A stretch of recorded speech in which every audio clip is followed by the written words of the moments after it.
second book of Moses, called Exodus. Chapter 1.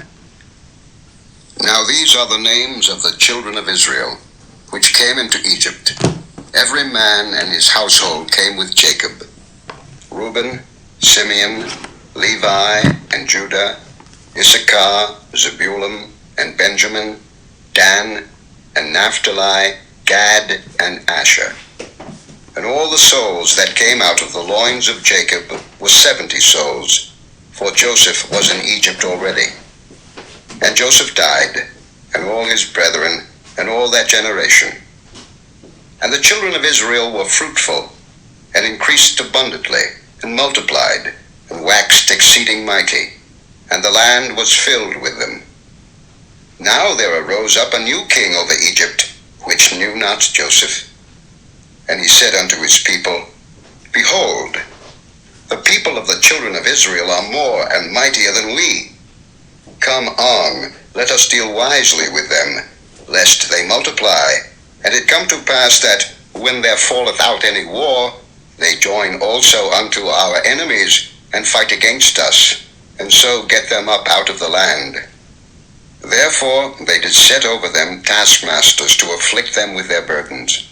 And they built for Pharaoh treasure cities, Pithom and Ramses. But the more they afflicted them, the more they multiplied and grew. And they were grieved because of the children of Israel. And the Egyptians made the children of Israel to serve with rigor. And they made their lives bitter with hard bondage, in mortar and in brick, and in all manner of service in the field. All their service, wherein they made them serve, was with rigor. And the king of Egypt spake to the Hebrew midwives, of which the name of the one was Shiphrah, and the name of the other Pua. And he said, When ye do the office of a midwife to the Hebrew women, and see them upon the stools, if it be a son, then ye shall kill him, but if it be a daughter, then she shall live. But the midwives feared God, and did not as the king of Egypt commanded them, but saved the men children alive. And the king of Egypt called for the midwives, and said unto them, Why have ye done this thing, and have saved the men children alive? And the midwives said unto Pharaoh, Because the Hebrew women are not as the Egyptian women, for they are lively, and are delivered ere the midwives come in unto them. Therefore God dealt well with the midwives, and the people multiplied, and waxed very mighty. And it came to pass, because the midwives feared God, that he made them houses. And Pharaoh charged all his people, saying, Every son that is born ye shall cast into the river, and every daughter ye shall save alive.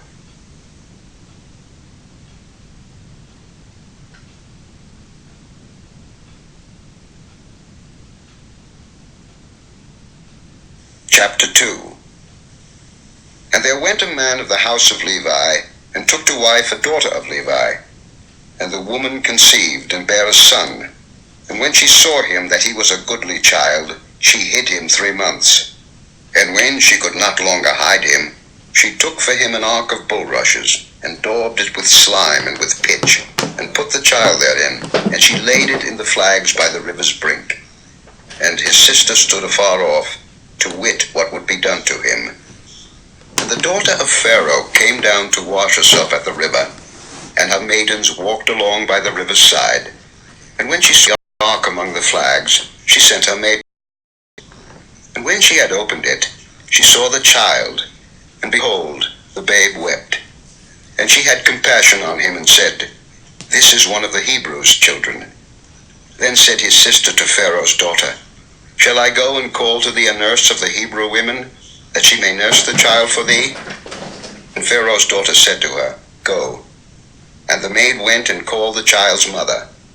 And Pharaoh's daughter said unto her, Take this child away, and nurse it for me, and I will give thee the Moses. And she said, Because I drew him out of the water. And it came to pass in those days, when Moses was grown, that he went out unto his brethren, and looked on their burdens.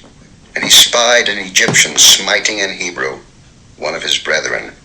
And he looked this way and that way, and when he saw that there was no man, he slew the Egyptian, and hid him in the sand. And when he went out the second day, behold, 2 men of the Hebrews strove together. And he said to him that did the wrong, Wherefore smitest thou thy fellow? And he said, Who made thee a prince and a judge over us? Intendest thou to kill me, as thou killedst the Egyptian? And Moses feared and said, Surely this thing is known. Now when Pharaoh heard this thing, he sought to slay Moses. But Moses fled from the face of Pharaoh, and dwelt in the land of Midian, and he sat down by a well. Now the priest of Midian had 7 daughters, and they came and drew water, and filled the troughs to water their father's flock. And the shepherds came and drove them away. But Moses stood up and helped them, and watered their flock. And when they came to Reuel their father, he said, How is it that ye are come so soon today? And they said, An Egyptian delivered us out of the hand of the shepherds, and also drew water enough for us, and watered the flock. And he said unto his daughters, And where is he? Why is it that ye have left the man? Call him, that he may eat bread. And Moses was content to dwell with the man, and he gave Moses Zipporah his daughter. And she bare him a son, and he called his name Gershom, for he said, I have been a stranger in a strange land. And it came to pass in process of time, that the king of Egypt died, and the children of Israel sighed by reason of the bondage, and they cried, and their cry came up unto God by reason of the bondage. And God heard their groaning, and God remembered his covenant with Abraham, with Isaac, and with Jacob. And God looked upon the children of Israel, and God had respect unto them.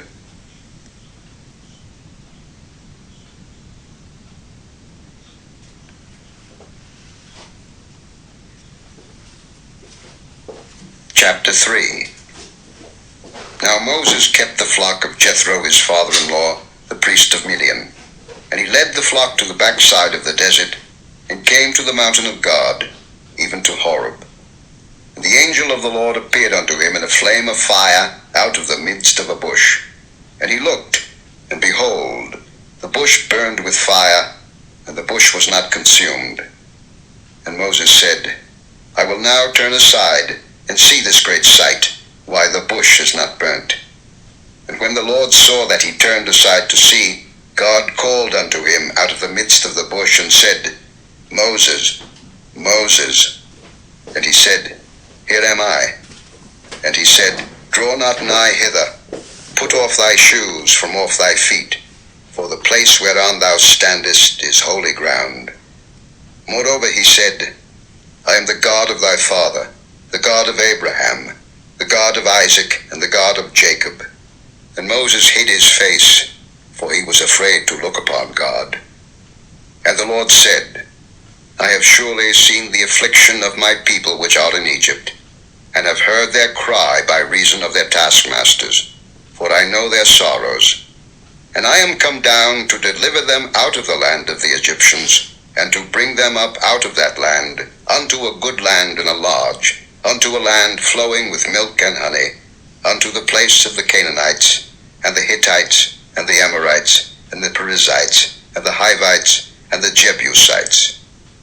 Now therefore, behold, the cry of the children of Israel is come unto me, and I have also seen the oppression wherewith the Egyptians oppress them.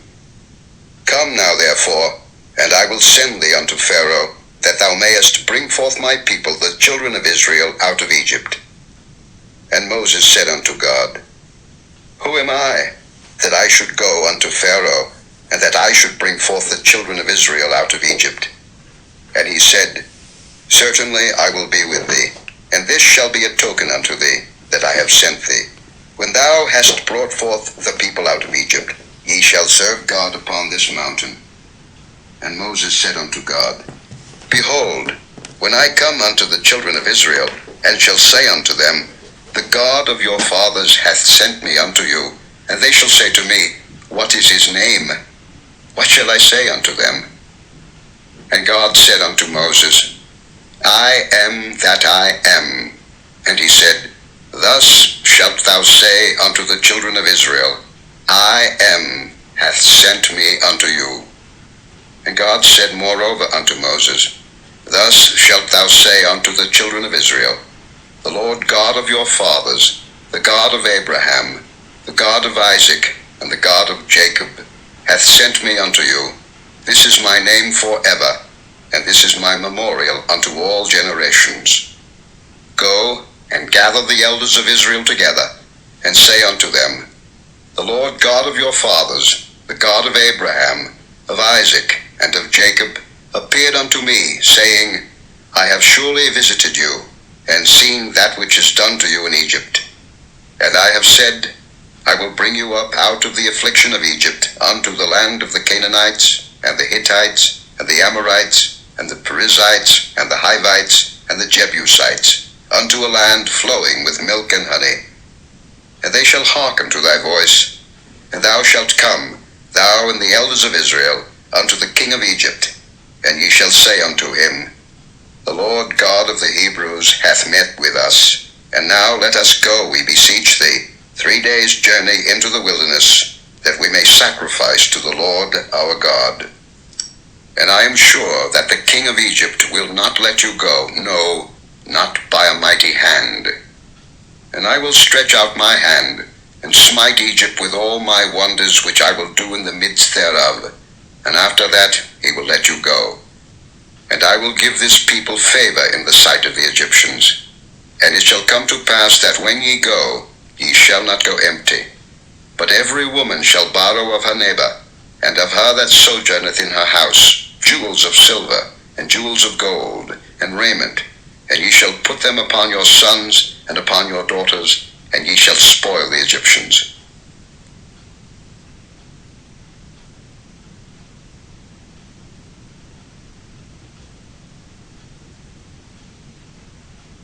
Chapter 4.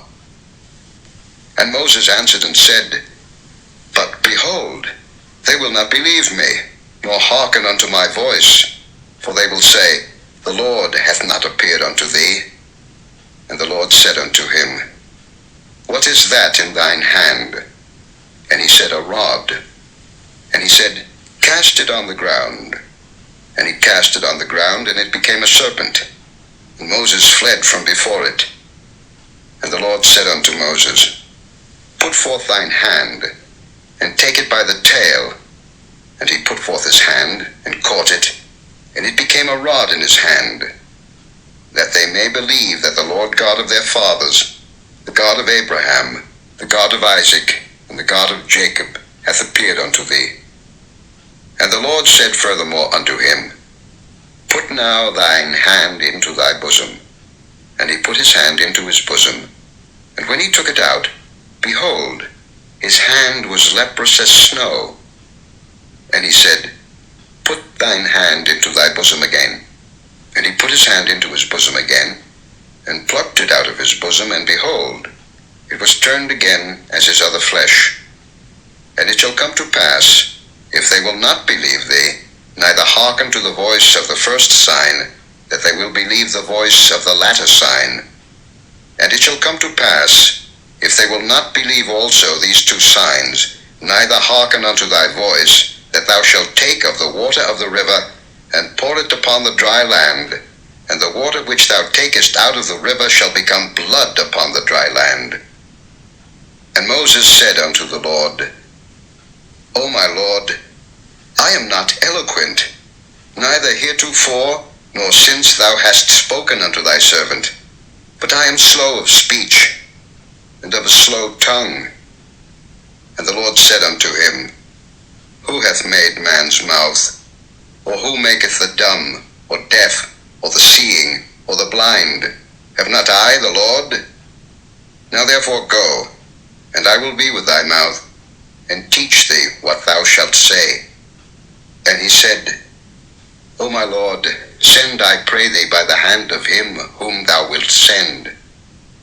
And the anger of the Lord was kindled against Moses. And he said, Is not Aaron the Levite thy brother? I know that he can speak well. And also, behold, he cometh forth to meet thee, and when he seeth thee, he will be glad in his heart. And thou shalt speak unto him, and put words in his mouth. And I will be with thy mouth, and with his mouth, and will teach you what ye shall do. And he shall be thy spokesman unto the people. And he shall be, even he shall be to thee instead of a mouth, and thou shalt be to him instead of God. And thou shalt take this rod in thine hand, wherewith thou shalt do signs. And Moses went and returned to Jethro his father-in-law, and said unto him, Let me go, I pray thee, and return unto my brethren which are in Egypt, and see whether they be yet alive. And Jethro said to Moses, Go in peace. And the Lord said unto Moses in Midian, Go, return into Egypt, for all the men are dead which sought thy life. And Moses took his wife and his sons, and set them upon an ass, and he returned to the land of Egypt. And Moses took the rod of God in his hand. And the Lord said unto Moses, When thou goest to return into Egypt, see that thou do all those wonders before Pharaoh, which I have put in thine hand. But I will harden his heart, that he shall not let the people go. And thou shalt say unto Pharaoh, Thus saith the Lord, Israel is my son, even my firstborn. And I say unto thee, Let my son go, that he may serve me. And if thou refuse to let him go, behold, I will slay thy son, even thy firstborn. And it came to pass by the way in the inn, that the Lord met him, and sought to kill him. Then Zipporah took a sharp stone, and cut off the foreskin of her son, and cast it at his feet, and said, Surely a bloody husband art thou to me. So he let him go. Then she said, A bloody husband thou art, because of the circumcision. And the Lord said to Aaron, Go into the wilderness to meet Moses. And he went, and met him in the mount of God, and kissed him. And Moses told Aaron all the words of the Lord who had sent him, and all the signs which he had commanded him. And Moses and Aaron went and gathered together all the elders of the children of Israel. And Aaron spake all the words which the Lord had spoken unto Moses, and did the signs in the sight of the people. And the people believed. And when they heard that the Lord had visited the children of Israel, and that he had looked upon their affliction, then they bowed their heads and worshipped.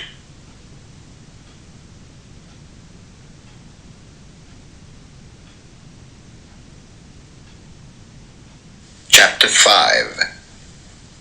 And afterward Moses and Aaron went in, and told Pharaoh, Thus saith the Lord God of Israel, Let my people go, that they may hold a feast unto me in the wilderness.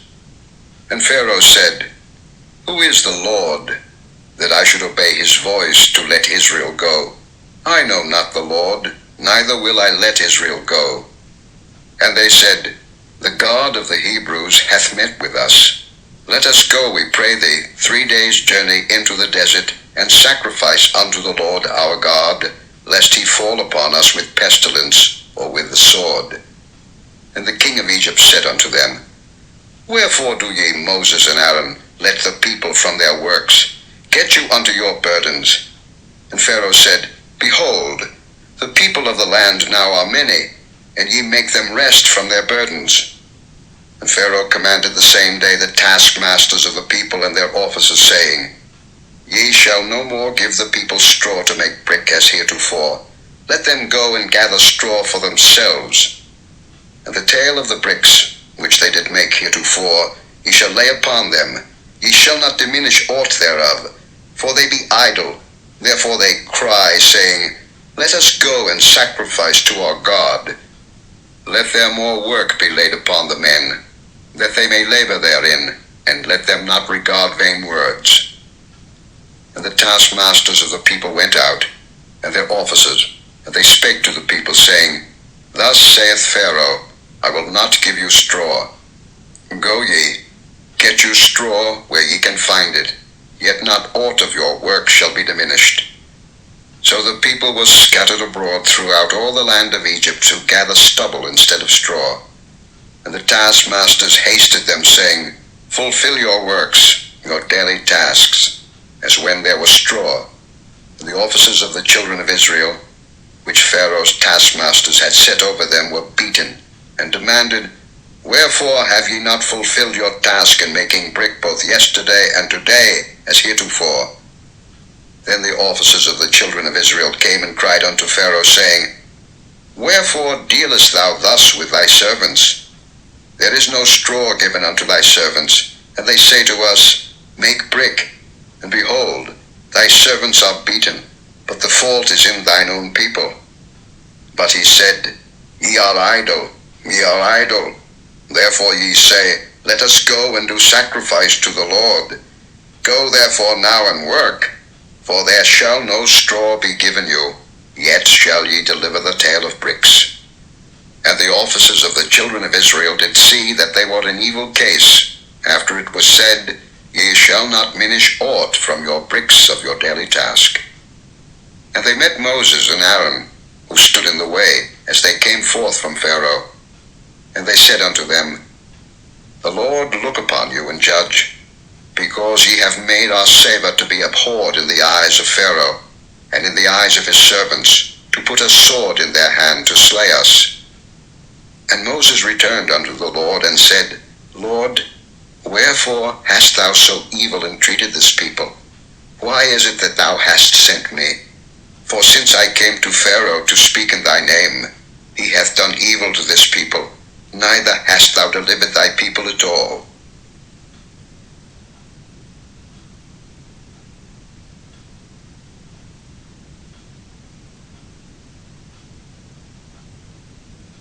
Chapter 6.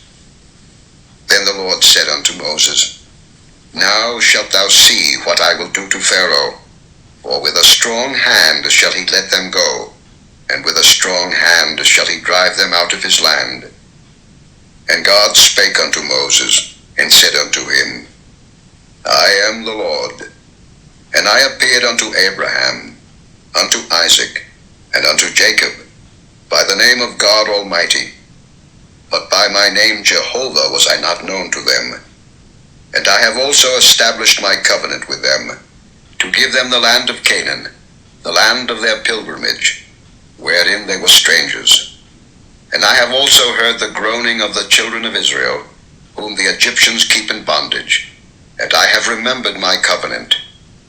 Wherefore say unto the children of Israel, I am the Lord, and I will bring you out from under the burdens of the Egyptians, and I will rid you out of their bondage, and I will redeem you with a stretched out arm, and with great judgments.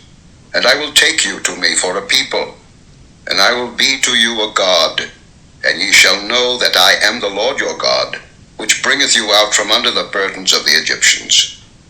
And I will bring you in unto the land, concerning the which I did swear to give it to Abraham, to Isaac, and to Jacob, and I will give it you for an heritage.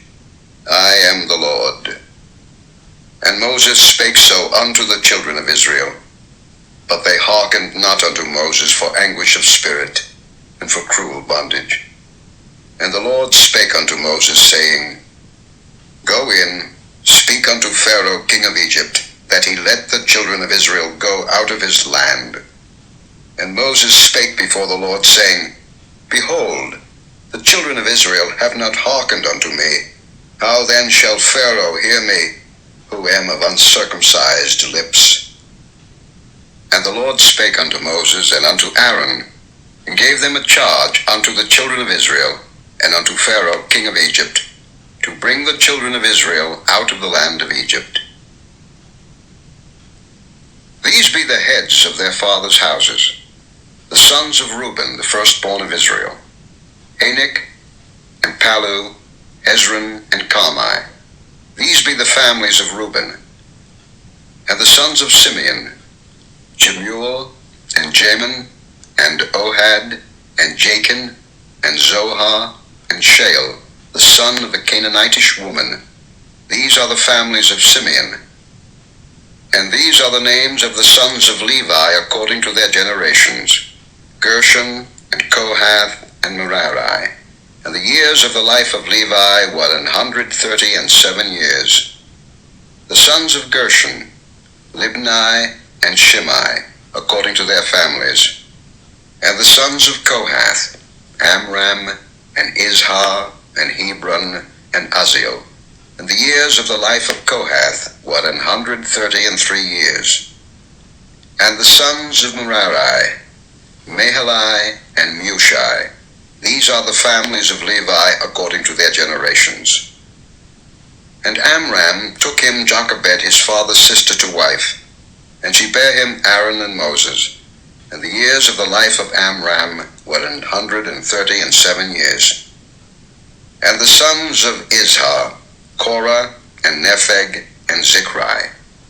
And the sons of Uzziel, Mishael, and Elzaphan, and Zithri. And Aaron took him Elisheba, daughter of Aminadab, sister of Naashon, to wife. And she bare him Nadab, and Abihu, Eleazar, and Ithamar. And the sons of Korah, Asa, and Elkanah, and Abiasaph. These are the families of the Korhites. And Eleazar, Aaron's son, took him one of the daughters of Putiel to wife, and she bare him Phinehas. These are the heads of the fathers of the Levites according to their families. These are that Aaron and Moses, to whom the Lord said, Bring out the children of Israel from the land of Egypt according to their armies. These are they which spake to Pharaoh king of Egypt, to bring out the children of Israel from Egypt. These are that Moses and Aaron. And it came to pass on the day when the Lord spake unto Moses in the land of Egypt, that the Lord spake unto Moses, saying, I am the Lord. Speak thou unto Pharaoh king of Egypt all that I say unto thee.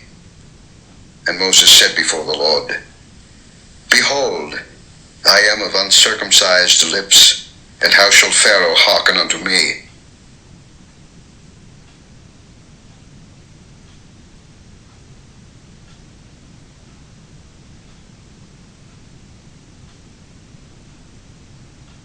Chapter 7.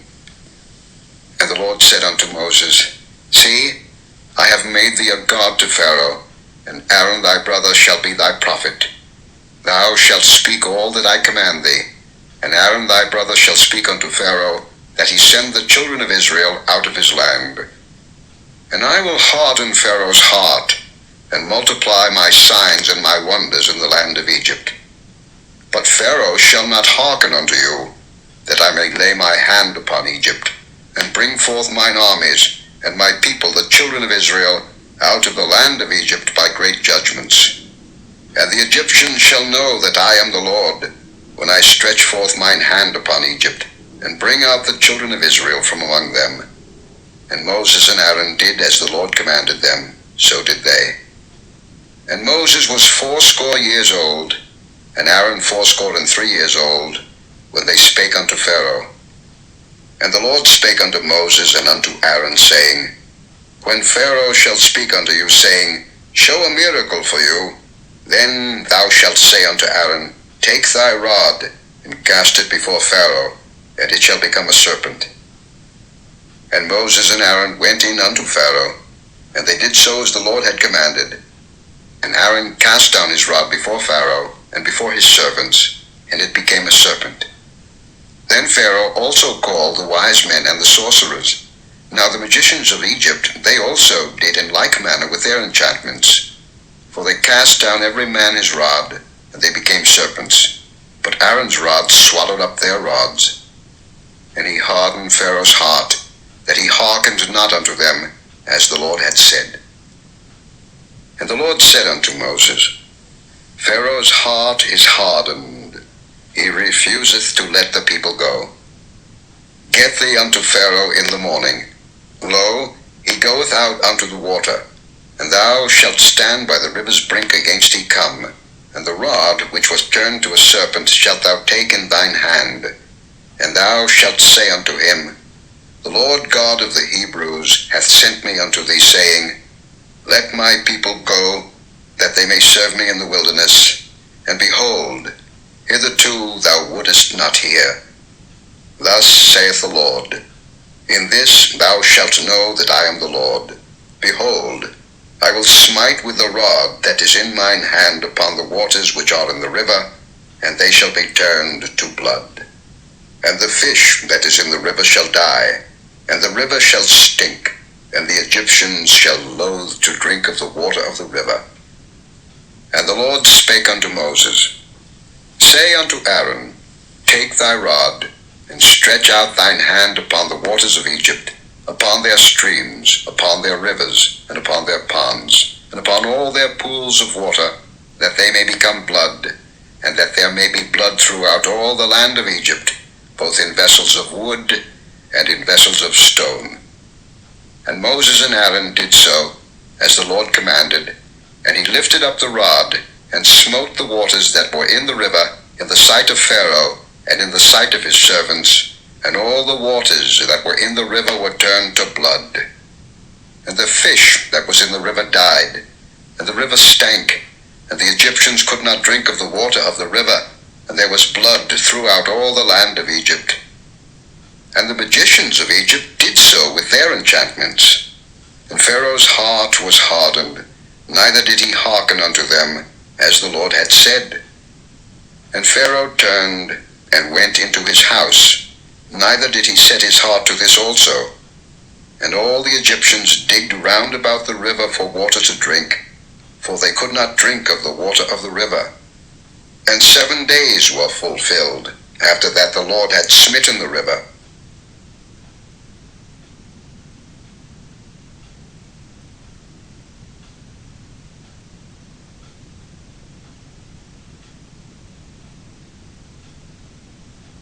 Chapter 8. And the Lord spake unto Moses, Go unto Pharaoh, and say unto him, Thus saith the Lord, Let my people go, that they may serve me. And if thou refuse to let them go, behold, I will smite all thy borders with frogs. And the river shall bring forth frogs abundantly, which shall go up and come into thine house, and into thy bedchamber, and upon thy bed, and into the house of thy servants, and upon thy people, and into thine ovens, and into thy kneading troughs. And the frog shall come up both on thee, and upon thy people, and upon all thy servants. And the Lord spake unto Moses, Say unto Aaron, Stretch forth thine hand with thy rod over the streams, over the rivers, and over the ponds, and cause frogs to come up upon the land of Egypt. And Aaron stretched out his hand over the waters of Egypt, and the frogs came up, and covered the land of Egypt. And the magicians did so with their enchantments, and brought up frogs upon the land of Egypt. Then Pharaoh called for Moses and Aaron, and said, Entreat the Lord, that he may take away the frogs from me, and from my people, and I will let the people go, that they may do sacrifice unto the Lord. And Moses said unto Pharaoh, Glory over me, when shall I entreat for thee, and for thy servants, and for thy people, to destroy the frogs from thee and thy houses, that they may remain in the river only? And he said, Tomorrow. And he said, Be it according to thy word, that thou mayest know that there is none like unto the Lord our God. And the frogs shall depart from thee, and from thy houses, and from thy servants, and from thy people. They shall remain in the river only. And Moses and Aaron went out from Pharaoh, and Moses cried unto the Lord because of the frogs which he had brought against Pharaoh. And the Lord did according to the word of Moses, and the frogs died out of the houses, out of the villages, and out of the fields. And they gathered them together upon heaps, and the land stank. But when Pharaoh saw that there was respite, he hardened his heart, and hearkened not unto them, as the Lord had said. And the Lord said unto Moses, Say unto Aaron, Stretch out thy rod, and smite the dust of the land, that it may become lice throughout all the land of Egypt. And they did so, for Aaron stretched out his hand with his rod, and smote the dust of the earth, and it became lice in man and in beast. All the dust of the land became lice throughout all the land of Egypt. And the magicians did so with their enchantments to bring forth lice, but they could not, so there were lice upon man and upon beast. Then the magicians said unto Pharaoh, This is the finger of God. And Pharaoh's heart was hardened, and he hearkened not unto them, as the Lord had said. And the Lord said unto Moses, Rise up early in the morning, and stand before Pharaoh. Lo, he cometh forth to the water, and say unto him, Thus saith the Lord, Let my people go, that they may serve me. Else, if thou wilt not let my people go, behold, I will send swarms of flies upon thee, and upon thy servants, and upon thy people, and into thy houses, and the houses of the Egyptians shall be full of swarms of flies, and also the ground whereon they are. And I will sever in that day the land of Goshen, in which my people dwell, that no swarms of flies shall be there, to the end thou mayest know that I am the Lord in the midst of the earth. And I will put a division between my people and thy people. Tomorrow shall this sign be. And the Lord did so. And there came a grievous swarm of flies into the house of Pharaoh, and into his servants' houses, and into all the land of Egypt. The land was corrupted by reason of the swarm of flies. And Pharaoh called for Moses and for Aaron, and said, Go ye, sacrifice to your God in the land. And Moses said, It is not meet so to do, for we shall sacrifice the abomination of the Egyptians to the Lord our God. Lo, shall we sacrifice the abomination of the Egyptians before their eyes, and will they not stone us? We will go 3 days' journey into the wilderness, and sacrifice to the Lord our God, as he shall command us. And Pharaoh said, I will let you go, that ye may sacrifice to the Lord your God in the wilderness. Only ye shall not go very far away, entreat for me. And Moses said, Behold, I go out from thee, and I will entreat the Lord that the swarms of flies may depart from Pharaoh, from his servants, and from his people tomorrow. But let not Pharaoh deal deceitfully any more in not letting the people go to sacrifice to the Lord. And Moses went out from Pharaoh, and entreated the Lord. And the Lord did according to the word of Moses, and he removed the swarms of flies from Pharaoh, from his servants, and from his people. There remained not one. And Pharaoh hardened his heart at this time also, neither would he let the people go.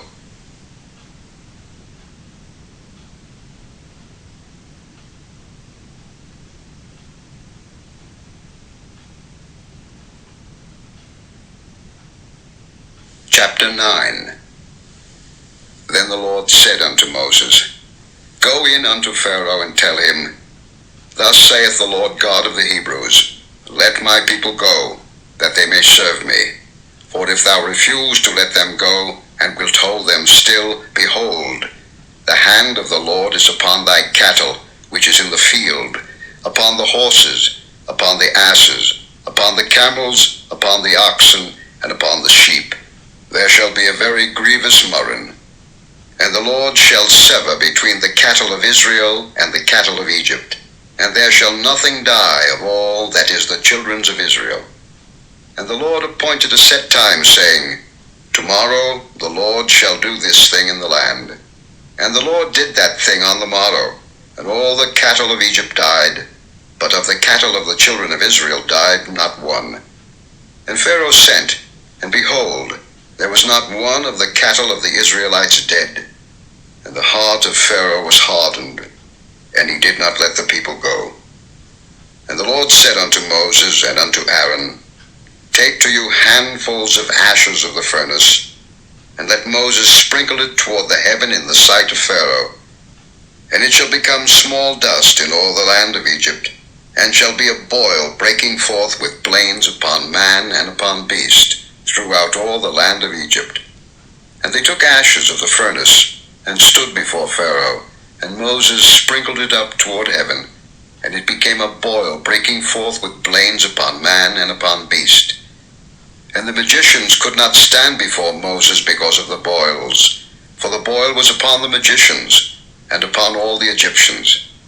And the Lord hardened the heart of Pharaoh, and he hearkened not unto them, as the Lord had spoken unto Moses. And the Lord said unto Moses, Rise up early in the morning, and stand before Pharaoh, and say unto him, Thus saith the Lord God of the Hebrews, Let my people go, that they may serve me. For I will at this time send all my plagues upon thine heart, and upon thy servants, and upon thy people, that thou mayest know that there is none like me in all the earth. For now I will stretch out my hand, that I may smite thee and thy people with pestilence, and thou shalt be cut off from the earth. And in very deed for this cause have I raised thee up, for to show in thee my power, and that my name may be declared throughout all the earth. As yet exaltest thou thyself against my people, that thou wilt not let them go? Behold, tomorrow about this time I will cause it to rain a very grievous hail, such as hath not been in Egypt since the foundation thereof even until now. Send therefore now, and gather thy cattle, and all that thou hast in the field, for upon every man and beast which shall be found in the field, and shall not be brought home, the hail shall come down upon them, and they shall die. He that feared the word of the Lord among the servants of Pharaoh made his servants and his cattle flee into the houses. And he that regarded not the word of the Lord left his servants and his cattle in the field. And the Lord said unto Moses, Stretch forth thine hand toward heaven, that there may be hail in all the land of Egypt, upon man and upon beast, and upon every herb of the field throughout the land of Egypt.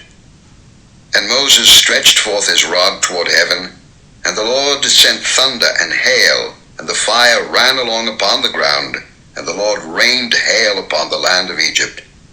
So there was hail, and fire mingled with the hail, very grievous, such as there was none like it in all the land of Egypt since it became a nation. And the hail smote throughout all the land of Egypt all that was in the field, both man and beast, and the hail smote every herb of the field, and brake every tree of the field. Only in the land of Goshen, where the children of Israel were, was there no hail.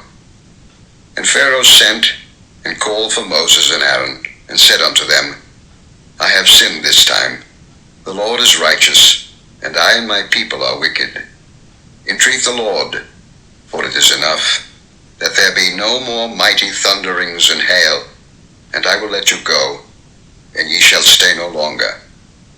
And Moses said unto him, As soon as I am gone out of the city, I will spread abroad my hands unto the Lord, and the thunder shall cease, neither shall there be any more hail, that thou mayest know how that the earth is the Lord's.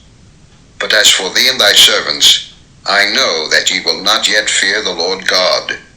And the flax and the barley was smitten, for the barley was in the ear, and the flax was bold.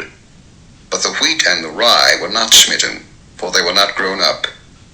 And Moses went out of the city from Pharaoh, and spread abroad his hands unto the Lord, and the thunders and hail ceased, and the rain was not poured upon the earth. And when Pharaoh saw that the rain and the hail and the thunders were ceased, he sinned yet more, and hardened his heart, he and his servants. And the heart of Pharaoh was hardened, neither would he let the children of Israel go, as the Lord had spoken by Moses.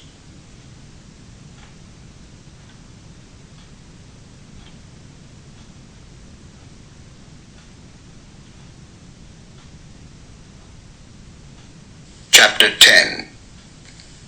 And the Lord said unto Moses, Go in unto Pharaoh, for I have hardened his heart, and the heart of his servants, that I might show these my signs before him, and that thou mayest tell in the ears of thy son, and of thy son's son, what things I have wrought in Egypt, and my signs which I have done among them, that ye may know how that I am the Lord. And Moses and Aaron came in unto Pharaoh, and said unto him, Thus saith the Lord God of the Hebrews, How long wilt thou refuse to humble thyself before me? Let my people go, that they may serve me. Else, if thou refuse to let my people go, behold, tomorrow will I bring the locust into thy coast, and they shall cover the face of the earth, that one cannot be able to see the earth. And they shall eat the residue of that which is escaped, which remaineth unto you from the hail, and shall eat every tree which groweth for you out of the field. And they shall fill thy houses, and the houses of all thy servants, and the houses of all the Egyptians, which neither thy fathers nor thy fathers' fathers have seen, since the day that they were upon the earth unto this day. And he turned himself, and went out from Pharaoh. And Pharaoh's servants said unto him, How long shall this man be a snare unto us? Let the men go, that they may serve the Lord their God. Knowest thou not yet that Egypt is destroyed? And Moses and Aaron were brought again unto Pharaoh, and he said unto them, Go, serve the Lord your God. But who are they that shall go? And Moses said, We will go with our young and with our old, with our sons and with our daughters, with our flocks and with our herds will we go, for we must hold a feast unto the Lord. And he said unto them, Let the Lord be so with you, as I will let you go. And your little ones, look to it, for evil is before you. Not so. Go now, ye that are men, and serve the Lord, for that ye did desire. And they were driven out from Pharaoh's presence. And the Lord said unto Moses, Stretch out thine hand over the land of Egypt for the locusts, that they may come up upon the land of Egypt, and eat every herb of the land, even all that the hail hath left. And Moses stretched forth his rod over the land of Egypt, and the Lord brought an east wind upon the land all that day, and all that night. And when it was morning, the east wind brought the locusts. And the locusts went up over all the land of Egypt, and rested in all the coasts of Egypt. Very grievous were they. Before them there were no such locusts as they, neither after them shall be such. For they covered the face of the whole earth, so that the land was darkened. And they did eat every herb of the land, and all the fruit of the trees which the hail had left. And there remained not any green thing in the trees, or in the herbs of the field, through all the land of Egypt. Then Pharaoh called for Moses and Aaron in haste, and he said, I have sinned against the Lord your God and against you. Now therefore forgive, I pray thee, my sin only this once, and entreat the Lord your God, that he may take away from me this death only. And he went out from Pharaoh, and entreated the Lord. And the Lord turned a mighty strong west wind, which took away the locusts, and cast them into the Red Sea. There remained not one locust in all the coasts of Egypt. But the Lord hardened Pharaoh's heart, so that he would not let the children of Israel go. And the Lord said unto Moses, Stretch out thine hand toward heaven, that there may be darkness over the land of Egypt, even darkness which may be felt. And Moses stretched forth his hand toward heaven, and there was a thick darkness in all the land of Egypt 3 days. They saw not one another, neither rose any from his place for 3 days. But all the children of Israel had light in their dwellings. And Pharaoh called unto Moses and said, Go ye, serve the Lord. Only let your flocks and your herds be stayed. Let your little ones also go with you. And Moses said, Thou must give us also sacrifices and burnt offerings, that we may sacrifice unto the Lord our God. Our cattle also shall go with us. There shall not an hoof be left behind, for thereof must we take to serve the Lord our God. And we know not with what we must serve the Lord, until we come thither. But the Lord hardened Pharaoh's heart, and he would not let them go. And Pharaoh said unto him, Get thee from me, take heed to thyself, see my face no more, for in that day thou seest my face, thou shalt die. And Moses said, Thou hast spoken well, I will see thy face again no more.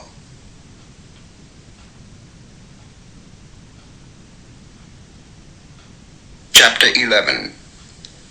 And the Lord said unto Moses, Yet will I bring one plague more upon Pharaoh, and upon Egypt. Afterwards he will let you go hence. When he shall let you go, he shall surely thrust you out hence altogether.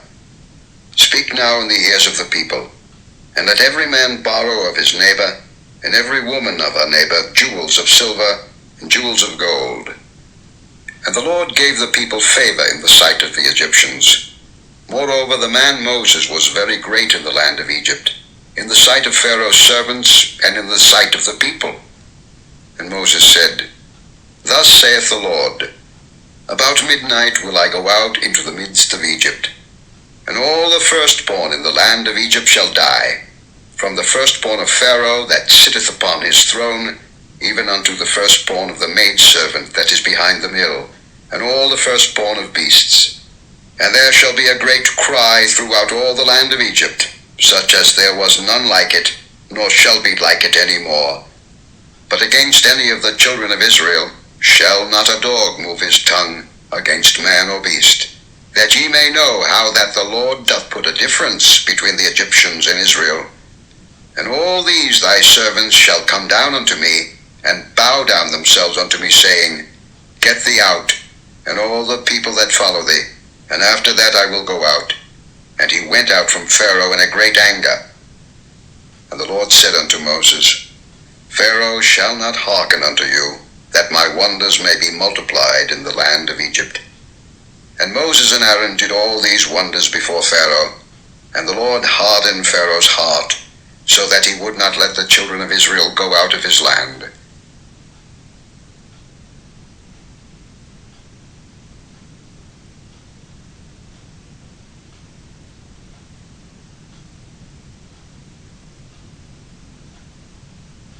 Chapter 12.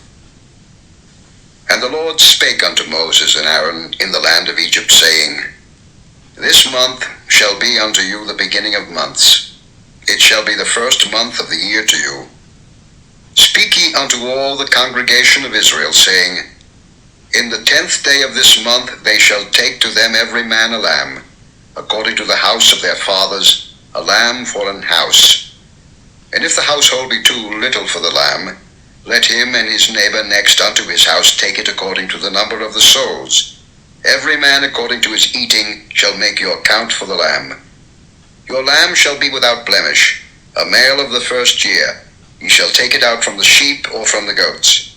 And ye shall keep it up until the 14th day of the same month, and the whole assembly of the congregation of Israel shall kill it in the evening. And they shall take of the blood, and strike it on the 2 side posts and on the upper door post of the houses wherein they shall eat it. And they shall eat the flesh in that night, roast with fire and unleavened bread, and with bitter herbs they shall eat it. Eat not of it raw, nor sodden it all with water, but roast with fire, his head with his legs, and with the purtenance thereof. And ye shall let nothing of it remain until the morning, and that which remaineth of it until the morning ye shall burn with fire. And thus shall ye eat it, with your loins girded, your shoes on your feet, and your staff in your hand, and ye shall eat it in haste. It is the Lord's Passover. For I will pass through the land of Egypt this night, and will smite all the firstborn in the land of Egypt, both man and beast, and against all the gods of Egypt I will execute judgment. I am the Lord. And the blood shall be to you for a token upon the houses where ye are. And when I see the blood, I will pass over you, and the plague shall not be upon you to destroy you, when I smite the land of Egypt. And this day shall be unto you for a memorial, and ye shall keep it a feast to the Lord throughout your generations. Ye shall keep it a feast by an ordinance forever. 7 days shall ye eat unleavened bread. Even the first day ye shall put away leaven out of your houses. For whosoever eateth leavened bread from the first day until the 7th day, that soul shall be cut off from Israel. And in the first day there shall be an holy convocation, and in the 7th day there shall be an holy convocation to you. No manner of work shall be done in them, save that which every man must eat, that only may be done of you. And ye shall observe the feast of unleavened bread, for in this selfsame day have I brought your armies out of the land of Egypt. Therefore shall ye observe this day in your generations by an ordinance forever. In the first month, on the 14th day of the month at even, ye shall eat unleavened bread, until the 21st day of the month at even. 7 days shall there be no leaven found in your houses. For whosoever eateth that which is leavened, even that soul shall be cut off from the congregation of Israel, whether he be a stranger or born in the land. Ye shall eat nothing leavened. In all your habitations shall ye eat unleavened bread. Then Moses called for all the elders of Israel, and said unto them, Draw out and take you a lamb according to your families, and kill the Passover.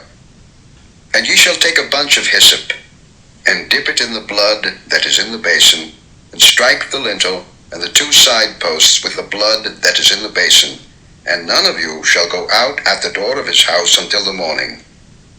For the Lord will pass through to smite the Egyptians. And when he seeth the blood upon the lintel, and on the 2 side posts, the Lord will pass over the door, and will not suffer the destroyer to come in unto your houses to smite you. And ye shall observe this thing for an ordinance to thee and to thy sons forever. And it shall come to pass, when ye be come to the land which the Lord will give you, according as he hath promised, that ye shall keep this service. And it shall come to pass, when your children shall say unto you, What mean ye by this service? That ye shall say, It is the sacrifice of the Lord's Passover, who passed over the houses of the children of Israel in Egypt, when he smote the Egyptians, and delivered our houses. And the people bowed the head and worshipped. And the children of Israel went away, and did as the Lord had commanded Moses and Aaron, so did they. And it came to pass, that at midnight the Lord smote all the firstborn in the land of Egypt, from the firstborn of Pharaoh that sat on his throne, unto the firstborn of the captive that was in the dungeon, and all the firstborn of cattle. And Pharaoh rose up in the night, he and all his servants and all the Egyptians. And there was a great cry in Egypt, for there was not a house where there was not one dead. And he called for Moses and Aaron by night, and said, Rise up, and get you forth from among my people, both ye and the children of Israel, and go, serve the Lord, as ye have said. Also take your flocks and your herds, as ye have said, and be gone. And bless me also. And the Egyptians were urgent upon the people, that they might send them out of the land in haste, for they said, We be all dead men. And the people took their dough before it was leavened, their kneading troughs being bound up in their clothes upon their shoulders. And the children of Israel did according to the word of Moses. And they borrowed of the Egyptians jewels of silver, and jewels of gold, and raiment. And the Lord gave the people favor in the sight of the Egyptians, so that they lent unto them such things as they required. And they spoiled the Egyptians. And the children of Israel journeyed from Ramesses to Succoth, about 600,000 on foot that were men, beside children. And a mixed multitude went up also with them, and flocks and herds, even very much cattle. And they baked unleavened cakes of the dough which they brought forth out of Egypt, for it was not leavened, because they were thrust out of Egypt, and could not tarry, neither had they prepared for themselves any victual. Now the sojourning of the children of Israel who dwelt in Egypt was 430 years. And it came to pass at the end of the 430 years, even the selfsame day it came to pass, that all the hosts of the Lord went out from the land of Egypt. It is a night to be much observed unto the Lord for bringing them out from the land of Egypt. This is that night of the Lord to be observed of all the children of Israel in their generations. And the Lord said unto Moses and Aaron, This is the ordinance of the Passover.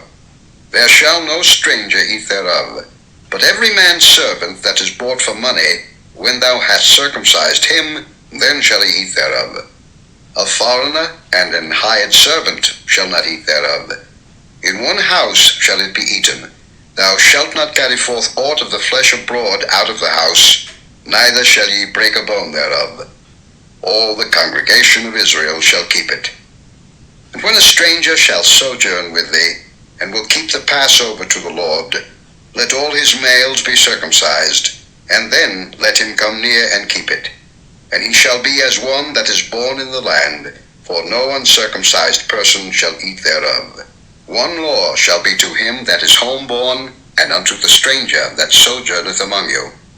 Thus did all the children of Israel, as the Lord commanded Moses and Aaron, so did they. And it came to pass the selfsame day, that the Lord did bring the children of Israel out of the land of Egypt by their armies.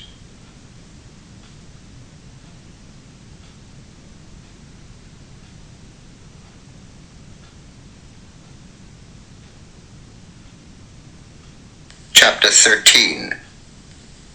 And the Lord spake unto Moses, saying, Sanctify unto me all the firstborn, whatsoever openeth the womb among the children of Israel, both of man and of beast, it is mine.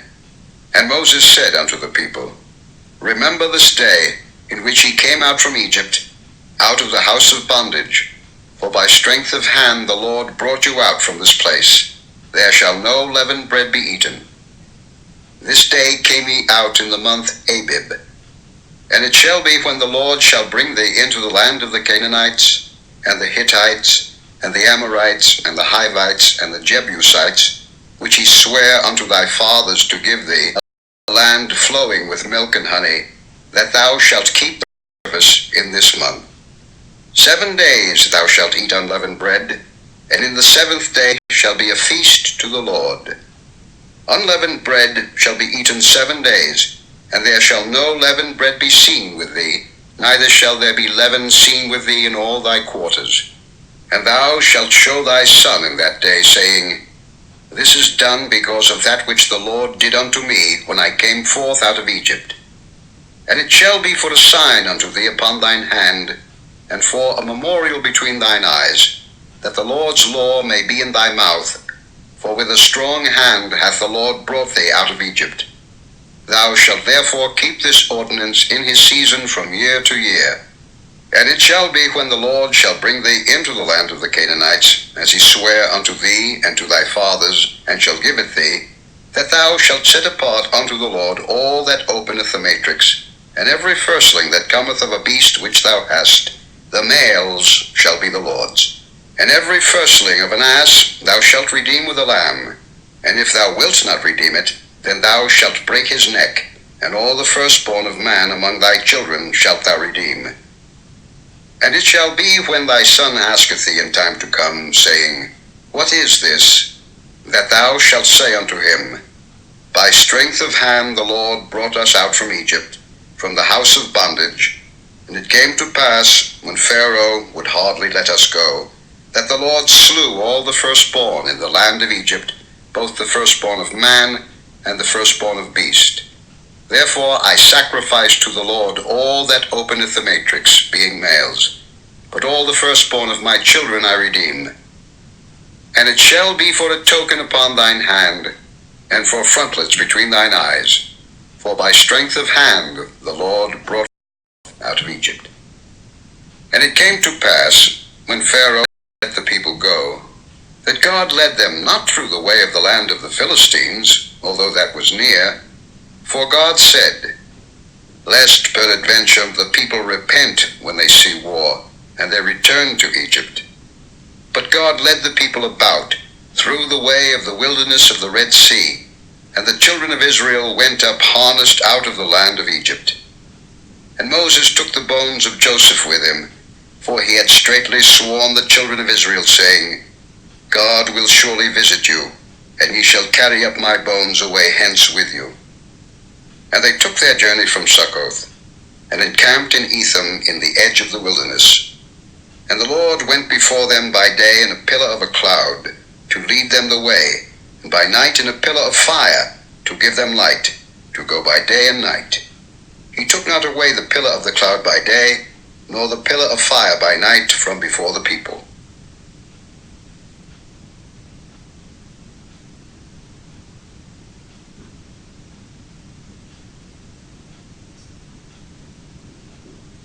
Chapter 14.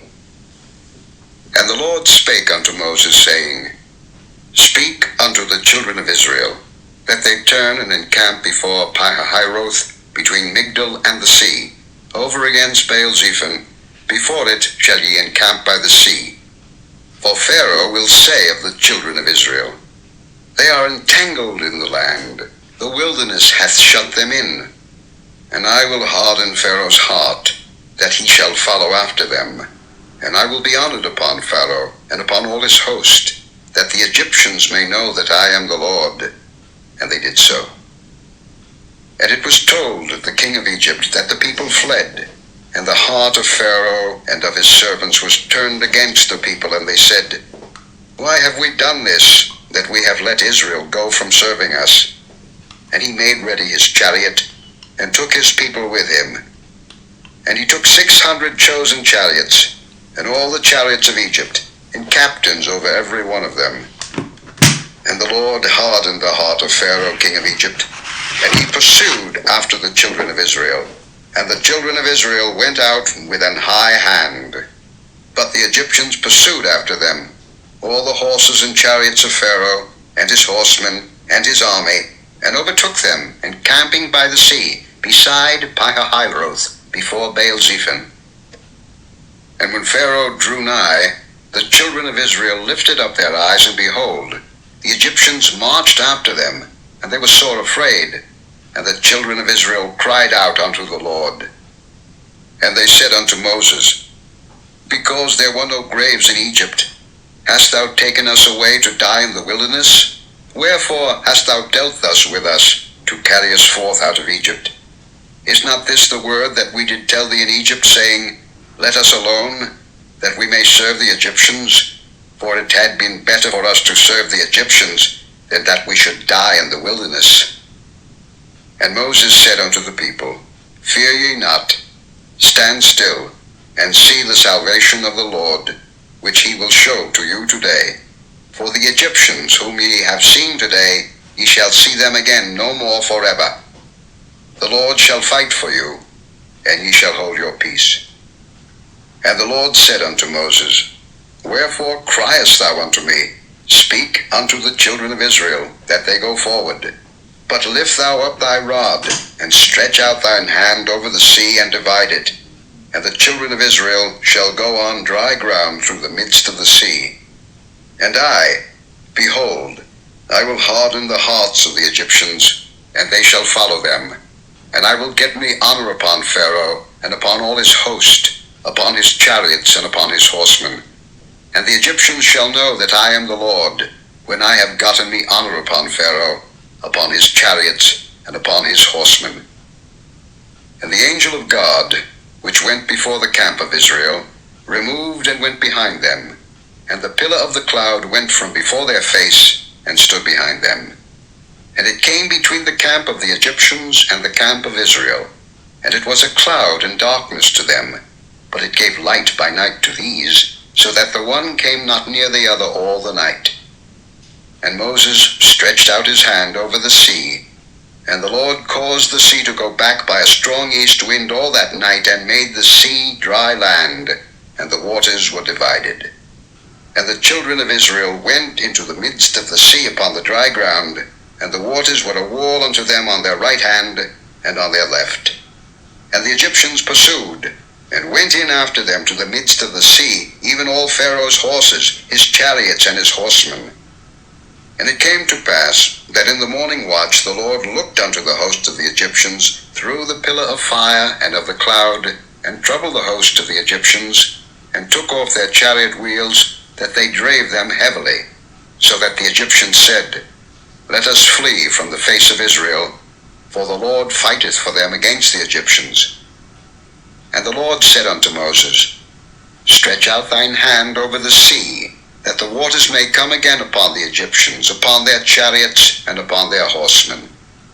And Moses stretched forth his hand over the sea, and the sea returned to his strength when the morning appeared, and the Egyptians fled against it, and the Lord overthrew the Egyptians in the midst of the sea. And the waters returned, and covered the chariots, and the horsemen, and all the host of Pharaoh that came into the sea after them. There remained not so much as one of them. But the children of Israel walked upon dry land in the midst of the sea, and the waters were a wall unto them on their right hand and on their left. Thus the Lord saved Israel that day out of the hand of the Egyptians.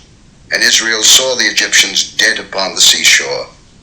And Israel saw that great work which the Lord did upon the Egyptians, and the people feared the Lord, and believed the Lord and his servant Moses.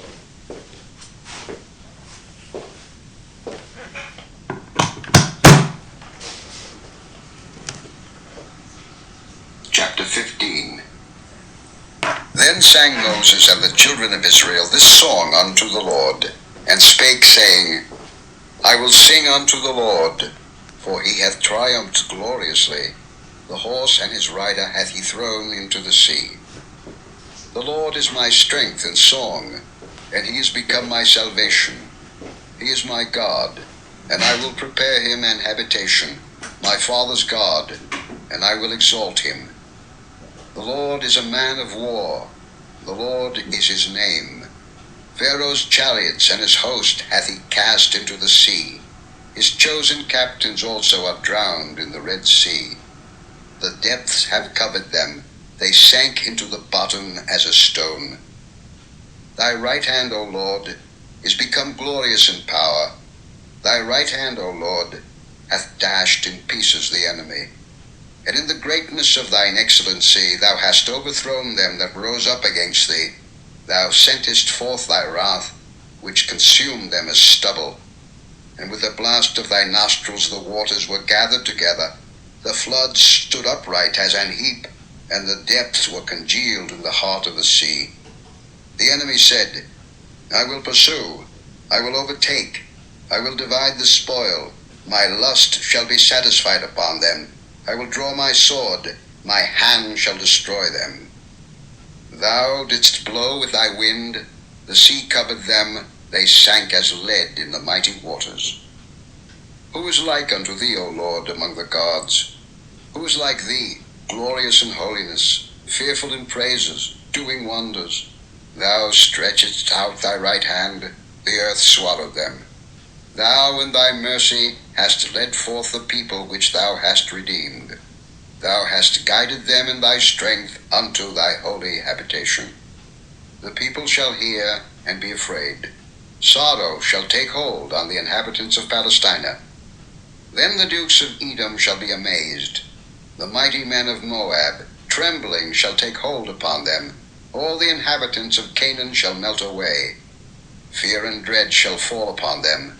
By the greatness of thine arm they shall be as still as a stone, till thy people pass over, O Lord, till the people pass over, which thou hast purchased.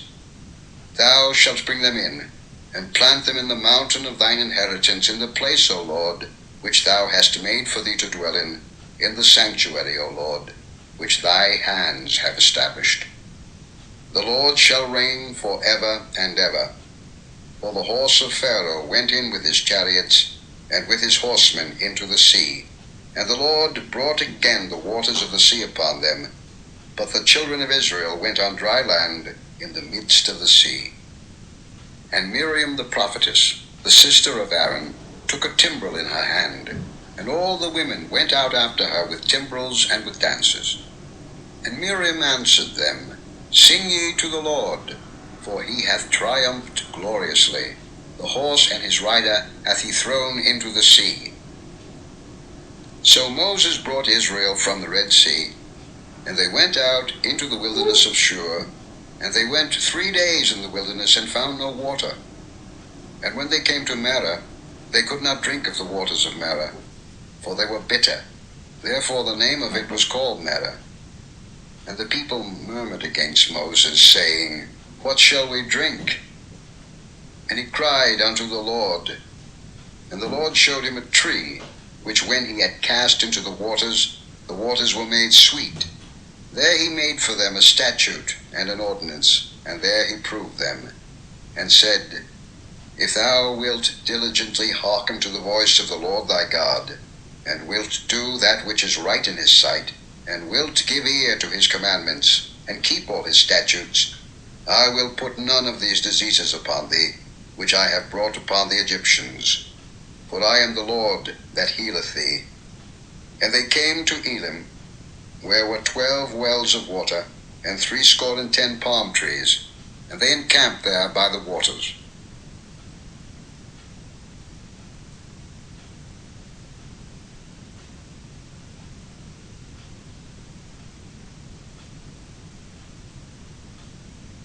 Chapter 16. And they took their journey from Elim, and all the congregation of the children of Israel came into the wilderness of Sin, which is between Elim and Sinai, on the 15th day of the 2nd month, after their departing out of the land of Egypt. And the whole congregation of the children of Israel murmured against Moses and Aaron in the wilderness. And the children of Israel said unto them, Would to God we had died by the hand of the Lord in the land of Egypt, when we sat by the flesh pots, and when we did eat bread to the full, for ye have brought us forth into this wilderness to kill this whole assembly with hunger. Then said the Lord unto Moses, Behold, I will rain bread from heaven for you, and the people shall go out and gather a certain rate every day, that I may prove them, whether they will walk in my law or no. And it shall come to pass, that on the 6th day they shall prepare that which they bring in, and it shall be twice as much as they gather daily. And Moses and Aaron said unto all the children of Israel, At even, then ye shall know that the Lord hath brought you out from the land of Egypt. And in the morning, then ye shall see the glory of the Lord, for that he heareth your murmurings against the Lord. And what are we, that ye murmur against us? And Moses said, This shall be, when the Lord shall give you in the evening flesh to eat, and in the morning bread to the full, for that the Lord heareth your murmurings which ye murmur against him. And what are we? Your murmurings are not against us, but against the Lord. And Moses spake unto Aaron, Say unto all the congregation of the children of Israel, Come near before the Lord, for he hath heard your murmurings. And it came to pass, as Aaron spake unto the whole congregation of the children of Israel, that they looked toward the wilderness, and behold, the glory of the Lord appeared in the cloud. And the Lord spake unto Moses, saying, I have heard the murmurings of the children of Israel. Speak unto them, saying, At even ye shall eat flesh, and in the morning ye shall be filled with bread, and ye shall know that I am the Lord your God.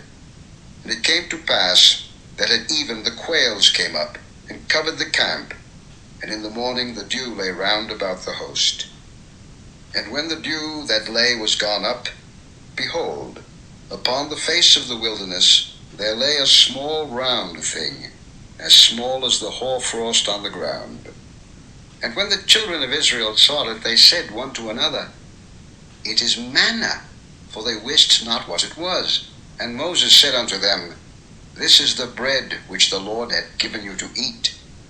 This is the thing which the Lord hath commanded. Gather of it every man according to his eating, an omer for every man, according to the number of your persons. Take ye every man for them which are in his tents. And the children of Israel did so, and gathered, some more, some less.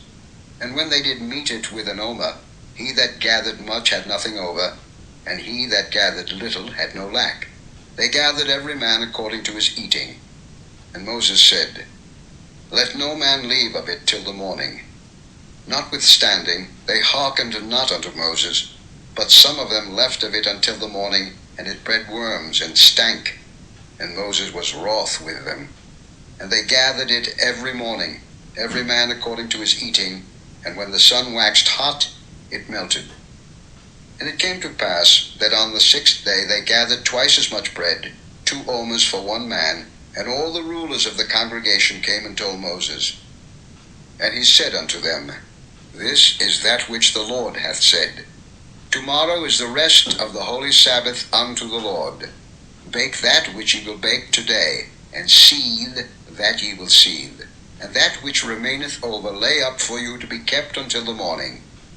And they laid it up till the morning, as Moses bade. And it did not stink, neither was there any worm therein. And Moses said, Eat that today, for today is a Sabbath unto the Lord. Today ye shall not find it in the field. 6 days ye shall gather it, but on the 7th day, which is the Sabbath, in it there shall be none. And it came to pass that there went out some of the people on the 7th day for to gather, and they found none. And the Lord said unto Moses, How long refuse ye to keep my commandments and my laws? See, for that the Lord hath given you the Sabbath. Therefore he giveth you on the 6th day the bread of 2 days. Abide ye every man in his place, let no man go out of his place on the 7th day. So the people rested on the 7th day. And the house of Israel called the name thereof manna, and it was like coriander seed, white, and the taste of it was like wafers made with honey. And Moses said, This is the thing which the Lord commandeth. Fill an omer of it to be kept for your generations. that they may see the bread wherewith I have fed you in the wilderness, when I brought you forth from the land of Egypt. And Moses said unto Aaron, Take a pot, and put an omer full of manna therein, and lay it up before the Lord to be kept for your generations. As the Lord commanded Moses, so Aaron laid it up before the testimony to be kept. And the children of Israel did eat manna 40 years, until they came to a land inhabited. They did eat manna until they came unto the borders of the land of Canaan. Now an omer is the 10th part of an ephah.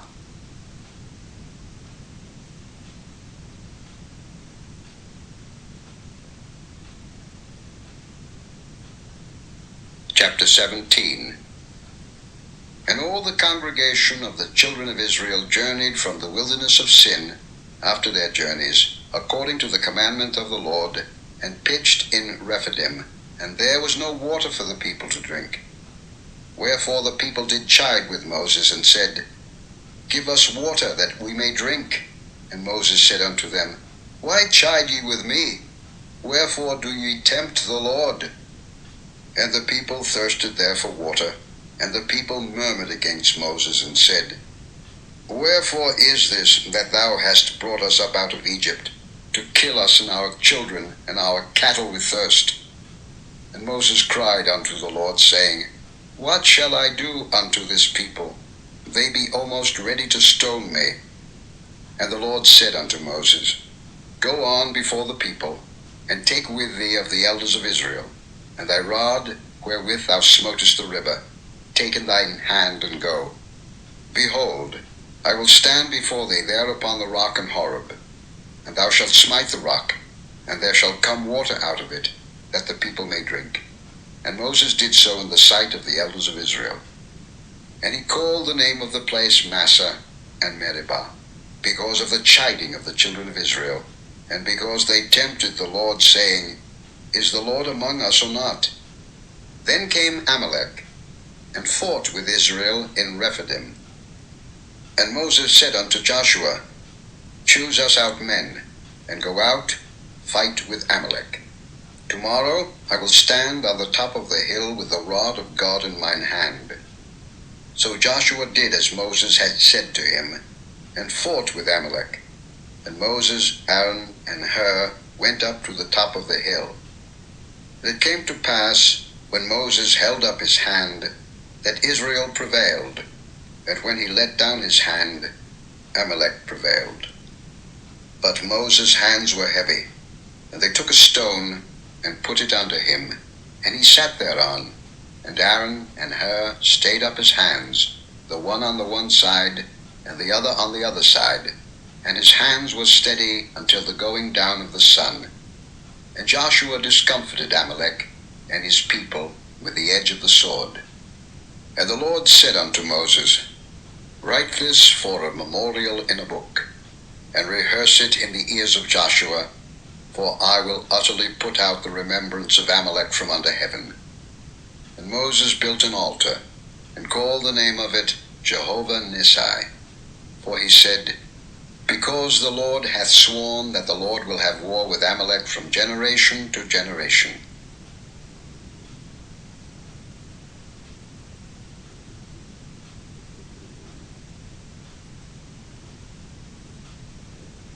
Chapter 18. When Jethro, the priest of Midian, Moses' father-in-law, heard of all that God had done for Moses and for Israel his people, and that the Lord had brought Israel out of Egypt, then Jethro, Moses' father-in-law, took Zipporah, Moses' wife, after he had sent her back, and her 2 sons, of which the name of the one was Gershom, for he said, I have been an alien in a strange land. And the name of the other was Eliezer, for the God of my father, said he, was mine help, and delivered me from the sword of Pharaoh. And Jethro, Moses' father-in-law, came with his sons and his wife unto Moses into the wilderness, where he encamped at the mount of God.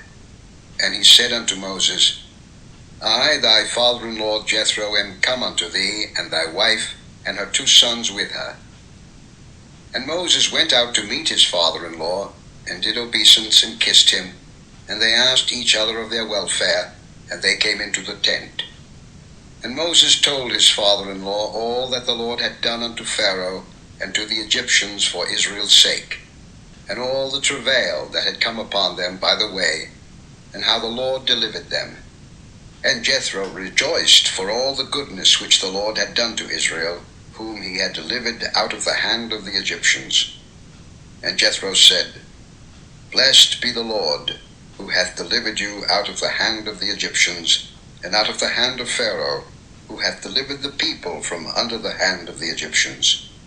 Now I know that the Lord is greater than all gods, for in the thing wherein they dealt proudly he was above them. And Jethro, Moses' father-in-law, took a burnt offering and sacrifices for God. And Aaron came, and all the elders of Israel, to eat bread with Moses' father-in-law before God. And it came to pass on the morrow that Moses sat to judge the people, and the people stood by Moses from the morning unto the evening. And when Moses' father-in-law saw all that he did to the people, he said, What is this thing that thou doest to the people? Why sittest thou thyself alone, and all the people stand by thee from morning unto even? And Moses said unto his father-in-law, Because the people come unto me to inquire of God. When they have a matter, they come unto me, and I judge between one and another, and I do make them know the statutes of God and his laws. And Moses' father-in-law said unto him, The thing that thou doest is not good. Thou wilt surely wear away, both thou and this people that is with thee. For this thing is too heavy for thee. Thou art not able to perform it thyself alone. Hearken now unto my voice. I will give thee counsel, and God shall be with thee.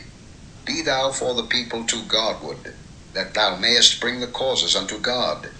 And thou shalt teach them ordinances and laws, and shalt show them the way wherein they must walk, and the work that they must do.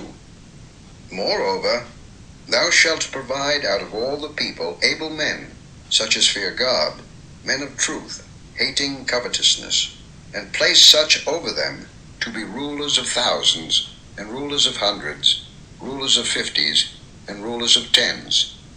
And let them judge the people at all seasons.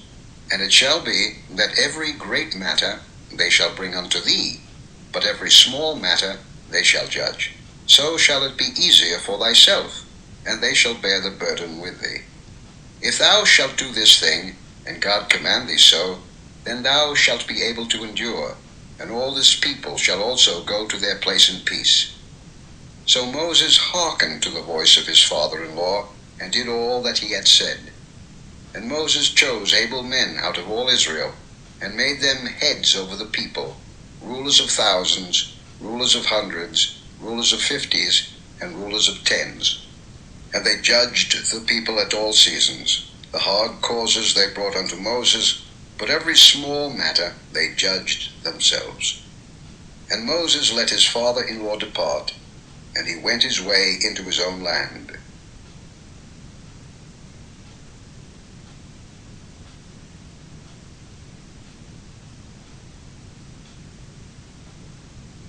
Chapter 19.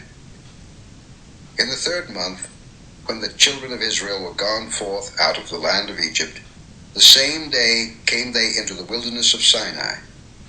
For they were departed from Rephidim, and were come to the desert of Sinai, and had pitched in the wilderness, and there Israel camped before the mount. And Moses went up unto God, and the Lord called unto him out of the mountain, saying, Thus shalt thou say to the house of Jacob, and tell the children of Israel, Ye have seen what I did unto the Egyptians, and how I bare you on eagle's wings, and brought you unto myself. Now therefore, if ye will obey my voice indeed, and keep my covenant, then ye shall be a peculiar treasure unto me above all people, for all the earth is mine. And ye shall be unto me a kingdom of priests, and an holy nation. These are the words which thou shalt speak unto the children of Israel. And Moses came and called for the elders of the people, and laid before their faces all these words which the Lord commanded him. And all the people answered together and said, All that the Lord hath spoken we will do. And Moses returned the words of the people unto the Lord. And the Lord said unto Moses, Lo, I come unto thee in a thick cloud, that the people may hear when I speak with thee, and believe thee forever.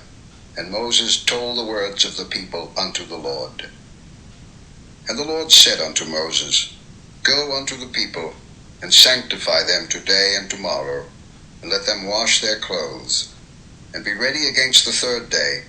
For the third day the Lord will come down in the sight of all the people upon Mount Sinai. And thou shalt set bounds unto the people round about, saying, Take heed to yourselves, that ye go not up into the mount, or touch the border of it. Whosoever toucheth the mount shall be surely put to death. There shall not an hand touch it, but he shall surely be stoned, or shot through. Whether it be beast or man, it shall not live. When the trumpet soundeth long, they shall come up to the mount. And Moses went down from the mount unto the people, and sanctified the people, and they washed their clothes. And he said unto the people, Be ready against the third day. Come not at your wives.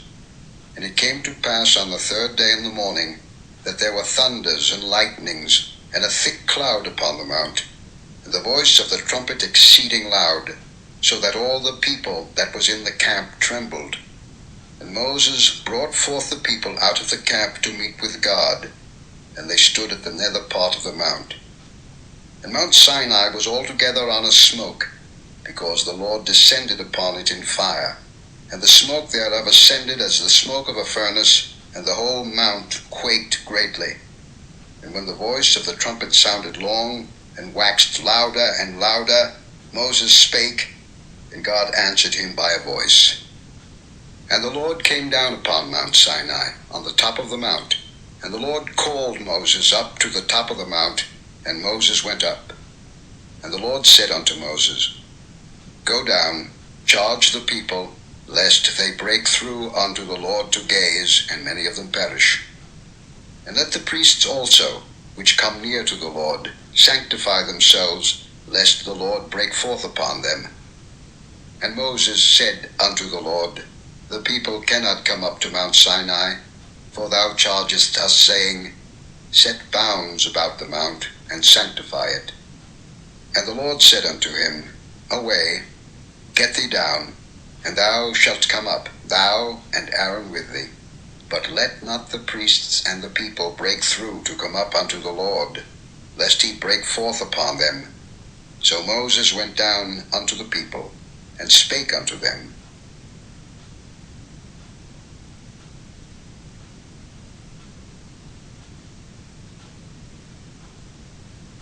Chapter 20. And God spake all these words, saying, I am the Lord thy God, which have brought thee out of the land of Egypt, out of the house of bondage.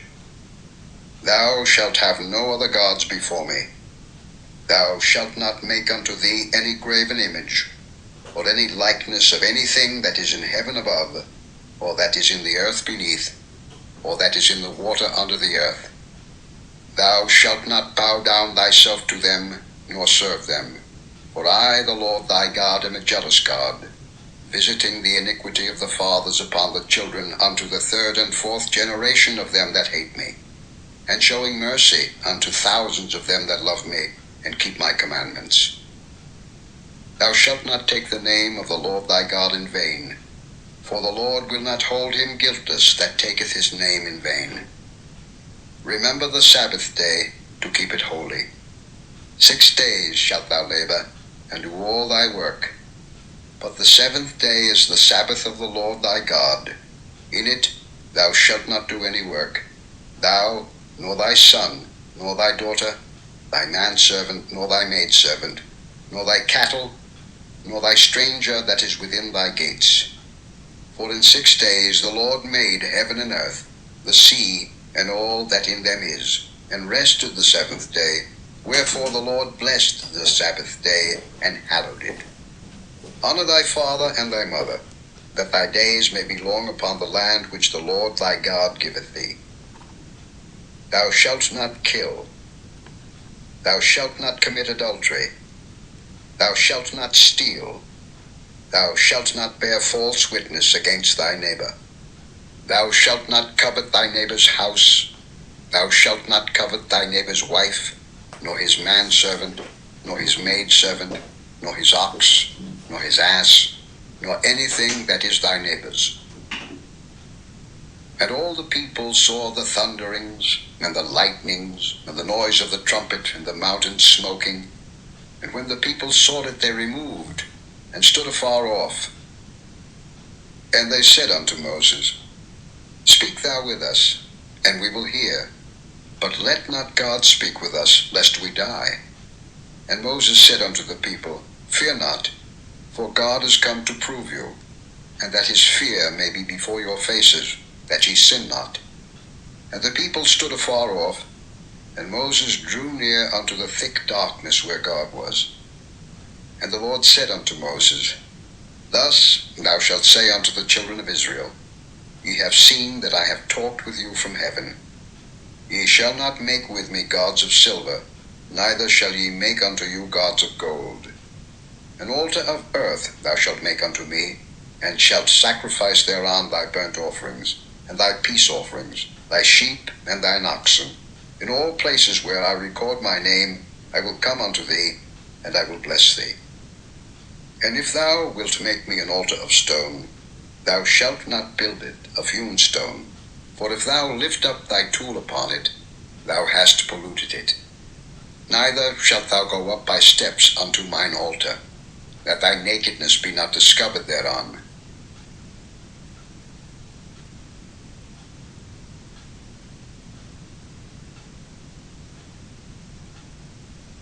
Chapter 21. Now these are the judgments which thou shalt set before them. If thou buy an Hebrew servant, 6 years he shall serve, and in the 7th he shall go out free for nothing. If he came in by himself, he shall go out by himself. If he were married, then his wife shall go out with him. If his master have given him a wife, and she have borne him sons or daughters, the wife and her children shall be her master's, and he shall go out by himself. And if the servant shall plainly say, I love my master, my wife, and my children, I will not go out free, then his master shall bring him unto the judges. He shall also bring him to the door, or unto the door post, and his master shall bore his ear through with an awl, and he shall serve him forever. And if a man sell his daughter to be a maidservant, she shall not go out as the men servants do. If she please not her master, who hath betrothed her to himself, then shall he let her be redeemed. To sell her unto a strange nation he shall have no power, seeing he hath dealt deceitfully with her. And if he have betrothed her unto his son, he shall deal with her after the manner of daughters. If he take him another wife, her food, her raiment, and her duty of marriage shall he not diminish. And if he do not these 3 unto her, then shall she go out free without money. He that smiteth a man, so that he die, shall be surely put to death. And if a man lie not in wait, but God deliver him into his hand, then I will appoint thee a place whither he shall flee. But if a man come presumptuously upon his neighbor to slay him with guile, thou shalt take him from mine altar, that he may die. And he that smiteth his father or his mother shall be surely put to death. And he that stealeth a man, and selleth him, or if he be found in his hand, he shall surely be put to death. And he that curseth his father or his mother shall surely be put to death. And if men strive together, and one smite another with a stone, or with his fist, and he die not, but keepeth his bed, if he rise again, and walk abroad upon his staff, then shall he that smote him be quit. Only he shall pay for the loss of his time, and shall cause him to be thoroughly healed. And if a man smite his servant, or his maid with a rod, and he die under his hand, he shall be surely punished. Notwithstanding, if he continue a day or 2, he shall not be punished, for he is his money. If men strive, and hurt a woman with child, so that her fruit depart from her, and yet no mischief follow, he shall be surely punished, according as the woman's husband will lay upon him, and he shall pay as the judges determine. And if any mischief follow, then thou shalt give life for life, eye for eye, tooth for tooth, hand for hand, foot for foot, burning for burning, wound for wound, stripe for stripe. And if a man smite the eye of his servant, or the eye of his maid, that it perish, he shall let him go free for his eye's sake. And if he smite out his manservant's tooth, or his maidservant's tooth, he shall let him go free for his tooth's sake. If an ox gore a man or a woman that they die, then the ox shall be surely stoned, and his flesh shall not be eaten, but the owner of the ox shall be quit. But if the ox were wont to push with his horn in time past, and it hath been testified to his owner, and he hath not kept him in, but that he hath killed a man or a woman, the ox shall be stoned, and his owner also shall be put to death. If there be laid on him a sum of money, then he shall give for the ransom of his life whatsoever is laid upon him. Whether he have gored a son, or have gored a daughter, according to this judgment shall it be done unto him. If the ox shall push a manservant or a maidservant, he shall give unto their master 30 shekels of silver, and the ox shall be stoned. And if a man shall open a pit, or if a man shall dig a pit, and not cover it, and an ox or an ass fall therein, the owner of the pit shall make it good, and give money unto the owner of them, and the dead beast shall be his. And if one man's ox hurt another's, that he die, then they shall sell the live ox, and divide the money of it, and the dead ox also they shall divide. Or if it be known that the ox hath used to push in time past, and his owner hath not kept him in, he shall surely pay ox for ox, and the dead shall be his own.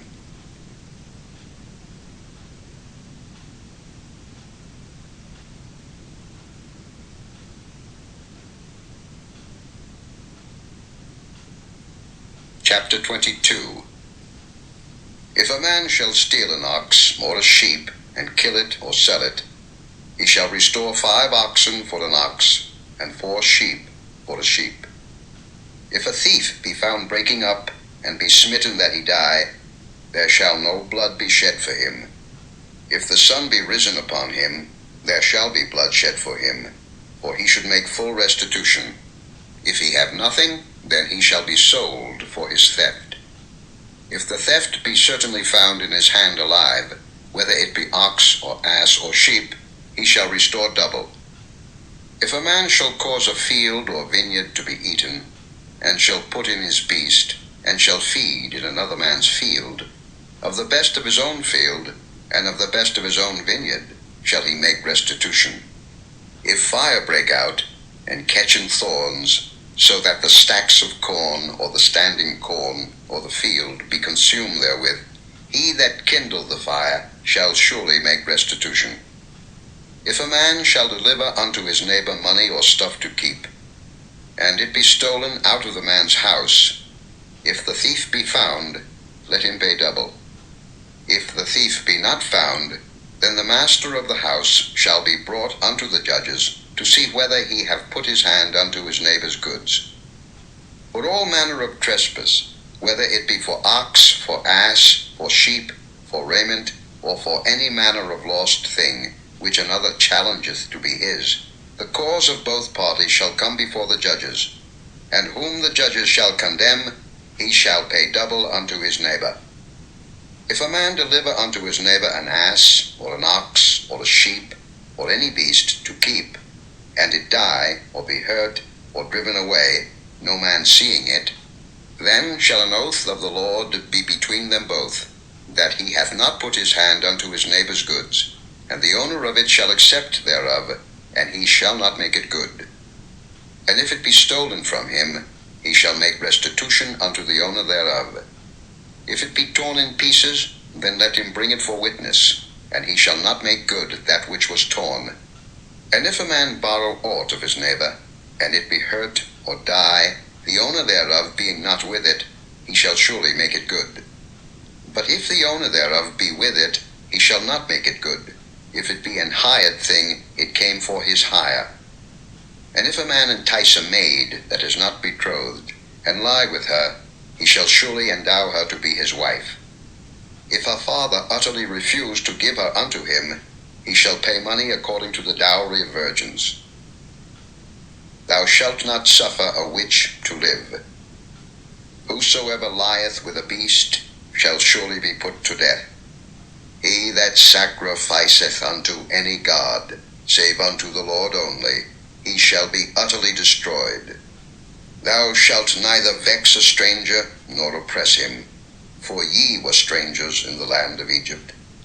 Ye shall not afflict any widow or fatherless child.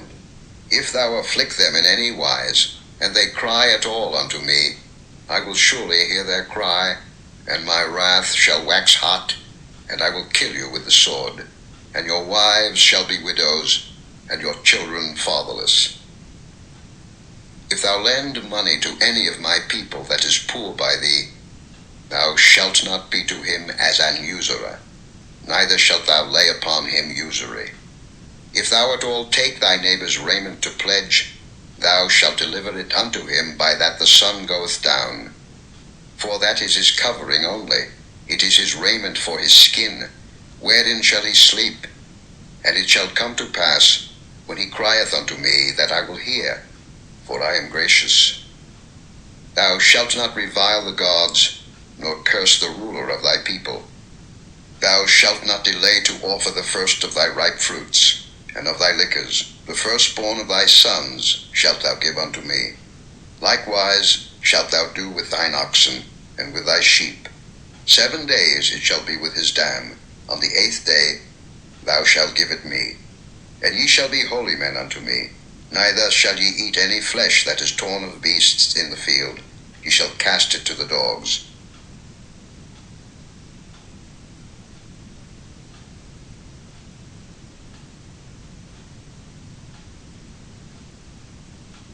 Chapter 23. Thou shalt not raise a false report. Put not thine hand with the wicked to be an unrighteous witness. Thou shalt not follow a multitude to do evil. Neither shalt thou speak in a cause to decline after many to wrest judgment. Neither shalt thou countenance a poor man in his cause. If thou meet thine enemy's ox or his ass going astray, thou shalt surely bring it back to him again. If thou see the ass of him that hateth thee lying under his burden, and wouldest forbear to help him, thou shalt surely help with him. Thou shalt not wrest the judgment of thy poor in his cause. Keep thee far from a false matter, and the innocent and righteous slay thou not, for I will not justify the wicked. And thou shalt take no gift, for the gift blindeth the wise, and perverteth the words of the righteous. Also, thou shalt not oppress a stranger, for ye know the heart of a stranger, seeing ye were strangers in the land of Egypt. In 6 years thou shalt sow thy land, and shalt gather in the fruits thereof. But the 7th year thou shalt let it rest and lie still, that the poor of thy people may eat. And what they leave the beasts of the field shall eat. In like manner thou shalt deal with thy vineyard, and with thy oliveyard. 6 days thou shalt do thy work, and on the 7th day thou shalt rest, that thine ox and thine ass may rest, and the son of thy handmaid, and the stranger may be refreshed. And in all things that I have said unto you be circumspect, and make no mention of the name of other gods, neither let it be heard out of thy mouth. 3 times thou shalt keep a feast unto me in the year. Thou shalt keep the feast of unleavened bread. Thou shalt eat unleavened bread 7 days, as I commanded thee, in the time appointed of the month Abib. For in it thou camest out from Egypt, and none shall appear before me empty. And the feast of harvest, the first fruits of thy labors, which thou hast sown in the field, and the feast of ingathering, which is in the end of the year, when thou hast gathered in thy labors out of the field. 3 times in the year all thy males shall appear before the Lord God. Thou shalt not offer the blood of my sacrifice with leavened bread. neither shall the fat of my sacrifice remain until the morning. The first of the first fruits of thy land thou shalt bring into the house of the Lord thy God. Thou shalt not seethe a kid in his mother's milk. Behold, I send an angel before thee, to keep thee in the way, and to bring thee into the place which I have prepared. Beware of him, and obey his voice. Provoke him not, for he will not pardon your transgressions, for my name is in him. But if thou shalt indeed obey his voice, and do all that I speak, then I will be an enemy unto thine enemies, and an adversary unto thine adversaries. For mine angel shall go before thee, and bring thee in unto the Amorites, and the Hittites, and the Perizzites, and the Canaanites, and the Hivites, and the Jebusites, and I will cut them off. Thou shalt not bow down to their gods, nor serve them, nor do after their works, but thou shalt utterly overthrow them, and quite break down their images.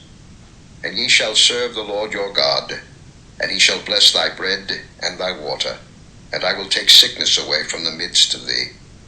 There shall nothing cast their young, nor be barren in thy land. The number of thy days I will fulfill. I will send my fear before thee, and will destroy all the people to whom thou shalt come, and I will make all thine enemies turn their backs unto thee. And I will send hornets before thee, which shall drive out the Hivite, the Canaanite, and the Hittite from before thee. I will not drive them out from before thee in 1 year, lest the land become desolate, and the beast of the field multiply against thee. By little and little I will drive them out from before thee, until thou be increased, and inherit the land. And I will set thy bounds from the Red Sea even unto the sea of the Philistines, and from the desert unto the river. For I will deliver the inhabitants of the land into your hand, and thou shalt drive them out before thee.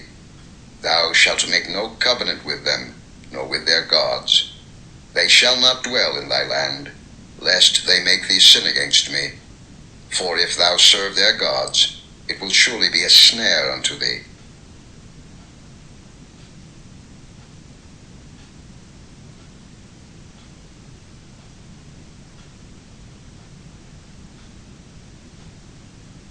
Chapter 24. And he said unto Moses, Come up unto the Lord, thou, and Aaron, Nadab, and Abihu, and 70 of the elders of Israel, and worship ye afar off. And Moses alone shall come near the Lord, but they shall not come nigh, neither shall the people go up with him. And Moses came and told the people all the words of the Lord, and all the judgments. And all the people answered with one voice and said, All the words which the Lord hath said will we do. And Moses wrote all the words of the Lord, and rose up early in the morning, and builded an altar under the hill, and 12 pillars, according to the 12 tribes of Israel. And he sent young men of the children of Israel, which offered burnt offerings, and sacrificed peace offerings of oxen unto the Lord. And Moses took half of the blood, and put it in basins, and half of the blood he sprinkled on the altar. And he took the book of the covenant, and read in the audience of the people, and they said, All that the Lord hath said will we do, and be obedient. And Moses took the blood, and sprinkled it on the people, and said, Behold the blood of the covenant, which the Lord hath made with you concerning all these words. Then went up Moses and Aaron, Nadab, and Abihu, and 70 of the elders of Israel, and they saw the God of Israel, and there was under his feet as it were a paved work of a sapphire stone, and as it were the body of heaven in his clearness. And upon the nobles of the children of Israel he laid not his hand. Also they saw God, and did eat and drink. And the Lord said unto Moses, Come up to me into the mount, and be there. And I will give thee tables of stone, and a law, and commandments which I have written, that thou mayest teach them. And Moses rose up, and his minister Joshua, and Moses went up into the mount of God. And he said unto the elders, Tarry ye here for us, until we come again unto you. And behold, Aaron and Hur are with you. If any man have any matters to do, let him come unto them. And Moses went up into the mount, and a cloud covered the mount. And the glory of the Lord abode upon Mount Sinai, and the cloud covered it 6 days. And the 7th day he called unto Moses out of the midst of the cloud. And the sight of the glory of the Lord was like devouring fire on the top of the mount in the eyes of the children of Israel. And Moses went into the midst of the cloud, and gat him up into the mount, and Moses was in the mount 40 days and 40 nights.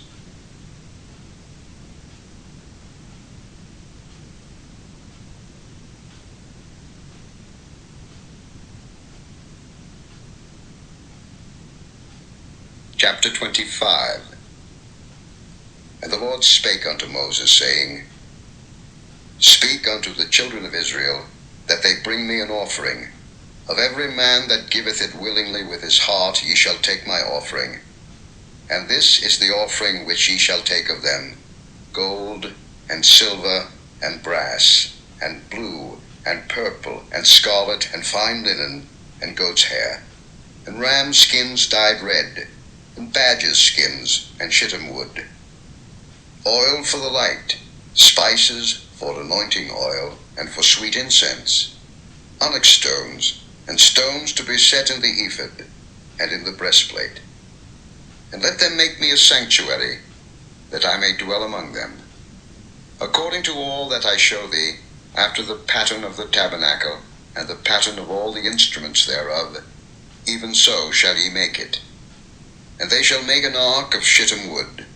2 cubits and a half shall be the length thereof, and a cubit and a half the breadth thereof, and a cubit and a half the height thereof. And thou shalt overlay it with pure gold. Within and without shalt thou overlay it, and shalt make upon it a crown of gold round about. And thou shalt cast 4 rings of gold for it, and put them in the 4 corners thereof. And 2 rings shall be in the one side of it, and 2 rings in the other side of it. And thou shalt make staves of shittim wood, and overlay them with gold. And thou shalt put the staves into the rings by the sides of the ark, that the ark may be borne with them. The staves shall be in the rings of the ark, they shall not be taken from it. And thou shalt put into the ark the testimony which I shall give thee. And thou shalt make a mercy seat of pure gold. 2 cubits and a half shall be the length thereof, and a cubit and a half the breadth thereof. And thou shalt make 2 cherubims of gold. Of beaten work shalt thou make them in the 2 ends of the mercy seat. And make 1 cherub on the one end, and the other cherub on the other end. Even of the mercy seat shall ye make the cherubims on the 2 ends thereof. And the cherubims shall stretch forth their wings on high, covering the mercy seat with their wings. And their faces shall look one to another. Toward the mercy seat shall the faces of the cherubims be. And thou shalt put the mercy seat above upon the ark, and in the ark thou shalt put the testimony that I shall give thee. And there I will meet with thee, and I will commune with thee from above the mercy seat, from between the 2 cherubims which are upon the ark of the testimony, of all things which I will give thee in commandment unto the children of Israel. Thou shalt also make a table of shittim wood. 2 cubits shall be the length thereof, and a cubit the breadth thereof, and a cubit and a half the height thereof. And thou shalt overlay it with pure gold, and make thereto a crown of gold round about. And thou shalt make unto it a border of an handbreadth round about, and thou shalt make a golden crown to the border thereof round about. And thou shalt make for it 4 rings of gold, and put the rings in the 4 corners that are on the 4 feet thereof. Over against the border shall the rings be for places of the staves to bear the table. And thou shalt make the staves of shittim wood, and overlay them with gold, that the table may be borne with them. And thou shalt make the dishes thereof, and spoons thereof, and covers thereof, and bowls thereof, to cover withal. Of pure gold shalt thou make them. And thou shalt set upon the table showbread before me alway. And thou shalt make a candlestick of pure gold. Of beaten work shall the candlestick be made. His shaft and his branches, his bowls, his knops, and his flowers shall be of the same. And 6 branches shall come out of the sides of it, 3 branches of the candlestick out of the one side, and 3 branches of the candlestick out of the other side. 3 bowls made like unto almonds, with a knop and a flower in one branch, and 3 bowls made like almonds in the other branch, with a knop and a flower, so in the 6 branches that come out of the candlestick. And in the candlestick shall be 4 bowls, made like unto almonds, with their knops and their flowers.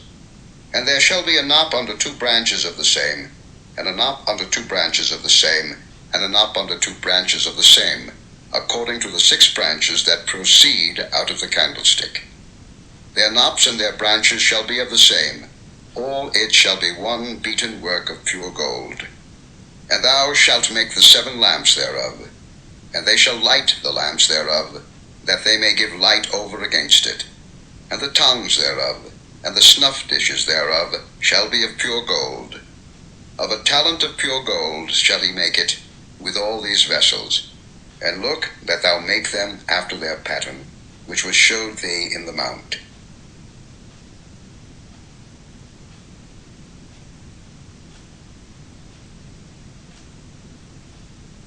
Chapter 26. Moreover, thou shalt make the tabernacle with 10 curtains of fine twined linen, and blue and purple and scarlet. With cherubims of cunning work shalt thou make them. The length of one curtain shall be 28 cubits, and the breadth of one curtain 4 cubits, and every one of the curtains shall have one measure. The 5 curtains shall be coupled together one to another, and other 5 curtains shall be coupled one to another. And thou shalt make loops of blue upon the edge of the one curtain from the selvage in the coupling. And likewise shalt thou make in the uttermost edge of another curtain in the coupling of the second.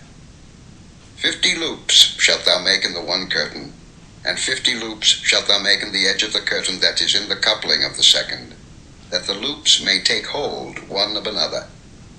And thou shalt make 50 taches of gold, and couple the curtains together with the taches, and it shall be one tabernacle. And thou shalt make curtains of goat's hair to be a covering upon the tabernacle. 11 curtains shalt thou make. The length of one curtain shall be 30 cubits, and the breadth of one curtain 4 cubits. And the 11 curtains shall be all of one measure. And thou shalt couple 5 curtains by themselves, and 6 curtains by themselves, and shalt double the 6th curtain in the forefront of the tabernacle. And thou shalt make 50 loops on the edge of the one curtain that is outmost in the coupling, and 50 loops in the edge of the curtain which coupleth the second. And thou shalt make 50 taches of brass, and put the taches into the loops, and couple the tent together, that it may be one. And the remnant that remaineth of the curtains of the tent, the half curtain that remaineth, shall hang over the backside of the tabernacle, and a cubit on the one side, and a cubit on the other side of that which remaineth in the length of the curtains of the tent. It shall hang over the sides of the tabernacle on this side and on that side to cover it. And thou shalt make a covering for the tent of ram skins dyed red, and a covering above of badgers' skins. And thou shalt make boards for the tabernacle of shittim wood standing up. 10 cubits shall be the length of a board, and a cubit and a half shall be the breadth of one board. 2 tenons shall there be in one board, set in order one against another. Thus shalt thou make for all the boards of the tabernacle. And thou shalt make the boards for the tabernacle, 20 boards on the south side southward. And thou shalt make 40 sockets of silver under the 20 boards, 2 sockets under one board for his 2 tenons, and 2 sockets under another board for his 2 tenons. And for the second side of the tabernacle on the north side there shall be 20 boards, and there 40 sockets of silver, 2 sockets under one board, and 2 sockets under another board.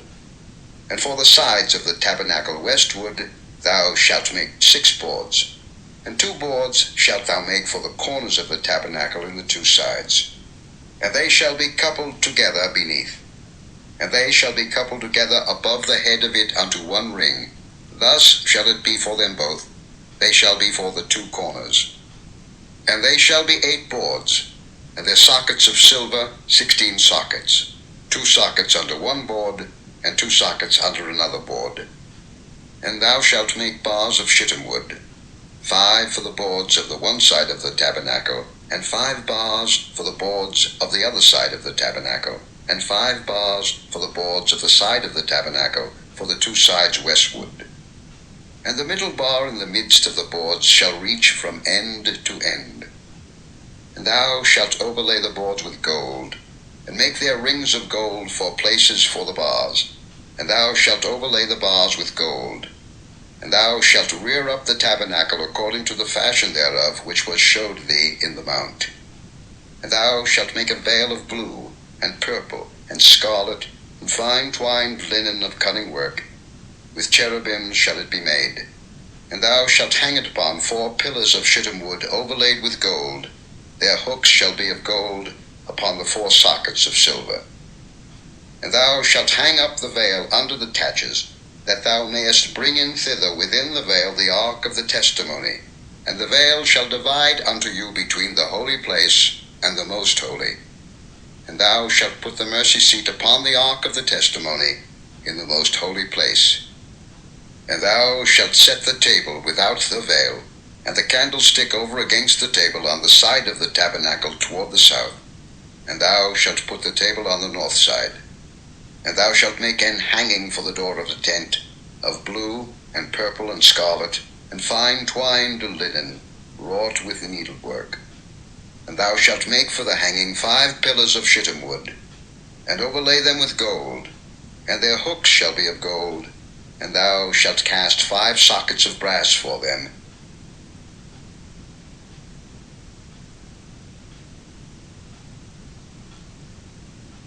Chapter 27.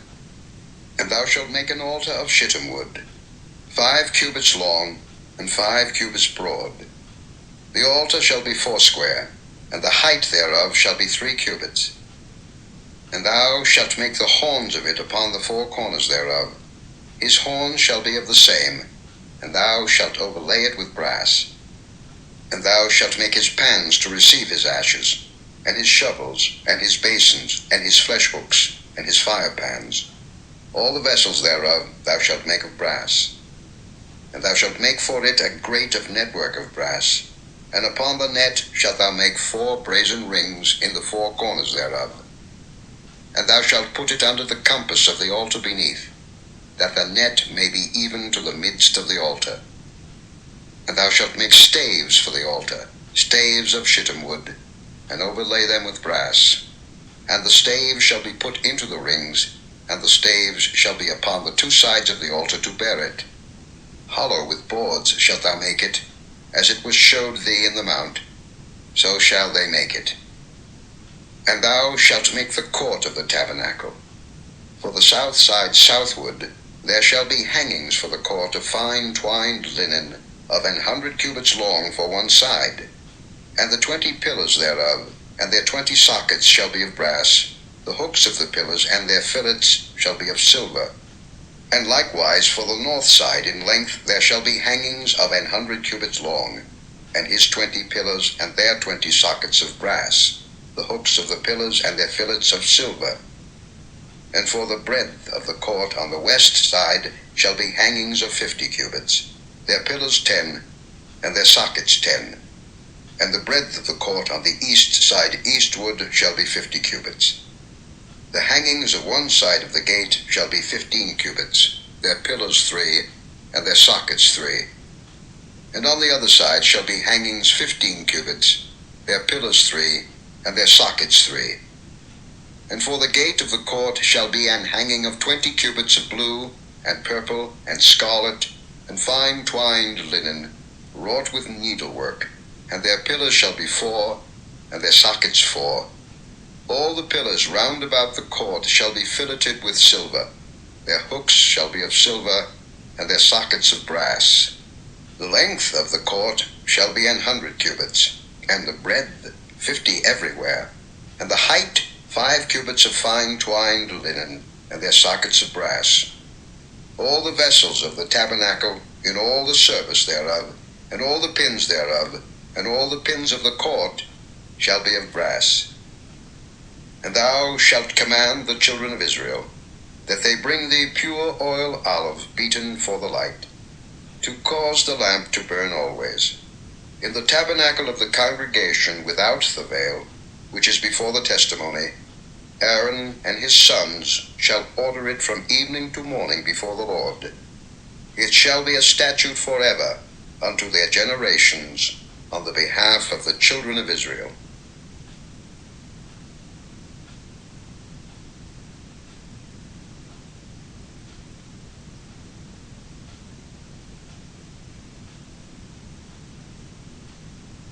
Chapter 28.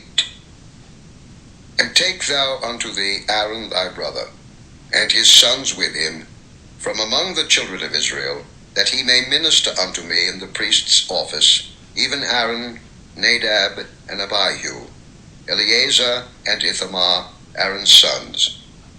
And thou shalt make holy garments for Aaron thy brother, for glory and for beauty.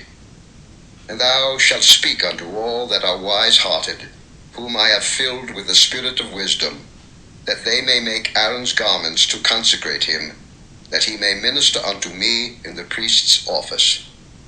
And these are the garments which they shall make: a breastplate, and an ephod, and a robe, and a broidered coat, a mitre, and a girdle. And they shall make holy garments for Aaron thy brother and his sons, that he may minister unto me in the priest's office. And they shall take gold, and blue, and purple, and scarlet, and fine linen. And they shall make the ephod of gold, of blue, and of purple, of scarlet, and fine twined linen with cunning work. It shall have the 2 shoulder pieces thereof joined at the 2 edges thereof, and so it shall be joined together. And the curious girdle of the ephod, which is upon it, shall be of the same, according to the work thereof, even of gold, of blue, and purple, and scarlet, and fine twined linen. And thou shalt take 2 onyx stones, and grave on them the names of the children of Israel, 6 of their names on one stone, and the other 6 names of the rest on the other stone, according to their birth. With the work of an engraver in stone, like the engravings of a signet, shalt thou engrave the 2 stones with the names of the children of Israel. Thou shalt make them to be set in ouches of gold. And thou shalt put the 2 stones upon the shoulders of the ephod for stones of memorial unto the children of Israel. And Aaron shall bear their names before the Lord upon his 2 shoulders for a memorial. And thou shalt make ouches of gold, and 2 chains of pure gold at the ends. Of wreathen work shalt thou make them, and fasten the wreathen chains to the ouches. And thou shalt make the breastplate of judgment with cunning work. After the work of the ephod thou shalt make it, of gold, of blue, and of purple, and of scarlet, and of fine twined linen shalt thou make it. 4 square it shall be, being doubled. A span shall be the length thereof, and a span shall be the breadth thereof. And thou shalt set it in settings of stones, even 4 rows of stones. The first row shall be a sardius, a topaz, and a carbuncle. This shall be the first row. And the second row shall be an emerald, a sapphire, and a diamond. And the third row a ligure, an agate, and an amethyst. And the 4th row a beryl, and an onyx, and a jasper. They shall be set in gold in their enclosings. And the stone shall be with the names of the children of Israel, 12, according to their names, like the engravings of a signet. Every one with his name shall they be according to the 12 tribes. And thou shalt make upon the breastplate chains at the ends of wreathen work of pure gold. And thou shalt make upon the breastplate 2 rings of gold, and shalt put the 2 rings on the 2 ends of the breastplate. And thou shalt put the 2 wreathen chains of gold in the 2 rings which are on the ends of the breastplate. And the other 2 ends of the 2 wreathen chains thou shalt fasten in the 2 ouches, and put them on the shoulder pieces of the ephod before it. And thou shalt make 2 rings of gold, and thou shalt put them upon the 2 ends of the breastplate in the border thereof, which is in the side of the ephod inward. And 2 other rings of gold thou shalt make, and shalt put them on the 2 sides of the ephod underneath, toward the forepart thereof, over against the other coupling thereof, above the curious girdle of the ephod. And they shall bind the breastplate by the rings thereof unto the rings of the ephod with a lace of blue, that it may be above the curious girdle of the ephod, and that the breastplate be not loosed from the ephod. And Aaron shall bear the names of the children of Israel in the breastplate of judgment upon his heart, when he goeth in unto the holy place, for a memorial before the Lord continually. And thou shalt put in the breastplate of judgment the Urim and the Thummim, and they shall be upon Aaron's heart, when he goeth in before the Lord. And Aaron shall bear the judgment of the children of Israel upon his heart before the Lord continually. And thou shalt make the robe of the ephod all of blue. And there shall be an hole in the top of it, in the midst thereof. It shall have a binding of woven work round about the whole of it, as it were the hole of an habergeon, that it be not rent. And beneath upon the hem of it thou shalt make pomegranates of blue, and of purple, and of scarlet, round about the hem thereof, and bells of gold between them round about, a golden bell and a pomegranate, a golden bell and a pomegranate upon the hem of the robe round about. And it shall be upon Aaron to minister, and his sound shall be heard when he goeth in unto the holy place before the Lord, and when he cometh out, that he die not. And thou shalt make a plate of pure gold, engrave upon it, like the engravings of a signet, Holiness to the Lord. And thou shalt put it on a blue lace, that it may be upon the mitre, upon the forefront of the mitre it shall be. And it shall be upon Aaron's forehead, that Aaron may bear the iniquity of the holy things, which the children of Israel shall hallow in all their holy gifts. And it shall be always upon his forehead, that they may be accepted before the Lord. And thou shalt embroider the coat of fine linen, and thou shalt make the mitre of fine linen, and thou shalt make the girdle of needlework. And for Aaron's sons thou shalt make coats, and thou shalt make for them girdles, and bonnets shalt thou make for them, for glory and for beauty. And thou shalt put them upon Aaron thy brother, and his sons with him, and shalt anoint them, and consecrate them, and sanctify them, that they may minister unto me in the priest's office. And thou shalt make them linen breeches to cover their nakedness, from the loins even unto the thighs they shall reach.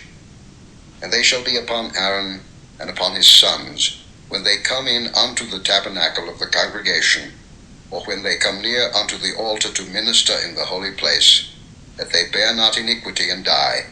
It shall be a statute forever unto him and his seed after him.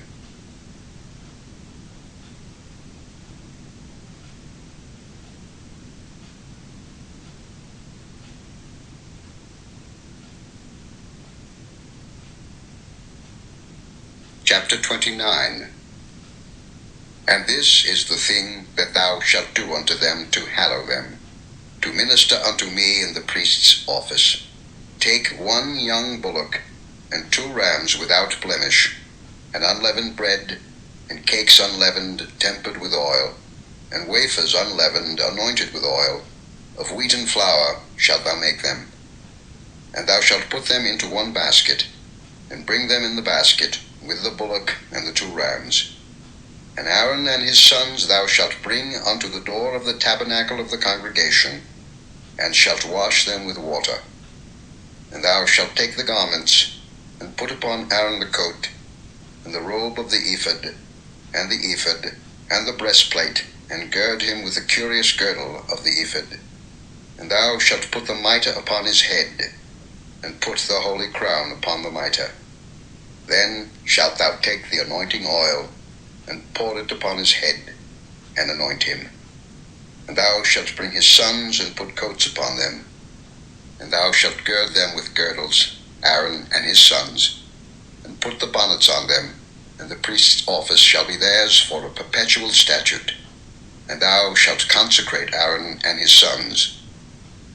And thou shalt cause a bullock to be brought before the tabernacle of the congregation, and Aaron and his sons shall put their hands upon the head of the bullock. And thou shalt kill the bullock before the Lord, by the door of the tabernacle of the congregation. And thou shalt take of the blood of the bullock, and put it upon the horns of the altar with thy finger, and pour all the blood beside the bottom of the altar. And thou shalt take all the fat that covereth the inwards, and the caul that is above the liver, and the 2 kidneys, and the fat that is upon them, and burn them upon the altar. But the flesh of the bullock, and his skin, and his dung, shalt thou burn with fire without the camp. It is a sin offering. Thou shalt also take 1 ram, and Aaron and his sons shall put their hands upon the head of the ram. And thou shalt slay the ram, and thou shalt take his blood, and sprinkle it round about upon the altar. And thou shalt cut the ram in pieces, and wash the inwards of him, and his legs, and put them unto his pieces and unto his head. And thou shalt burn the whole ram upon the altar. It is a burnt offering unto the Lord. It is a sweet savour, an offering made by fire unto the Lord. And thou shalt take the other ram, and Aaron and his sons shall put their hands upon the head of the ram. Then shalt thou kill the ram, and take of his blood, and put it upon the tip of the right ear of Aaron, and upon the tip of the right ear of his sons, and upon the thumb of their right hand, and upon the great toe of their right foot, and sprinkle the blood upon the altar round about. And thou shalt take of the blood that is upon the altar, and of the anointing oil, and sprinkle it upon Aaron, and upon his garments, and upon his sons, and upon the garments of his sons with him. And he shall be hallowed, and his garments, and his sons' garments with him. Also thou shalt take of the ram the fat and the rump, and the fat that covereth the inwards, and the caul above the liver, and the 2 kidneys, and the fat that is upon them, and the right shoulder, for it is a ram of consecration, and 1 loaf of bread, and 1 cake of oiled bread, and 1 wafer out of the basket of the unleavened bread that is before the Lord. And thou shalt put all in the hands of Aaron, and in the hands of his sons, and shalt wave them for a wave offering before the Lord. And thou shalt receive them of their hands, and burn them upon the altar for a burnt offering, for a sweet savour before the Lord. It is an offering made by fire unto the Lord. And thou shalt take the breast of the ram of Aaron's consecration, and wave it for a wave offering before the Lord, and it shall be thy part. And thou shalt sanctify the breast of the wave offering, and the shoulder of the heave offering, which is waved, and which is heaved up, of the ram of the consecration, even of that which is for Aaron, and of that which is for his sons. And it shall be Aaron's and his sons by a statute for ever from the children of Israel. For it is an heave offering, and it shall be an heave offering from the children of Israel of the sacrifice of their peace offerings, even their heave offering unto the Lord. And the holy garments of Aaron shall be his sons after him, to be anointed therein, and to be consecrated in them. And that son that is priest in his stead shall put them on 7 days, when he cometh into the tabernacle of the congregation to minister in the holy place. And thou shalt take the ram of the consecration, and seethe his flesh in the holy place. And Aaron and his sons shall eat the flesh of the ram, and the bread that is in the basket, by the door of the tabernacle of the congregation.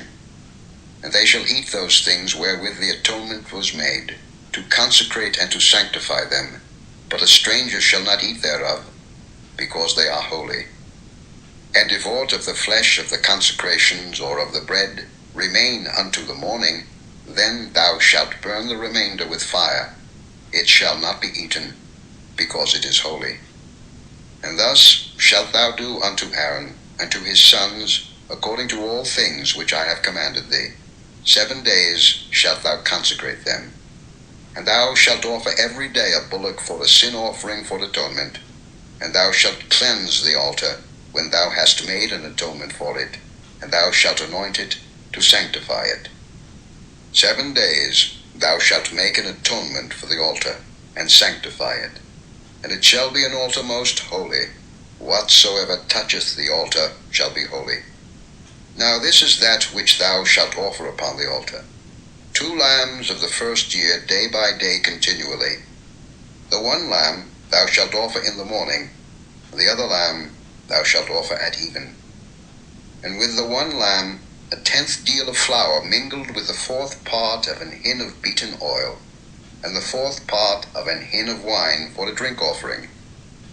And the other lamb thou shalt offer at even, and shalt do thereto according to the meat offering of the morning, and according to the drink offering thereof, for a sweet savour, an offering made by fire unto the Lord. This shall be a continual burnt offering throughout your generations at the door of the tabernacle of the congregation before the Lord, where I will meet you, to speak there unto thee. And there I will meet with the children of Israel, and the tabernacles shall be sanctified by my glory. And I will sanctify the tabernacle of the congregation and the altar. I will sanctify also both Aaron and his sons to minister to me in the priest's office. And I will dwell among the children of Israel, and will be their God. And they shall know that I am the Lord their God, that brought them forth out of the land of Egypt, that I may dwell among them. I am the Lord their God.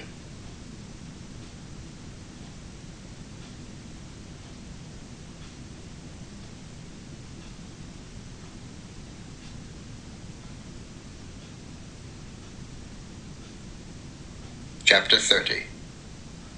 And thou shalt make an altar to burn incense upon. Of shittim wood shalt thou make it. A cubit shall be the length thereof, and a cubit the breadth thereof. 4 square shall it be, and 2 cubits shall be the height thereof. The horns thereof shall be of the same. And thou shalt overlay it with pure gold, the top thereof, and the sides thereof round about, and the horns thereof, and thou shalt make unto it a crown of gold round about.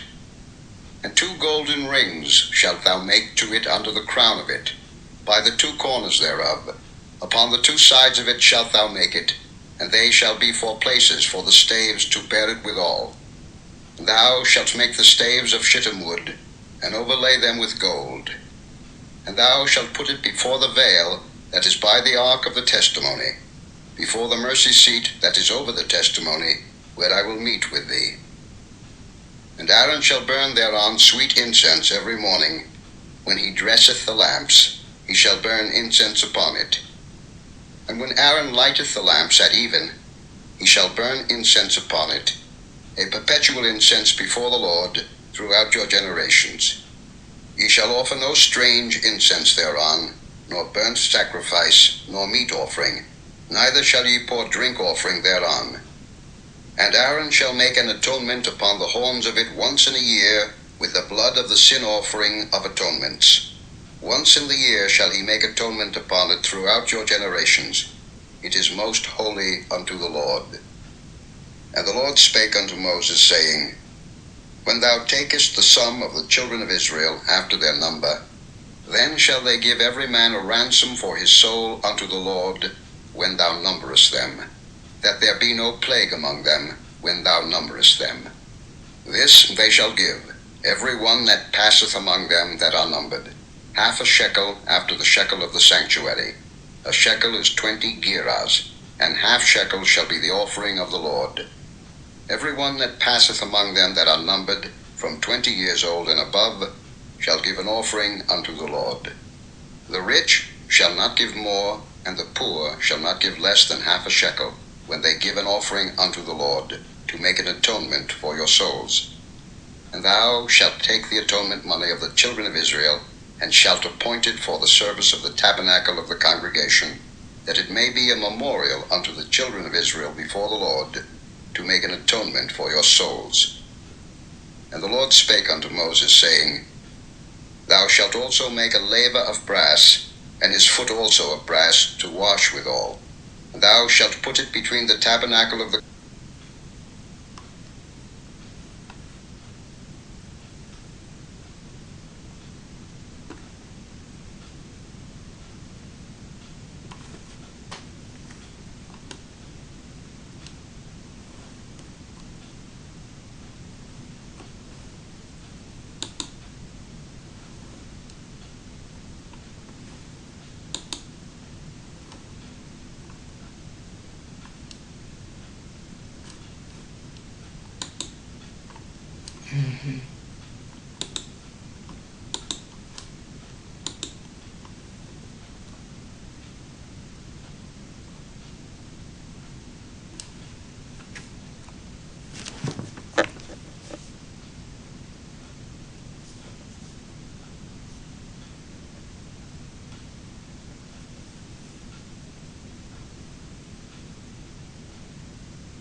Chapter 38. And he made the altar of burnt offering of shittim wood. 5 cubits was the length thereof, and 5 cubits the breadth thereof. It was 4 square, and 3 cubits the height thereof. And he made the horns thereof on the 4 corners of it. The horns thereof were of the same, and he overlaid it with brass. And he made all the vessels of the altar, the pots and the shovels and the basins, and the flesh hooks and the fire pans. All the vessels thereof made he of brass. And he made for the altar a brazen grate of network under the compass thereof, beneath unto the midst of it. And he cast 4 rings for the 4 ends of the grate of brass, to be places for the staves. And he made the staves of shittim wood, and overlaid them with brass. And he put the staves into the rings on the sides of the altar, to bear it withal. He made the altar hollow with boards. And he made the laver of brass, and the foot of it of brass, of the looking glasses of the women assembling, which assembled at the door of the tabernacle of the congregation. And he made the court. On the south side, southward, the hangings of the court were of fine twined linen, 100 cubits. Their pillars were 20, and their brazen sockets 20. The hooks of the pillars and their fillets were of silver. And for the north side the hangings were 100 cubits. Their pillars were 20, and their sockets of brass 20. The hooks of the pillars and their fillets of silver. And for the west side were hangings of 50 cubits. Their pillars 10, and their sockets 10. The hooks of the pillars and their fillets of silver. And for the east side eastward 50 cubits. The hangings of the one side of the gate were 15 cubits. Their pillars 3, and their sockets 3. And for the other side of the court gate, on this hand and that hand, were hangings of 15 cubits, their pillars 3, and their sockets 3. All the hangings of the court round about were of fine twined linen, and the sockets for the pillars were of brass. The hooks of the pillars and their fillets of silver, and the overlaying of their chapiters of silver, and all the pillars of the court were filleted with silver. And the hanging for the gate of the court was needlework, of blue and purple and scarlet and fine twined linen, and 20 cubits was the length, and the height in the breadth was 5 cubits, answerable to the hangings of the court. And their pillars were 4, and their sockets of brass 4, their hooks of silver, and the overlaying of their chapiters and their fillets of silver. And all the pins of the tabernacle and of the court round about were of brass. This is the sum of the tabernacle, even of the tabernacle of testimony, as it was counted, according to the commandment of Moses, for the service of the Levites, by the hand of Ithamar, son to Aaron the priest. And Bezaleel the son of Uri, the son of Hur, of the tribe of Judah, made all that the Lord commanded Moses. And with him was Aholiab, son of Ahisamach, of the tribe of Dan, an engraver, and a cunning workman, and an embroiderer in blue, and in purple, and in scarlet, and fine linen. All the gold that was occupied for the work and all the work of the holy place, even the gold of the offering, was 29 talents, and 730 shekels, after the shekel of the sanctuary. And the silver of them that were numbered of the congregation was 100 talents, and 1,760 shekels, after the shekel of the sanctuary. A beka for every man, that is, half a shekel, after the shekel of the sanctuary, for every one that went to be numbered, from 20 years old and upward, for 600,000 and 3,550 men. And of the 100 talents of silver were cast the sockets of the sanctuary, and the sockets of the veil, and 100 sockets of the 100 talents, a talent or a socket. And of the 1,770 and 5 shekels, he made hooks for the pillars, and overlaid their chapiters, and filleted them. And the brass of the offering was 70 talents, and 2,400 shekels. And therewith he made the sockets to the door of the tabernacle of the congregation, and the brazen altar, and the brazen grate for it, and all the vessels of the altar, and the sockets of the court round about, and the sockets of the court gate, and all the pins of the tabernacle, and all the pins of the court round about.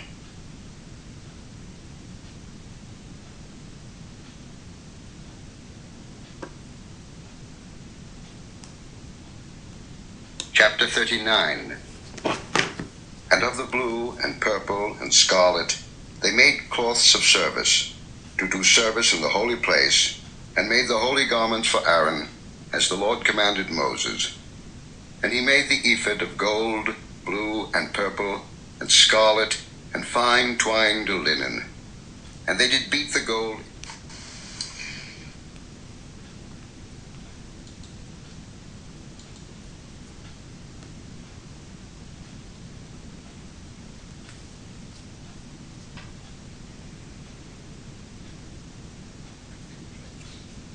cut it into wires, to work it in the blue, and in the purple, and in the scarlet, and in the fine linen, with cunning work. They made shoulder pieces for it, to couple it together. By the 2 edges was it coupled together. And the curious girdle of his ephod that was upon it was of the same, according to the work thereof, of gold, blue and purple, and scarlet and fine twined linen, as the Lord commanded Moses. And they wrought onyx stones enclosed in ouches of gold, graven as signets are graven, with the names of the children of Israel. And he put them on the shoulders of the ephod, that they should be stones for a memorial to the children of Israel, as the Lord commanded Moses. And he made the breastplate of cunning work, like the work of the ephod, of gold, blue and purple, and scarlet, and fine twined linen. It was 4 square. They made the breastplate double. A span was the length thereof, and a span the breadth thereof, being doubled. And they set in it 4 rows of stones. The first row was a sardius, a topaz, and a carbuncle. This was the first row.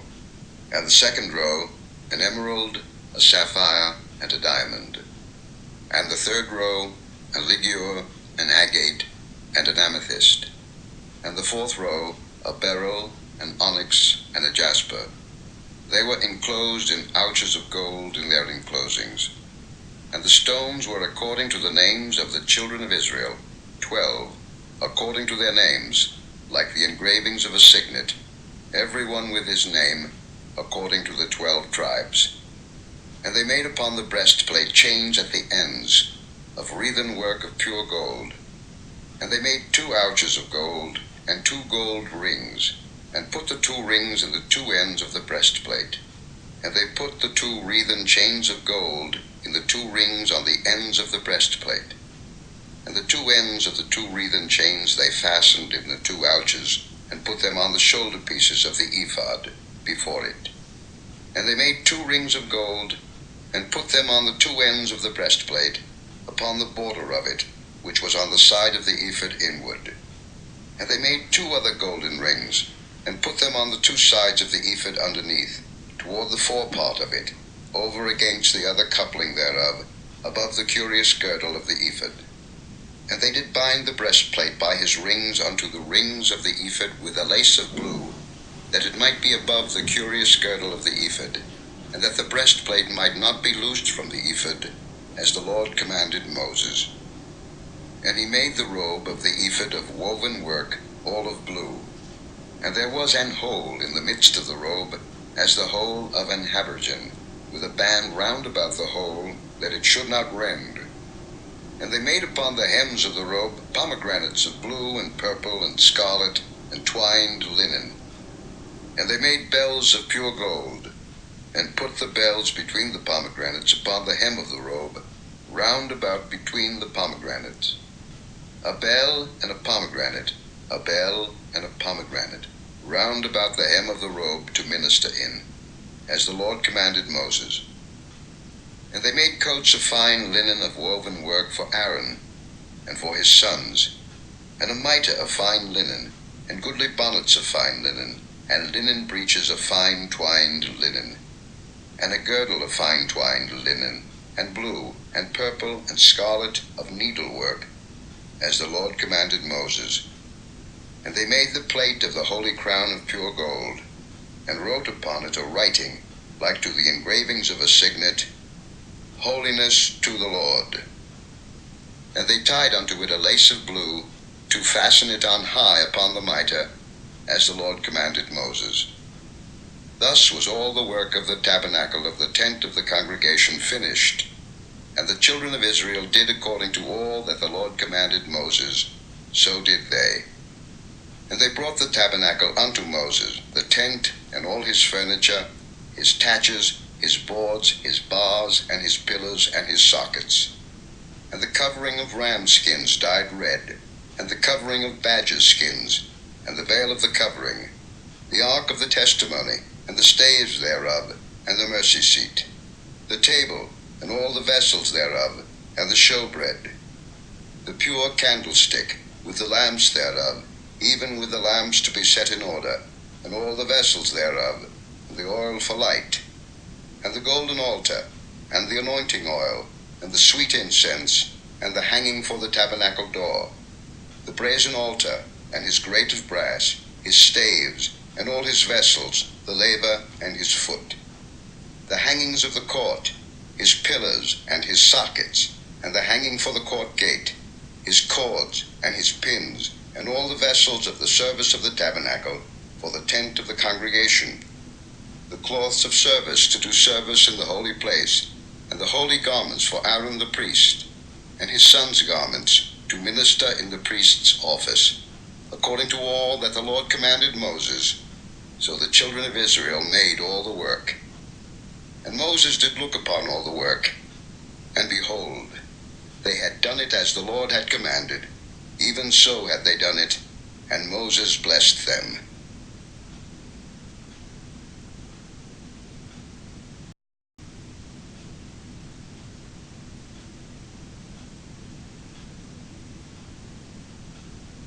Chapter 40.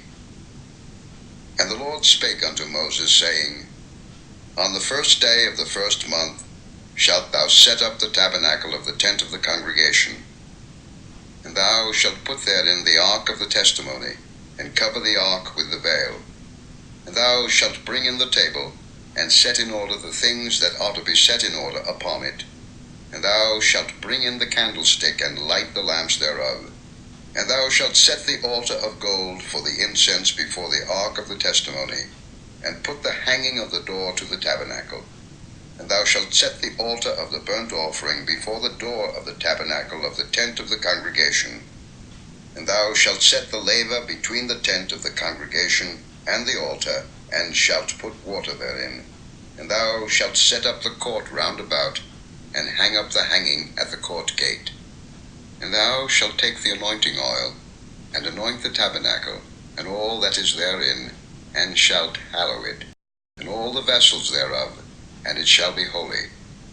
And thou shalt anoint the altar of the burnt offering, and all his vessels, and sanctify the altar, and it shall be an altar most holy. And thou shalt anoint the laver and his foot, and sanctify it. And thou shalt bring Aaron and his sons unto the door of the tabernacle of the congregation, and wash them with water.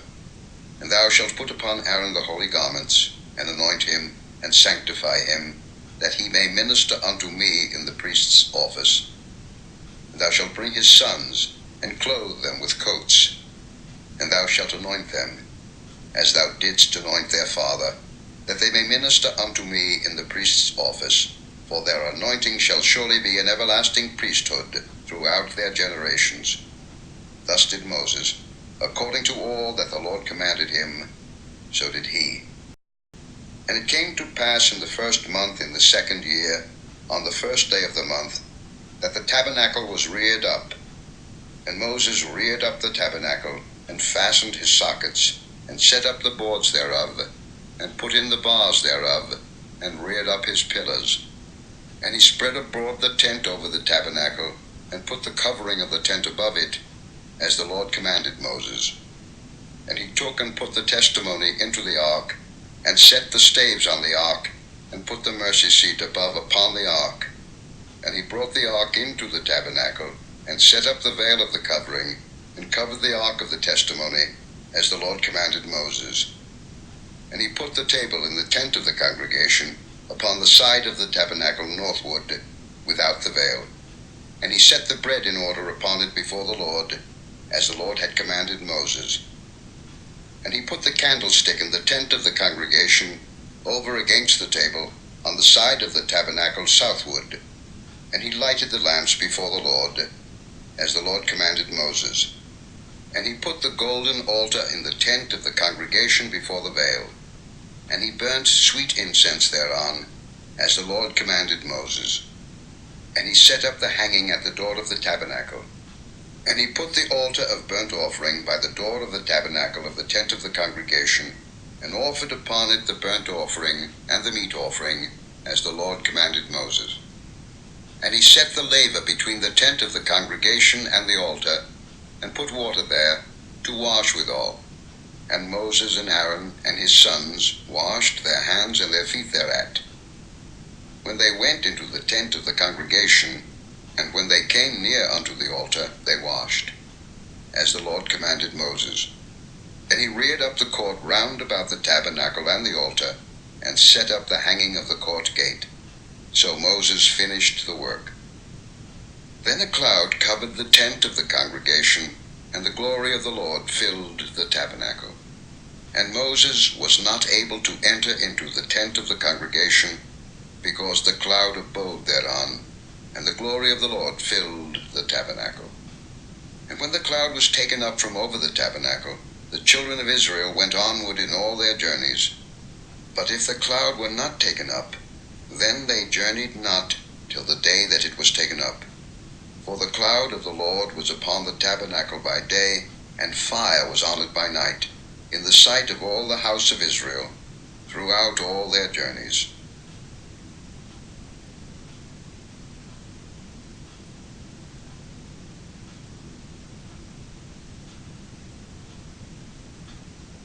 The third book of Moses, called Leviticus. Chapter 1. And the Lord called unto Moses, and spake unto him out of the tabernacle of the congregation, saying, Speak unto the children of Israel, and say unto them, If any man of you bring an offering unto the Lord, ye shall bring your offering of the cattle, even of the herd, and of the flock. If his offering be a burnt sacrifice of the herd, let him offer a male without blemish. He shall offer it of his own voluntary will at the door of the tabernacle of the congregation before the Lord. And he shall put his hand upon the head of the burnt offering, and it shall be accepted for him to make atonement for him. And he shall kill the bullock before the Lord, and the priests, Aaron's sons, bring the blood, and sprinkle the blood round about upon the altar that is by the door of the tabernacle of the congregation. And he shall flay the burnt offering, and cut it into his pieces. And the sons of Aaron the priest shall put fire upon the altar, and lay the wood in order upon the fire. And the priests, Aaron's sons, shall lay the parts, the head, and the fat, in order upon the wood that is on the fire which is upon the altar. But his inwards and his legs shall he wash in water, and the priest shall burn all on the altar, to be a burnt sacrifice, an offering made by fire, of a sweet savour unto the Lord.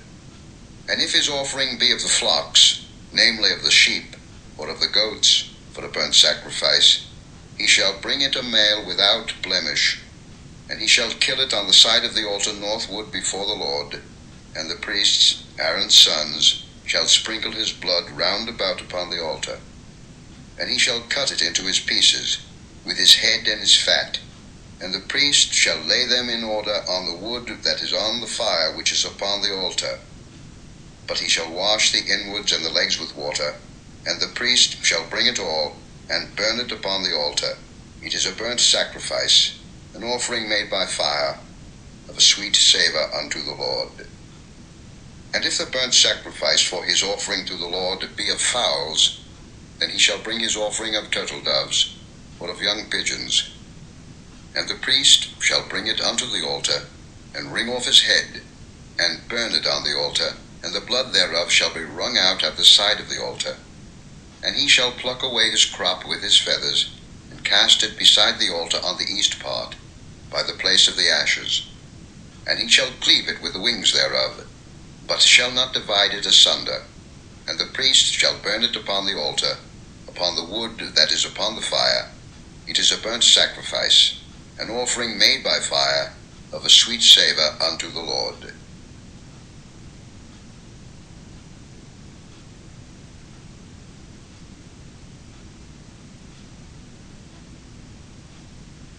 Chapter 2. And when any will offer a meat offering unto the Lord, his offering shall be of fine flour, and he shall pour oil upon it, and put frankincense thereon. And he shall bring it to Aaron's sons the priests, and he shall take thereout his handful of the flour thereof, and of the oil thereof, with all the frankincense thereof. And the priest shall burn the memorial of it upon the altar, to be an offering made by fire, of a sweet savour unto the Lord. And the remnant of the meat offering shall be Aaron's and his sons. It is a thing most holy of the offerings of the Lord made by fire. And if thou bring an oblation of a meat offering baken in the oven, it shall be unleavened cakes of fine flour mingled with oil, or unleavened wafers anointed with oil. And if thy oblation be a meat offering baken in a pan, it shall be a fine flour unleavened, mingled with oil. Thou shalt part it in pieces, and pour oil thereon. It is a meat offering. And if thy oblation be a meat offering baken in the frying pan, it shall be made of fine flour with oil. And thou shalt bring the meat offering that is made of these things unto the Lord. And when it is presented unto the priest, he shall bring it unto the altar. And the priest shall take from the meat offering a memorial thereof, and shall burn it upon the altar. It is an offering made by fire, of a sweet savour unto the Lord. And that which is left of the meat offering shall be Aaron's and his sons. It is a thing most holy of the offerings of the Lord made by fire. No meat offering, which ye shall bring unto the Lord, shall be made with leaven, for ye shall burn no leaven, nor any honey, in any offering of the Lord made by fire. As for the oblation of the first fruits, ye shall offer them unto the Lord, but they shall not be burnt on the altar for a sweet savour. And every oblation of thy meat offering shalt thou season with salt, neither shalt thou suffer the salt of the covenant of thy God to be lacking from thy meat offering. With all thine offerings thou shalt offer salt. And if thou offer a meat offering of thy first fruits unto the Lord, thou shalt offer for the meat offering of thy first fruits green ears of corn dried by the fire, even corn beaten out of full ears. And thou shalt put oil upon it, and lay frankincense thereon. It is a meat offering. And the priest shall burn the memorial of it, part of the beaten corn thereof, and part of the oil thereof, with all the frankincense thereof. It is an offering made by fire unto the Lord.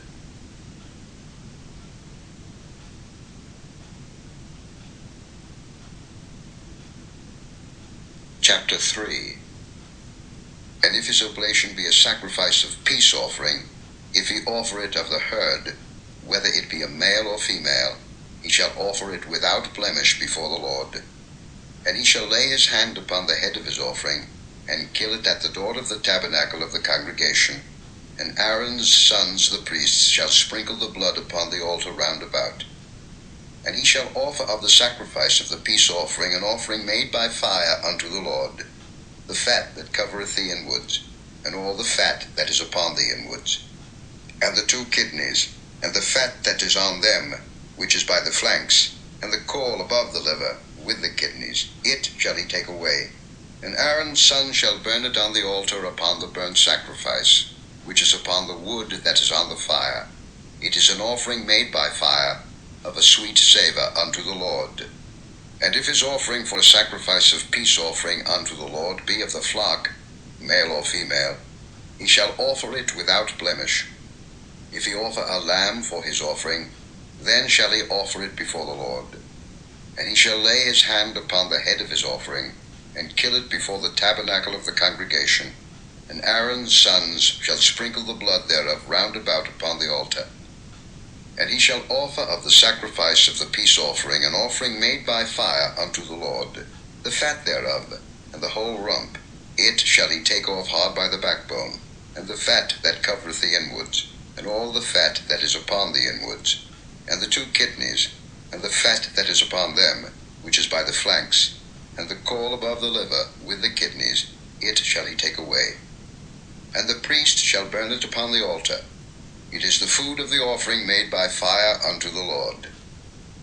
And if his offering be a goat, then he shall offer it before the Lord, and he shall lay his hand upon the head of it, and kill it before the tabernacle of the congregation, and the sons of Aaron shall sprinkle the blood thereof upon the altar round about. And he shall offer thereof his offering, even an offering made by fire unto the Lord, the fat that covereth the inwards, and all the fat that is upon the inwards, and the 2 kidneys, and the fat that is upon them, which is by the flanks, and the caul above the liver with the kidneys, it shall he take away. And the priest shall burn them upon the altar. It is the food of the offering made by fire for a sweet savour. All the fat is the Lord's. It shall be a perpetual statute for your generations throughout all your dwellings, that ye eat neither fat nor blood.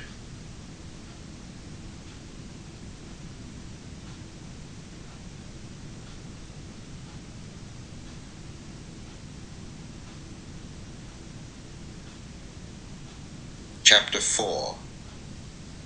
And the Lord spake unto Moses, saying, Speak unto the children of Israel, saying, If a soul shall sin through ignorance against any of the commandments of the Lord concerning things which ought not to be done, and shall do against any of them, if the priest that is anointed do sin according to the sin of the people, then let him bring for his sin, which he hath sinned, a young bullock without blemish, unto the Lord for a sin offering. And he shall bring the bullock unto the door of the tabernacle of the congregation before the Lord, and shall lay his hand upon the bullock's head, and kill the bullock before the Lord. And the priest that is anointed shall take of the bullock's blood, and bring it to the tabernacle of the congregation. And the priest shall dip his finger in the blood, and sprinkle of the blood 7 times before the Lord, before the veil of the sanctuary. And the priest shall put some of the blood upon the horns of the altar of sweet incense before the Lord, which is in the tabernacle of the congregation, and shall pour all the blood of the bullock at the bottom of the altar of the burnt offering, which is at the door of the tabernacle of the congregation. And he shall take off from it all the fat of the bullock for the sin offering, the fat that covereth the inwards, and all the fat that is upon the inwards, and the 2 kidneys, and the fat that is upon them, which is by the flanks, and the caul above the liver with the kidneys, it shall he take away, as it was taken off from the bullock of the sacrifice of peace offerings. And the priest shall burn them upon the altar of the burnt offering. And the skin of the bullock, and all his flesh, with his head, and with his legs, and his inwards, and his dung. Even the whole bullock shall he carry forth without the camp unto a clean place, where the ashes are poured out, and burn him on the wood with fire. Where the ashes are poured out shall he be burnt. And if the whole congregation of Israel sin through ignorance, and the thing be hid from the eyes of the assembly, and they have done somewhat against any of the commandments of the Lord concerning things which should not be done, and are guilty, when the sin, which they have sinned against it, is known, Then the congregation shall offer a young bullock for the sin, and bring him before the tabernacle of the congregation. And the elders of the congregation shall lay their hands upon the head of the bullock before the Lord, and the bullock shall be killed before the Lord. And the priest that is anointed shall bring of the bullock's blood to the tabernacle of the congregation. And the priest shall dip his finger in some of the blood, and sprinkle it 7 times before the Lord, even before the veil. And he shall put some of the blood upon the horns of the altar which is before the Lord, that is in the tabernacle of the congregation, and shall pour out all the blood at the bottom of the altar of the burnt offering, which is at the door of the tabernacle of the congregation. And he shall take all his fat from him, and burn it upon the altar. And he shall do with the bullock as he did with the bullock for a sin offering. So shall he do with this, and the priest shall make an atonement for them, and it shall be forgiven them. And he shall carry forth the bullock without the camp, and burn him as he burned the first bullock. It is a sin offering for the congregation. When a ruler hath sinned, and done somewhat through ignorance, against any of the commandments of the Lord his God concerning things which should not be done, and is guilty, or if his sin, wherein he hath sinned, come to his knowledge, he shall bring his offering, a kid of the goats, a male without blemish. And he shall lay his hand upon the head of the goat, and kill it in the place where they kill the burnt offering before the Lord. It is a sin offering. And the priest shall take of the blood of the sin offering with his finger, and put it upon the horns of the altar of burnt offering, and shall pour out his blood at the bottom of the altar of burnt offering. And he shall burn all his fat upon the altar, as the fat of the sacrifice of peace offerings. And the priest shall make an atonement for him as concerning his sin, and it shall be forgiven him. And if any one of the common people sin through ignorance, while he doeth somewhat against any of the commandments of the Lord, concerning things which ought not to be done, and be guilty, or if his sin, which he hath sinned, come to his knowledge, then he shall bring his offering, a kid of the goats, a female without blemish, for his sin which he hath sinned. And he shall lay his hand upon the head of the sin offering, and slay the sin offering in the place of the burnt offering. And the priest shall take of the blood thereof with his finger, and put it upon the horns of the altar of burnt offering, and shall pour out all the blood thereof at the bottom of the altar. And he shall take away all the fat thereof, as the fat is taken away from off the sacrifice of peace offerings. And the priest shall burn it upon the altar for a sweet savour unto the Lord. And the priest shall make an atonement for him, and it shall be forgiven him. And if he bring a lamb for a sin offering, he shall bring it a female without blemish. And he shall lay his hand upon the head of the sin offering, and slay it for a sin offering in the place where they kill the burnt offering. And the priest shall take of the blood of the sin offering with his finger, and put it upon the horns of the altar of burnt offering, and shall pour out all the blood thereof at the bottom of the altar. And he shall take away all the fat thereof, as the fat of the lamb is taken away from the sacrifice of the peace offerings. And the priest shall burn them upon the altar, according to the offerings made by fire unto the Lord. And the priest shall make an atonement for his sin that he hath committed, and it shall be forgiven him.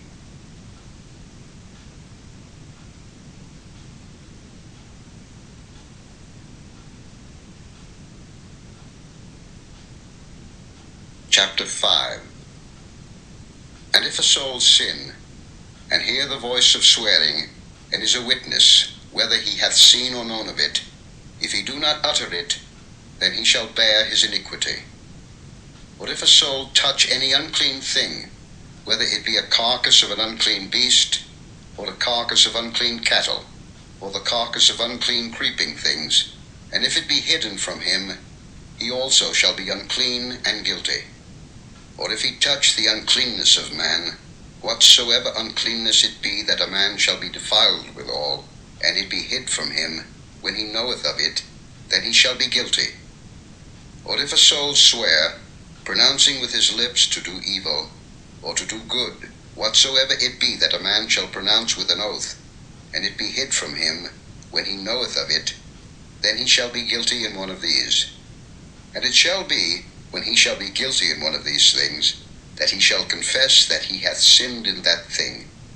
And he shall bring his trespass offering unto the Lord for his sin which he hath sinned, a female from the flock, a lamb or a kid of the goats, for a sin offering, and the priest shall make an atonement for him concerning his sin.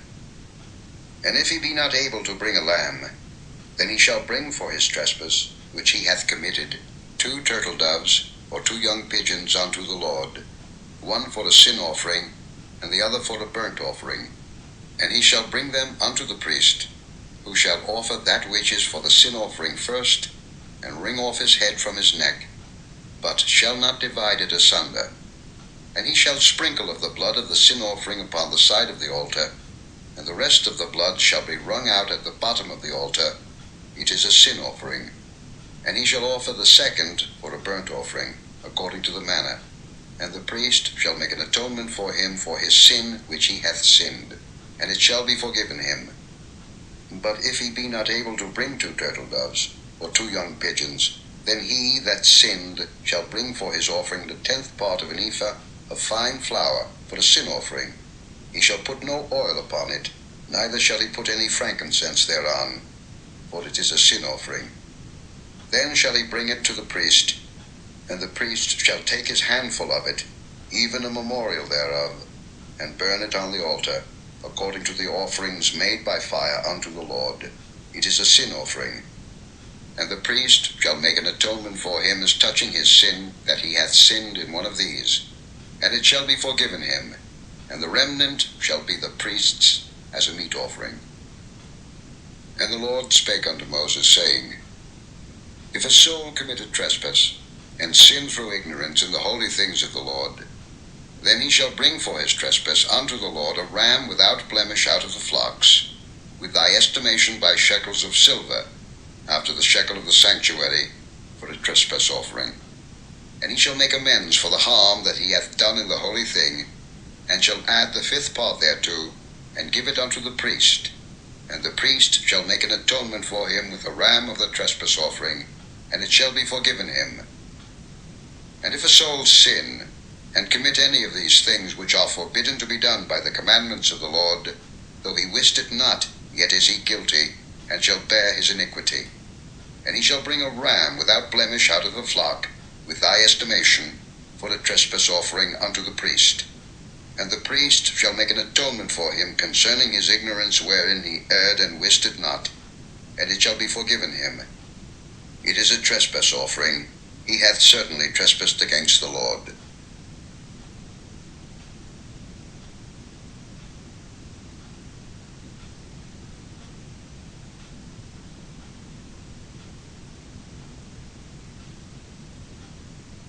Chapter 6.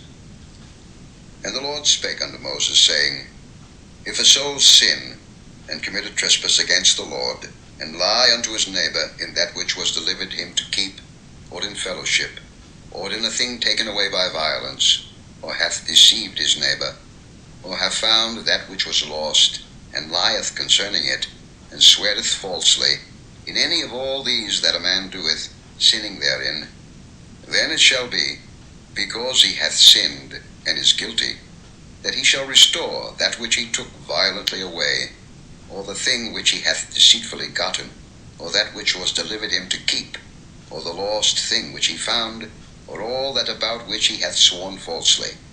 He shall even restore it in the principal, and shall add the 5th part more thereto, and give it unto him to whom it appertaineth in the day of his trespass offering. And he shall bring his trespass offering unto the Lord, a ram without blemish flock, with thy estimation, for a trespass offering unto the priest.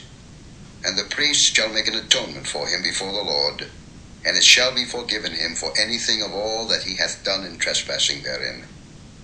And the Lord spake unto Moses, saying, Command Aaron and his sons, saying, This is the law of the burnt offering. It is the burnt offering because of the burning upon the altar all night unto the morning, and the fire of the altar shall be burning in it. And the priest shall put on his linen garment, and his linen breeches shall he put upon his flesh, and take up the ashes which the fire hath consumed with the burnt offering on the altar, and he shall put them beside the altar. And he shall put off his garments, and put on other garments, and carry forth the ashes without the camp unto a clean place. And the fire upon the altar shall be burning in it, it shall not be put out. And the priest shall burn wood on it every morning, and lay the burnt offering in order upon it, and he shall burn thereon the fat of the peace offerings. The fire shall ever be burning upon the altar, it shall never go out. And this is the law of the meat offering. The sons of Aaron shall offer it before the Lord, before the altar. And he shall take of it his handful, of the flour of the meat offering, and of the oil thereof, and all the frankincense which is upon the meat offering, and shall burn it upon the altar for a sweet savour, even the memorial of it, unto the Lord. And the remainder thereof shall Aaron and his sons eat. With unleavened bread shall it be eaten in the holy place. In the court of the tabernacle of the congregation they shall eat it. It shall not be baken with leaven. I have given it unto them for their portion of my offerings made by fire. It is most holy, as is the sin offering, and as the trespass offering. All the males among the children of Aaron shall eat of it. It shall be a statute forever in your generations concerning the offerings of the Lord made by fire. Every one that toucheth them shall be holy. And the Lord spake unto Moses, saying, This is the offering of Aaron and of his sons, which they shall offer unto the Lord in the day when he is anointed. The 10th part of an ephah of fine flour for the meat offering perpetual, half of it in the morning, and half thereof at night. In a pan it shall be made with oil, and when it is baken, thou shalt bring it in, and the baken pieces of the meat offering shalt thou offer for a sweet savour unto the Lord. And the priest of his sons that is anointed in his stead shall offer it. It is a statute forever unto the Lord. It shall be wholly burnt. For every meat offering for the priest shall be wholly burnt. It shall not be eaten. And the Lord spake unto Moses, saying, Speak unto Aaron and to his sons, saying, This is the law of the sin offering. In the place where the burnt offering is killed shall the sin offering be killed before the Lord. It is most holy. The priest that offereth it for sin shall eat it. In the holy place shall it be eaten, in the court of the tabernacle of the congregation. Whatsoever shall touch the flesh thereof shall be holy. And when there is sprinkled of the blood thereof upon any garment, thou shalt wash that whereon it was sprinkled in the holy place. But the earthen vessel wherein it is sodden shall be broken. And if it be sodden in a brazen pot, it shall be both scoured and rinsed in water. All the males among the priests shall eat thereof. It is most holy. And no sin offering, whereof any of the blood is brought into the tabernacle of the congregation to reconcile withal in the holy place, shall be eaten. It shall be burnt in the fire.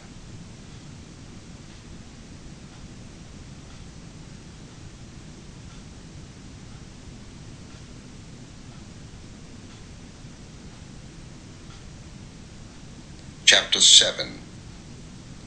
Likewise, this is the law of the trespass offering. It is most holy. In the place where they kill the burnt offering, shall they kill the trespass offering, and the blood thereof shall he sprinkle round about upon the altar. And he shall offer of it all the fat thereof, the rump, and the fat that covereth the inwards, and the 2 kidneys, and the fat that is on them, which is by the flanks, and the caul that is above the liver, with the kidneys, it shall he take away. And the priest shall burn them upon the altar for an offering made by fire unto the Lord. It is a trespass offering. Every male among the priests shall eat thereof. It shall be eaten in the holy place. It is most holy. As the sin offering is, so is the trespass offering. There is one law for them. The priest that maketh atonement therewith shall have it. And the priest that offereth any man's burnt offering, even the priest shall have to himself the skin of the burnt offering which he hath offered. And all the meat offering that is baken in the oven, and all that is dressed in the frying pan and in the pan, shall be the priest's that offereth it. And every meat offering mingled with oil and dry shall all the sons of Aaron have, one as much as another. And this is the law of the sacrifice of peace offerings, which he shall offer unto the Lord. If he offer it for a thanksgiving, then he shall offer with the sacrifice of thanksgiving unleavened cakes mingled with oil, and unleavened wafers anointed with oil, and cakes mingled with oil of fine flour fried. Besides the cakes, he shall offer for his offering leavened bread with the sacrifice of thanksgiving of his peace offerings. And of it he shall offer one out of the whole oblation for an heave offering unto the Lord. And it shall be the priest's that sprinkleth the blood of the peace offerings. And the flesh of the sacrifice of his peace offerings for thanksgiving shall be eaten the same day that it is offered. He shall not leave any of it until the morning. But if the sacrifice of his offering be a vow, or a voluntary offering, it shall be eaten the same day that he offereth his sacrifice, and on the morrow also the remainder of it shall be eaten. But the remainder of the flesh of the sacrifice on the third day shall be burnt with fire. And if any of the flesh of the sacrifice of his peace offerings be eaten at all on the third day, it shall not be accepted, neither shall it be imputed unto him that offereth it. It shall be an abomination, and the soul that eateth of it shall bear his iniquity. And the flesh that toucheth any unclean thing shall not be eaten. It shall be burnt with fire, and as for the flesh, all that be clean shall eat thereof. But the soul that eateth of the flesh of the sacrifice of peace offerings that pertain unto the Lord, having his uncleanness upon him, even that soul shall be cut off from his people. Moreover, the soul that shall touch any unclean thing, as the uncleanness of man, or any unclean beast, or any abominable unclean thing, and eat of the flesh of the sacrifice of peace offerings which pertain unto the Lord, even that soul shall be cut off from his people. And the Lord spake unto Moses, saying, Speak unto the children of Israel, saying, Ye shall eat no manner of fat, of ox, or of sheep, or of goat. And the fat of the beast that dieth of itself, and the fat of that which is torn with beasts, may be used in any other use, but he shall in no wise eat of it. For whosoever eateth the fat of the beast, of which men offer an offering made by fire unto the Lord, even the soul that eateth it shall be cut off from his people. Moreover, ye shall eat no manner of blood, whether it be of fowl or of beast, in any of your dwellings. Whatsoever soul it be that eateth any manner of blood, even that soul shall be cut off from his people. And the Lord spake unto Moses, saying, Speak unto the children of Israel, saying, He that offereth the sacrifice of his peace offerings unto the Lord shall bring his oblation unto the Lord of the sacrifice of his peace offerings. His own hands shall bring the offerings of the Lord made by fire, the fat with the breast, it shall he bring, that the breast may be waved for a wave offering before the Lord. And the priest shall burn the fat upon the altar, but the breast shall be Aaron's and his sons'. And the right shoulder shall ye give unto the priest for an heave offering of the sacrifices of your peace offerings. He among the sons of Aaron that offereth the blood of the peace offerings and the fat shall have the right shoulder for his part. For the wave breast and the heave shoulder have I taken of the children of Israel from off the sacrifices of their peace offerings, and have given them unto Aaron the priest, and unto his sons by a statute for ever from among the children of Israel. This is the portion of the anointing of Aaron, and of the anointing of his sons, out of the offerings of the Lord made by fire, in the day when he presented them to minister unto the Lord in the priest's office, which the Lord commanded to be given them of the children of Israel, in the day that he anointed them, by a statute for ever throughout their generations. This is the law of the burnt offering, of the meat offering, and of the sin offering, and of the trespass offering, and of the consecrations, and of the sacrifice of the peace offerings, which the Lord commanded Moses in Mount Sinai, in the day that he commanded the children of Israel to offer their oblations unto the Lord in the wilderness of Sinai.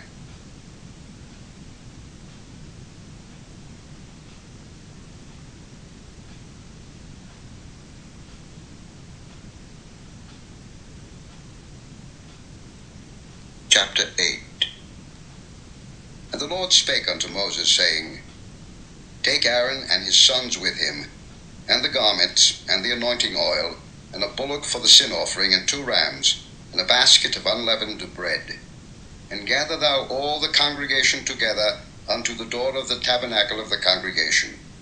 And Moses did as the Lord commanded him, and the assembly was gathered together unto the door of the tabernacle of the congregation. And Moses said unto the congregation, This is the thing which the Lord commanded to be done. And Moses brought Aaron and his sons, and washed them with water. And he put upon him the coat, and girded him with the girdle, and clothed him with the robe, and put the ephod upon him, and he girded him with the curious girdle of the ephod, and bound it unto him therewith. And he put the breastplate upon him. Also he put in the breastplate the Urim and the Thummim. And he put the mitre upon his head. Also upon the mitre, even upon his forefront, did he put the golden plate, the holy crown, as the Lord commanded Moses. And Moses took the anointing oil, and anointed the tabernacle and all that was therein, and sanctified them. And he sprinkled thereof upon the altar 7 times, and anointed the altar and all his vessels, both the laver and his foot, to sanctify them. And he poured of the anointing oil upon Aaron's head, and anointed him to sanctify him. And Moses brought Aaron's sons, and put coats upon them, and girded them with girdles, and put bonnets upon them, as the Lord commanded Moses. And he brought the bullock for the sin offering, and Aaron and his sons laid their hands upon the head of the bullock for the sin offering. And he slew it. And Moses took the blood, and put it upon the horns of the altar round about with his finger, and purified the altar, and poured the blood at the bottom of the altar, and sanctified it, to make reconciliation upon it. And he took all the fat that was upon the inwards, and the caul above the liver, and the 2 kidneys and their fat, and Moses burned it upon the altar. But the bullock and his hide, his flesh and his dung, he burnt with fire without the camp, as the Lord commanded Moses. And he brought the ram for the burnt offering. And Aaron and his sons laid their hands upon the head of the ram, and he killed it. And Moses sprinkled the blood upon the altar round about. And he cut the ram into pieces, and Moses burnt the head, and the pieces, and the fat. And he washed the inwards and the legs in water, and Moses burnt the whole ram upon the altar. It was a burnt sacrifice for a sweet savour, and an offering made by fire unto the Lord, as the Lord commanded Moses. And he brought the other ram, the ram of consecration, and Aaron and his sons laid their hands upon the head of the ram, and he slew it. And Moses took of the blood of it, and put it upon the tip of Aaron's right ear, and upon the thumb of his right hand, and upon the great toe of his right foot. And he brought Aaron's sons, and Moses put of the blood upon the tip of their right ear, and upon the thumbs of their right hands, and upon the great toes of their right feet. And Moses sprinkled the blood upon the altar round about. And he took the fat, and the rump, and all the fat that was upon the inwards, and the caul above the liver, and the 2 kidneys, and their fat, and the right shoulder, and out of the basket of unleavened bread that was before the Lord, he took 1 unleavened cake, and a cake of oiled bread, and 1 wafer, and put them on the fat, and upon the right shoulder. And he put all upon Aaron's hands, and upon his sons' hands, and waved them for a wave offering before the Lord. And Moses took them from off their hands, and burnt them on the altar upon the burnt offering. They were consecrations for a sweet savour. It is an offering made by fire unto the Lord. And Moses took the breast, and waved it for a wave offering before the Lord. For of the ram of consecration it was Moses' part, as the Lord commanded Moses.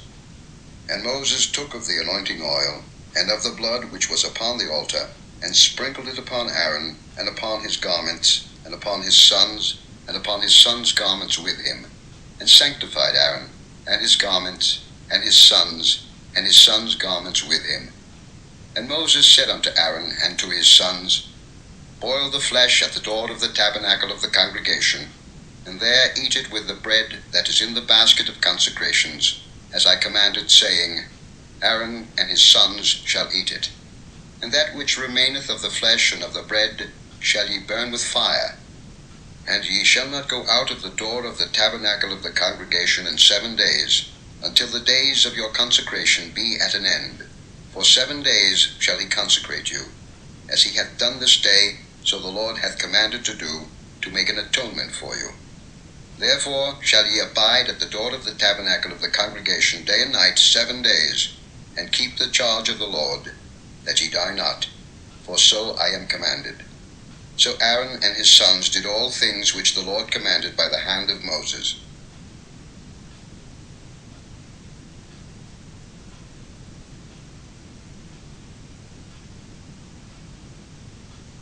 Chapter 9.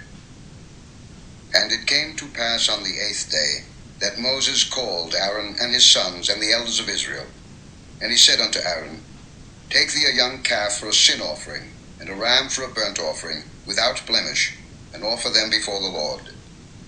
And unto the children of Israel thou shalt speak, saying, Take ye a kid of the goats for a sin offering, and a calf and a lamb, both of the first year, without blemish, for a burnt offering. Also a bullock and a ram for peace offerings, to sacrifice before the Lord, and a meat offering mingled with oil, for today the Lord will appear unto you. And they brought that which Moses commanded before the tabernacle of the congregation, and all the congregation drew near and stood before the Lord. And Moses said, This is the thing which the Lord commanded that ye should do, and the glory of the Lord shall appear unto you. And Moses said unto Aaron, Go unto the altar, and offer thy sin offering, and thy burnt offering, and make an atonement for thyself and for the people. And offer the offering of the people, and make an atonement for them, as the Lord commanded. Aaron therefore went unto the altar, and slew the calf of the sin offering, which was for himself. And the sons of Aaron brought the blood unto him, and he dipped his finger in the blood, and put it upon the horns of the altar, and poured out the blood at the bottom of the altar. But the fat, and the kidneys, and the caul above the liver of the sin offering, he burnt upon the altar, as the Lord commanded Moses. And the flesh and the hide he burnt with fire without the camp. And he slew the burnt offering, and Aaron's sons presented unto him the blood, which he sprinkled round about upon the altar. And they presented the burnt offering unto him, with the pieces thereof, and the head, and he burnt them upon the altar. And he did wash the inwards and the legs, and burnt them upon the burnt offering on the altar. And he brought the people's offering, and took the goat, which was the sin offering for the people, and slew it, and offered it for sin as the first. And he brought the burnt offering, and offered it according to the manner. And he brought the meat offering, and took an handful thereof, and burnt it upon the altar, beside the burnt sacrifice of the morning. He slew also the bullock and the ram for the sacrifice of peace offerings, which was for the people. And Aaron's sons presented unto him the blood, which he sprinkled upon the altar round about. And the fat of the bullock and of the ram, the rump, and that which covereth the inwards, and the kidneys, and the caul above the liver. And they put the fat upon the breasts, and he burnt the fat upon the altar.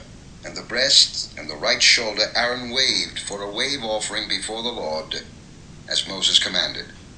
And Aaron lifted up his hand toward the people, and blessed them, and came down from offering of the sin offering, and the burnt offering, and peace offerings. And Moses and Aaron went into the tabernacle of the congregation, and came out, and blessed the people, and the glory of the Lord appeared unto all the people. And there came a fire out from before the Lord, and consumed upon the altar the burnt offering and the fat, which when all the people saw, they shouted, and fell on their faces.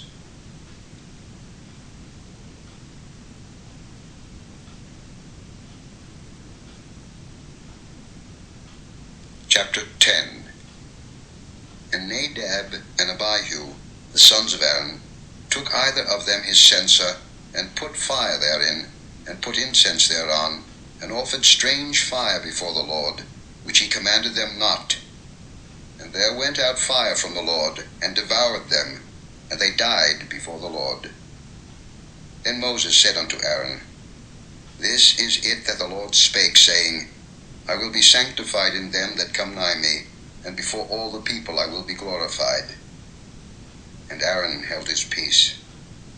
And Moses called Mishael and Elzaphan, the sons of Uzziel, the uncle of Aaron, and said unto them, Come near, carry your brethren from before the sanctuary out of the camp. So they went near, and carried them in their coats out of the camp, as Moses had said. And Moses said unto Aaron, and unto Eleazar, and unto Ithamar his sons, Uncover not your heads, neither rend your clothes, lest ye die, and lest wrath come upon all the people. let your brethren, the whole house of Israel, bewail the burning which the Lord hath kindled. And ye shall not go out from the door of the tabernacle of the congregation, lest ye die. For the anointing oil of the Lord is upon you. And they did according to the word of Moses. And the Lord spake unto Aaron, saying, Do not drink wine nor strong drink, thou nor thy sons with thee, when ye go into the tabernacle of the congregation, lest ye die. It shall be a statute forever throughout your generations. And that ye may put difference between holy and unholy, and between unclean and clean, and that ye may teach the children of Israel all the statutes which the Lord hath spoken unto them by the hand of Moses. And Moses spake unto Aaron, and unto Eleazar, and unto Ithamar his sons that were left, Take the meat offering that remaineth of the offerings of the Lord made by fire, and eat it without leaven beside the altar, for it is most holy. And ye shall eat it in the holy place, because it is thy due, and thy son's due, of the sacrifices of the Lord made by fire, for so I am commanded. And the wave breast and heave shoulder shall ye eat in a clean place, thou and thy sons and thy daughters with thee, for they be thy due, and thy son's due, which are given out of the sacrifices of peace offerings of the children of Israel. The heave shoulder and the wave breast shall they bring with the offerings made by fire of the fat, to wave it for a wave offering before the Lord, and it shall be thine, and thy sons with thee, by a statute forever, as the Lord hath commanded. And Moses diligently sought the goat of the sin offering, and behold, it was burnt. And he was angry with Eleazar and Ithamar, the sons of Aaron which were left alive, saying, Wherefore have ye not eaten the sin offering in the holy place, seeing it is most holy, and God hath given it you to bear the iniquity of the congregation, to make atonement for them before the Lord? Behold, the blood of it was not brought in within the holy place. Ye should indeed have eaten it in the holy place, as I commanded. And Aaron said unto Moses, Behold, this day have they offered their sin offering and their burnt offering before the Lord. And such things have befallen me, and if I had eaten the sin offering today, should it have been accepted in the sight of the Lord? And when Moses heard that, he was content.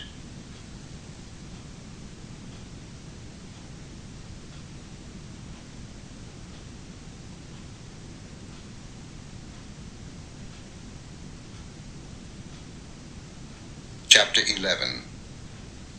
And the Lord spake unto Moses and to Aaron, saying unto them, Speak unto the children of Israel, saying, These are the beasts which ye shall eat among all the beasts that are on the earth. Whatsoever parteth a hoof, and is cloven-footed, and cheweth the cud among the beasts, that shall ye eat. Nevertheless, these shall ye not eat of them that chew the cud, or of them that divide the hoof, as the camel, because he cheweth the cud, but divideth not the hoof. He is unclean unto you. And the coney, because he cheweth the cud, but divideth not the hoof. He is unclean unto you. And the hare, because he cheweth the cud, but divideth not the hoof. He is unclean unto you. And the swine, though he divide the hoof, and be cloven-footed, yet he cheweth not the cud. He is unclean to you. Of their flesh shall ye not eat, and their carcass shall ye not touch. They are unclean to you. These shall ye eat of all that are in the waters. Whatsoever hath fins and scales in the waters, in the seas and in the rivers, them shall ye eat. And all that have not fins and scales in the seas and in the rivers, of all that move in the waters, and of any living thing which is in the waters, they shall be an abomination unto you. They shall be even an abomination unto you. Ye shall not eat of their flesh, but ye shall have their carcasses in abomination. Whatsoever hath no fins nor scales in the waters, that shall be an abomination unto you. And these are they which ye shall have in abomination among the fowls. They shall not be eaten. They are an abomination. The eagle, and the ossifrage, and the osprey, and the vulture, and the kite after his kind, every raven after his kind, and the owl, and the nighthawk, and the cuckoo, and the hawk after his kind, and the little owl, and the cormorant, and the great owl, and the swan, and the pelican, and the gier eagle, and the stork, the heron after her kind, and the lapwing, and the bat. All fowls that creep, going upon all four, shall be an abomination unto you. Yet these may ye eat of every flying creeping thing that goeth upon all four, which have legs above their feet, to leap withal upon the earth. Even these of them ye may eat, the locust after his kind, and the bald locust after his kind, and the beetle after his kind, and the grasshopper after his kind. But all other flying creeping things which have 4 feet shall be an abomination unto you. And for these ye shall be unclean. Whosoever toucheth the carcass of them shall be unclean until the even. And whosoever beareth aught of the carcass of them shall wash his clothes, and be unclean until the even. The carcasses of every beast which divideth the hoof, and is not cloven-footed, nor cheweth the cud, are unclean unto you. Every one that toucheth them shall be unclean. And whatsoever goeth upon his paws among all manner of beasts that go on all 4, those are unclean unto you. Whoso toucheth their carcass shall be unclean until the even. And he that beareth the carcass of them shall wash his clothes, and be unclean until the even. They are unclean unto you. These also shall be unclean unto you among the creeping things that creep upon the earth, the weasel, and the mouse, and the tortoise after his kind, and the ferret, and the chameleon, and the lizard, and the snail, and the mole. These are unclean to you among all that creep. Whosoever doth touch them, when they be dead, shall be unclean until the even. And upon whatsoever any of them, when they are dead, doth fall, it shall be unclean, whether it be any vessel of wood, or raiment, or skin, or sack, whatsoever vessel it be, wherein any work is done, it must be put into water, and it shall be unclean until the even, so it shall be cleansed. And every earthen vessel, whereinto any of them falleth, whatsoever is in it shall be unclean, and ye shall break it. Of all meat which may be eaten, that on which such water cometh shall be unclean, and all drink that may be drunk in every such vessel shall be unclean.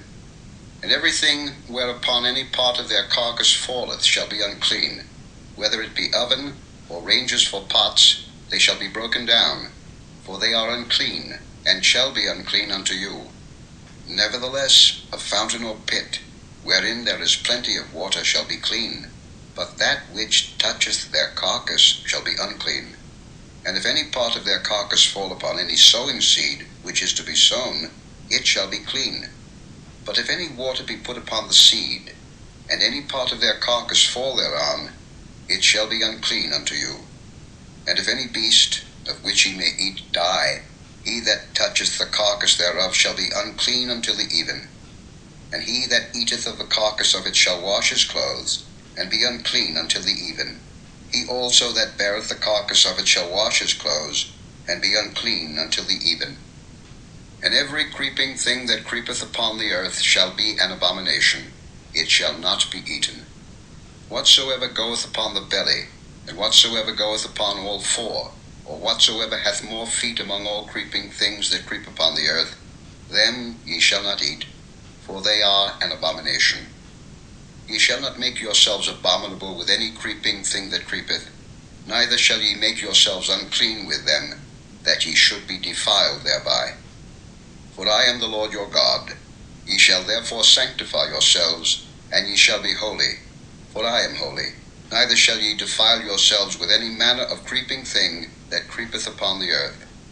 For I am the Lord that bringeth you up out of the land of Egypt, to be your God. Ye shall therefore be holy, for I am holy. This is the law of the beasts, and of the fowl, and of every living creature that moveth in the waters, and of every creature that creepeth upon the earth, to make a difference between the unclean and the clean, and between the beast that may be eaten, and the beast that may not be eaten.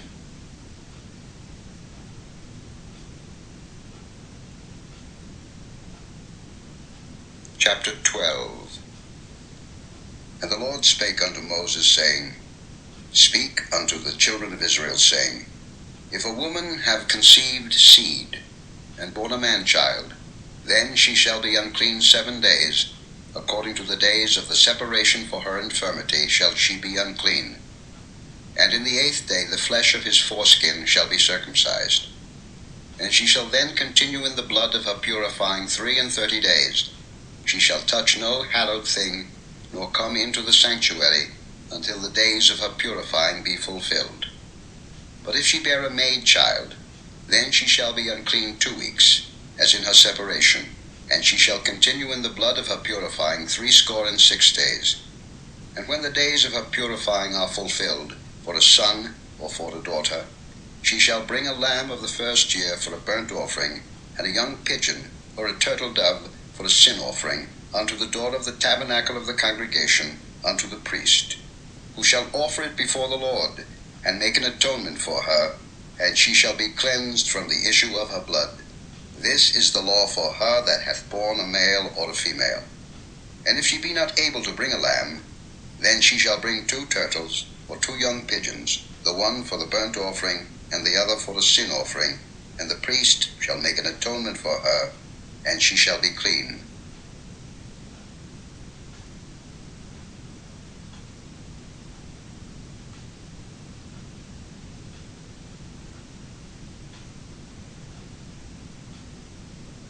Chapter 13. And the Lord spake unto Moses and Aaron, saying, When a man shall have in the skin of his flesh a rising, a scab, or bright spot, and it be in the skin of his flesh like the plague of leprosy, then he shall be brought unto Aaron the priest, or unto one of his sons the priests. And the priest shall look on the plague in the skin of the flesh, and when the hair in the plague is turned white, and the plague in sight be deeper than the skin of his flesh, it is a plague of leprosy. And the priest shall look on him, and pronounce him unclean. If the bright spot be white in the skin of his flesh, and in sight be not deeper than the skin, and the hair thereof be not turned white, then the priest shall shut up him that hath the plague 7 days, and the priest shall look on him the 7th day, and behold, if the plague in his sight be at a stay, and the plague spread not in the skin, then the priest shall shut him up 7 days more. And the priest shall look on him again the 7th day, and behold, if the plague be somewhat dark, and the plague spread not in the skin, the priest shall pronounce him clean. It is but a scab, and he shall wash his clothes, and be clean. But if the scab spread much abroad in the skin, after that he hath been seen of the priest for his cleansing, he shall be seen of the priest again. And if the priest see that, behold, the scab spreadeth in the skin, then the priest shall pronounce him unclean. It is a leprosy. When the plague of leprosy is in a man, then he shall be brought unto the priest. And the priest shall see him, and behold, if the rising be white in the skin, and it have turned the hair white, and there be quick raw flesh in the rising, it is an old leprosy in the skin of his flesh, and the priest shall pronounce him unclean, and shall not shut him up, for he is unclean. And if a leprosy break out abroad in the skin, and the leprosy cover all the skin of him that hath the plague from his head even to his foot, wheresoever the priest looketh, then the priest shall consider, and behold, if the leprosy have covered all his flesh, he shall pronounce him clean that hath the plague. It is all turned white, he is clean. But when raw flesh appeareth in him, he shall be unclean. And the priest shall see the raw flesh, and pronounce him to be unclean, for the raw flesh is unclean, it is a leprosy. Or if the raw flesh turn again, and be changed unto white, he shall come unto the priest. And the priest shall see him, and behold, if the plague be turned into white, then the priest shall pronounce him clean that hath the plague. He is clean.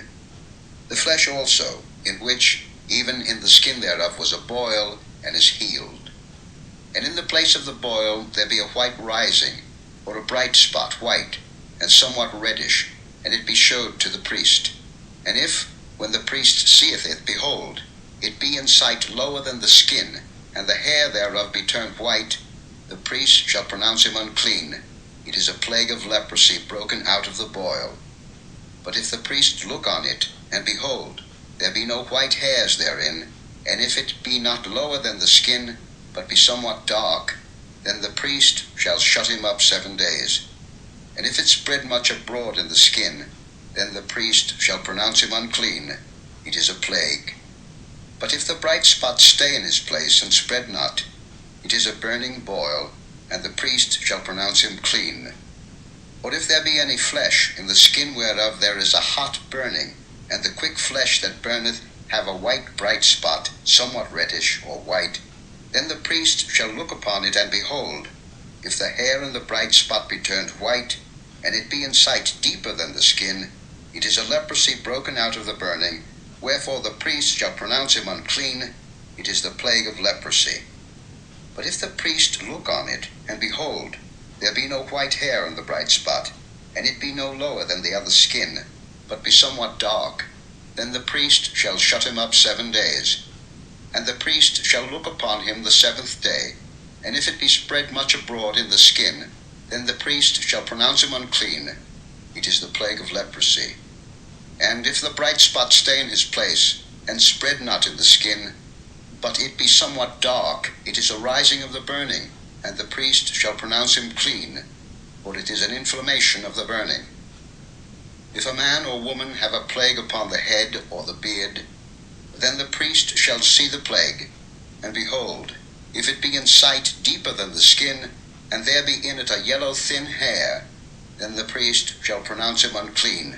It is a dry scall, even a leprosy upon the head or beard. And if the priest look on the plague of the scall, and behold, it be not in sight deeper than the skin, and that there is no black hair in it, then the priest shall shut up him that hath the plague of the scald 7 days. And in the 7th day the priest shall look on the plague, and behold, if the scald spread not, and there be in it no yellow hair, and the scald be not in sight deeper than the skin, he shall be shaven, but the scald shall he not shave, and the priest shall shut up him that hath the scald 7 days more. And in the 7th day the priest shall look on the scald, and behold, if the scald be not spread in the skin, nor be in sight deeper than the skin, then the priest shall pronounce him clean, and he shall wash his clothes, and be clean. But if the scald spread much in the skin after his cleansing, then the priest shall look on him, and behold, if the scald be spread in the skin, the priest shall not seek for yellow hair, he is unclean. But if the scald be in his sight at a stay, and that there is black hair grown up therein, the scald is healed, he is clean, and the priest shall pronounce him clean. If a man also or a woman have in the skin of their flesh bright spots, even white bright spots, then the priest shall look, and behold, if the bright spots in the skin of their flesh be darkish white, it is a freckled spot that groweth in the skin, he is clean. And the man whose hair is fallen off his head, he is bald, yet is he clean. And he that hath his hair fallen off from the part of his head toward his face, he is forehead bald, yet is he clean. And if there be in the bald head, or bald forehead, a white reddish sore, it is a leprosy sprung up in his bald head, or his bald forehead. Then the priest shall look upon it, and behold, if the rising of the sore be white reddish in his bald head, or in his bald forehead, as the leprosy appeareth in the skin of the flesh, he is a leprous man, he is unclean. The priest shall pronounce him utterly unclean, his plague is in his head. And the leper in whom the plague is, his clothes shall be rent, and his head bare, and he shall put a covering upon his upper lip, and shall cry, Unclean, unclean. All the days wherein the plague shall be in him, he shall be defiled. He is unclean, he shall dwell alone, without the camp shall his habitation be. The garment also that the plague of leprosy is in, whether it be a woolen garment, or a linen garment, whether it be in the warp or woof of linen or of woolen, whether in a skin or in anything made of skin, and if the plague be greenish or reddish in the garment, or in the skin, either in the warp, or in the woof, or in anything of skin, it is a plague of leprosy, and shall be showed unto the priest. And the priest shall look upon the plague, and shut up it that hath the plague 7 days. And he shall look on the plague on the 7th day. If the plague be spread in the garment, either in the warp, or in the woof, or in the skin, or in any work that is made of skin, the plague is a fretting leprosy, it is unclean. He shall therefore burn that garment, whether warp or woof, in woolen or in linen, or anything of skin wherein the plague is, for it is a fretting leprosy, it shall be burnt in the fire. And if the priest shall look and behold, the plague be not spread in the garment, either in the warp, or in the woof, or in anything of skin, then the priest shall command that they wash the thing wherein the plague is, and he shall shut it up 7 days more. And the priest shall look on the plague, after that it is washed, and behold, if the plague have not changed his color, and the plague be not spread, it is unclean. Thou shalt burn it in the fire. It is fret inward, whether it be bare within or without. And if the priest look and behold, the plague be somewhat dark after the washing of it, then he shall rend it out of the garment, or out of the skin, or out of the warp, or out of the woof. And if it appear still in the garment, either in the warp, or in the woof, or in anything of skin, it is a spreading plague. Thou shalt burn that wherein the plague is with fire. And the garment, either warp, or woof, or whatsoever thing of skin it be, which thou shalt wash, if the plague be departed from them, then it shall be washed the second time, and shall be clean.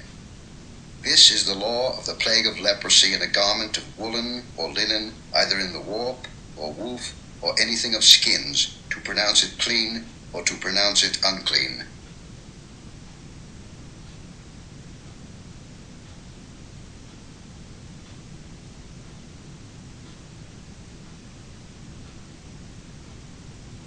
Chapter 14. And the Lord spake unto Moses, saying, This shall be the law of the leper in the day of his cleansing. He shall be brought unto the priest. And the priest shall go forth out of the camp, and the priest shall look and behold, if the plague of leprosy be healed in the leper.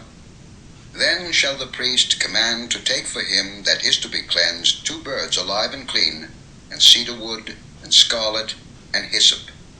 And the priest shall command that one of the birds be killed in an earthen vessel over running water.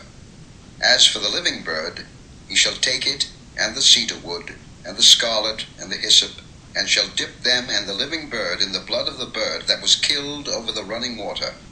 And he shall sprinkle upon him that is to be cleansed from the leprosy 7 times, and shall pronounce him clean, and shall let the living bird loose into the open field.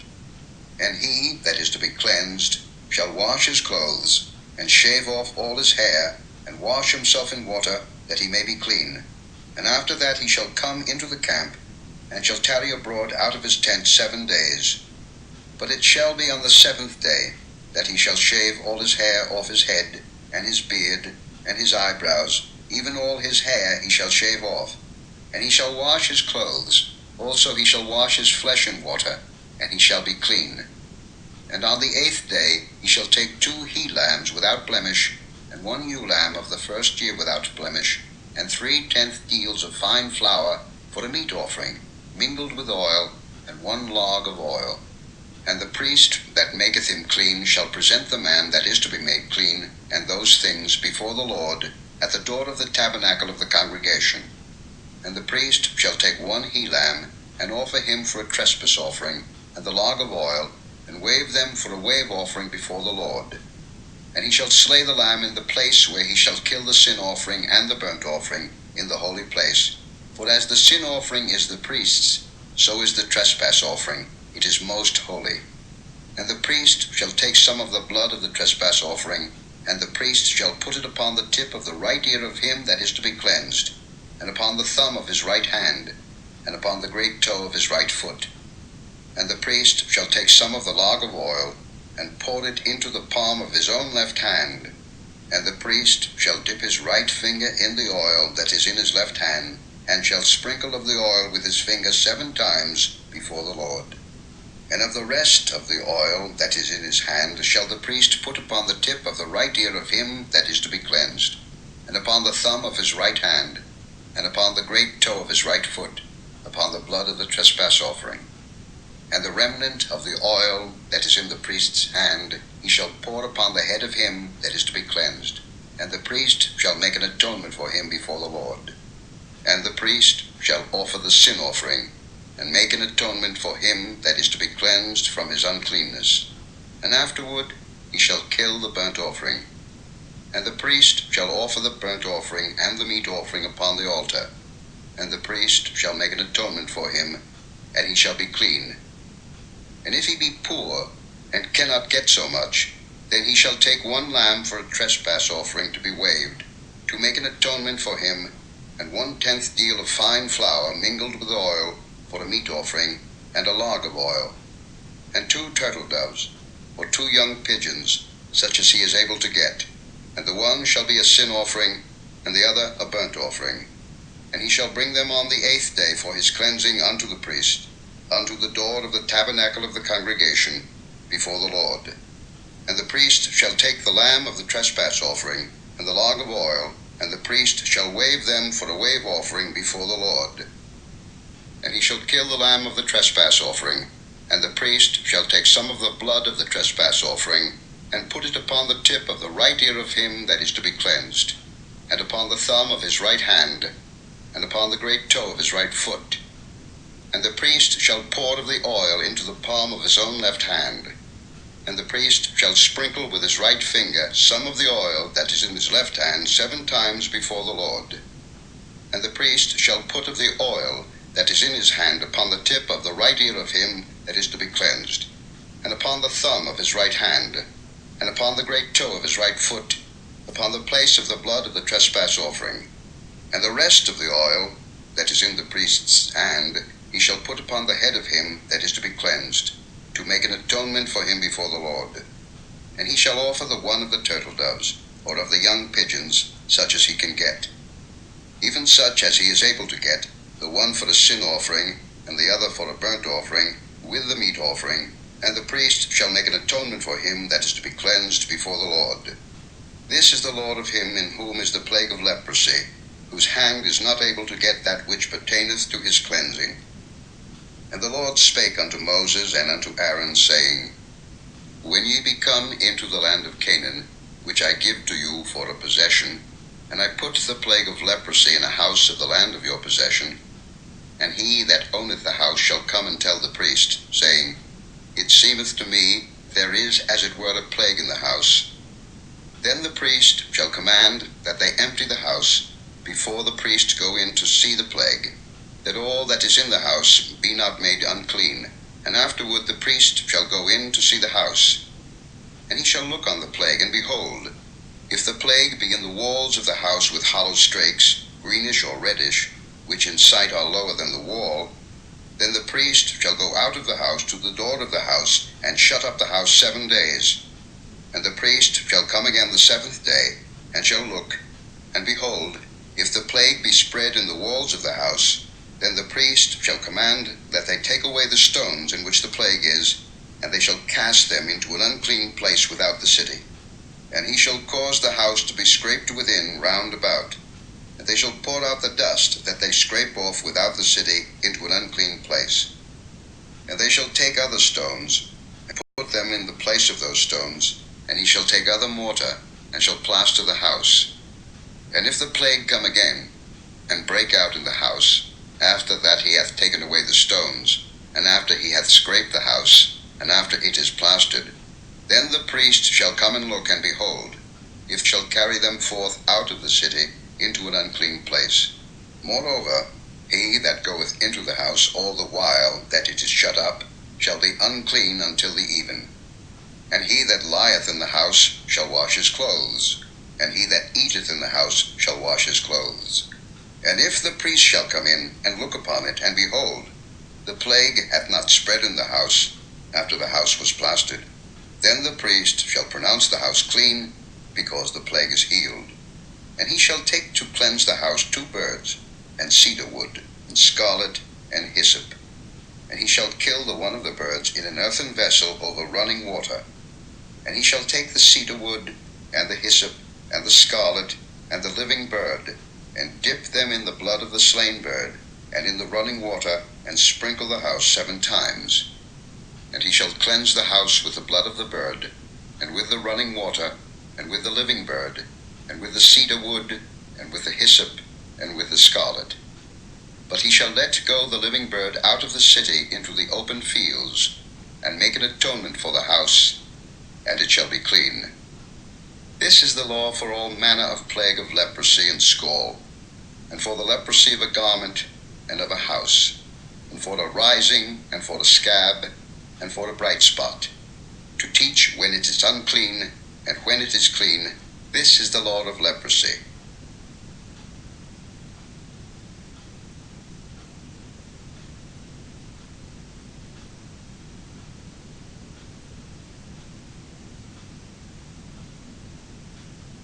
Chapter 15. And the Lord spake unto Moses and to Aaron, saying, Speak unto the children of Israel, and say unto them, When any man hath a running issue out of his flesh, because of his issue he is unclean, and this shall be his uncleanness in his issue, whether his flesh run with his issue, or his flesh be stopped from his issue, it is his uncleanness. Every bed whereon he lieth that hath the issue is unclean, and everything whereon he sitteth shall be unclean. And whosoever toucheth his bed shall wash his clothes, and bathe himself in water, and be unclean until the even. And he that sitteth on anything whereon he sat that hath the issue shall wash his clothes, and bathe himself in water, and be unclean until the even. And he that toucheth the flesh of him that hath the issue shall wash his clothes, and bathe himself in water, and be unclean until the even. And if he that hath the issue spit upon him that is clean, then he shall wash his clothes, and bathe himself in water, and be unclean until the even. And what saddle soever he rideth upon that hath the issue shall be unclean. And whosoever toucheth anything that was under him shall be unclean until the even. And he that beareth any of those things shall wash his clothes, and bathe himself in water, and be unclean until the even. And whomsoever he toucheth that hath the issue, and hath not rinsed his hands in water, he shall wash his clothes, and bathe himself in water, and be unclean until the even. And the vessel of earth that he toucheth, which hath the issue, shall be broken, and every vessel of wood shall be rinsed in water. And when he that hath an issue is cleansed of his issue, then he shall number to himself 7 days for his cleansing, and wash his clothes, and bathe his flesh in running water, and shall be clean. And on the 8th day he shall take to him 2 turtle doves, or 2 young pigeons, and come before the Lord unto the door of the tabernacle of the congregation, and give them unto the priest. And the priest shall offer them, the one for a sin offering, and the other for a burnt offering, and the priest shall make an atonement for him before the Lord for his issue. And if any man's seed of copulation go out from him, then he shall wash all his flesh in water, and be unclean until the even. And every garment, and every skin whereon is the seed of copulation, shall be washed with water, and be unclean until the even. The woman also with whom man shall lie with seed of copulation, they shall both bathe themselves in water, and be unclean until the even. And if a woman have an issue, and her issue in her flesh be blood, she shall be put apart 7 days, and whosoever toucheth her shall be unclean until the even. And everything that she lieth upon in her separation shall be unclean. Everything also that she sitteth upon shall be unclean. And whosoever toucheth her bed shall wash his clothes, and bathe himself in water, and be unclean until the even. And whosoever toucheth anything that she sat upon shall wash his clothes, and bathe himself in water, and be unclean until the even. And if it be on her bed, or on anything whereon she sitteth, when he toucheth it, he shall be unclean until the even. And if any man lie with her at all, and her flowers be upon him, he shall be unclean 7 days, and all the bed whereon he lieth shall be unclean. And if a woman have an issue of her blood many days out of the time of her separation, or if it run beyond the time of her separation, all the days of the issue of her uncleanness shall be as the days of her separation. She shall be unclean.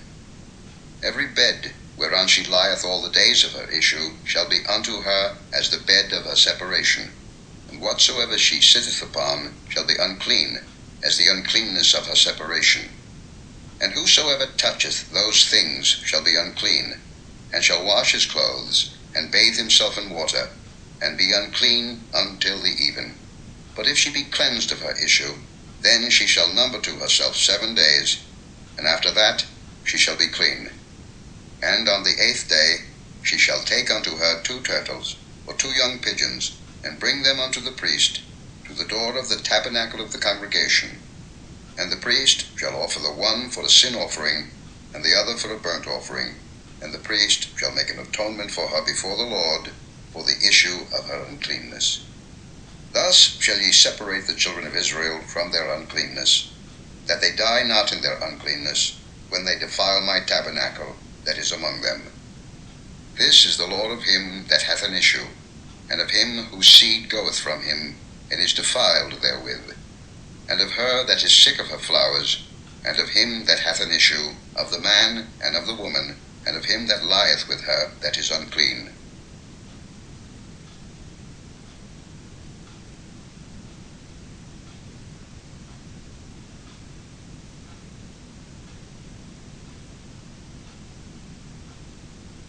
Chapter 16. And the Lord spake unto Moses after the death of the 2 sons of Aaron, when they offered before the Lord and died. And the Lord said unto Moses, Speak unto Aaron thy brother, that he come not at all times into the holy place within the veil before the mercy seat, which is upon the ark, that he die not. For I will appear in the cloud upon the mercy seat. Thus shall Aaron come into the holy place, with a young bullock for a sin offering, and a ram for a burnt offering. He shall put on the holy linen coat, and he shall have the linen breeches upon his flesh, and shall be girded with a linen girdle, and with the linen mitre shall he be attired.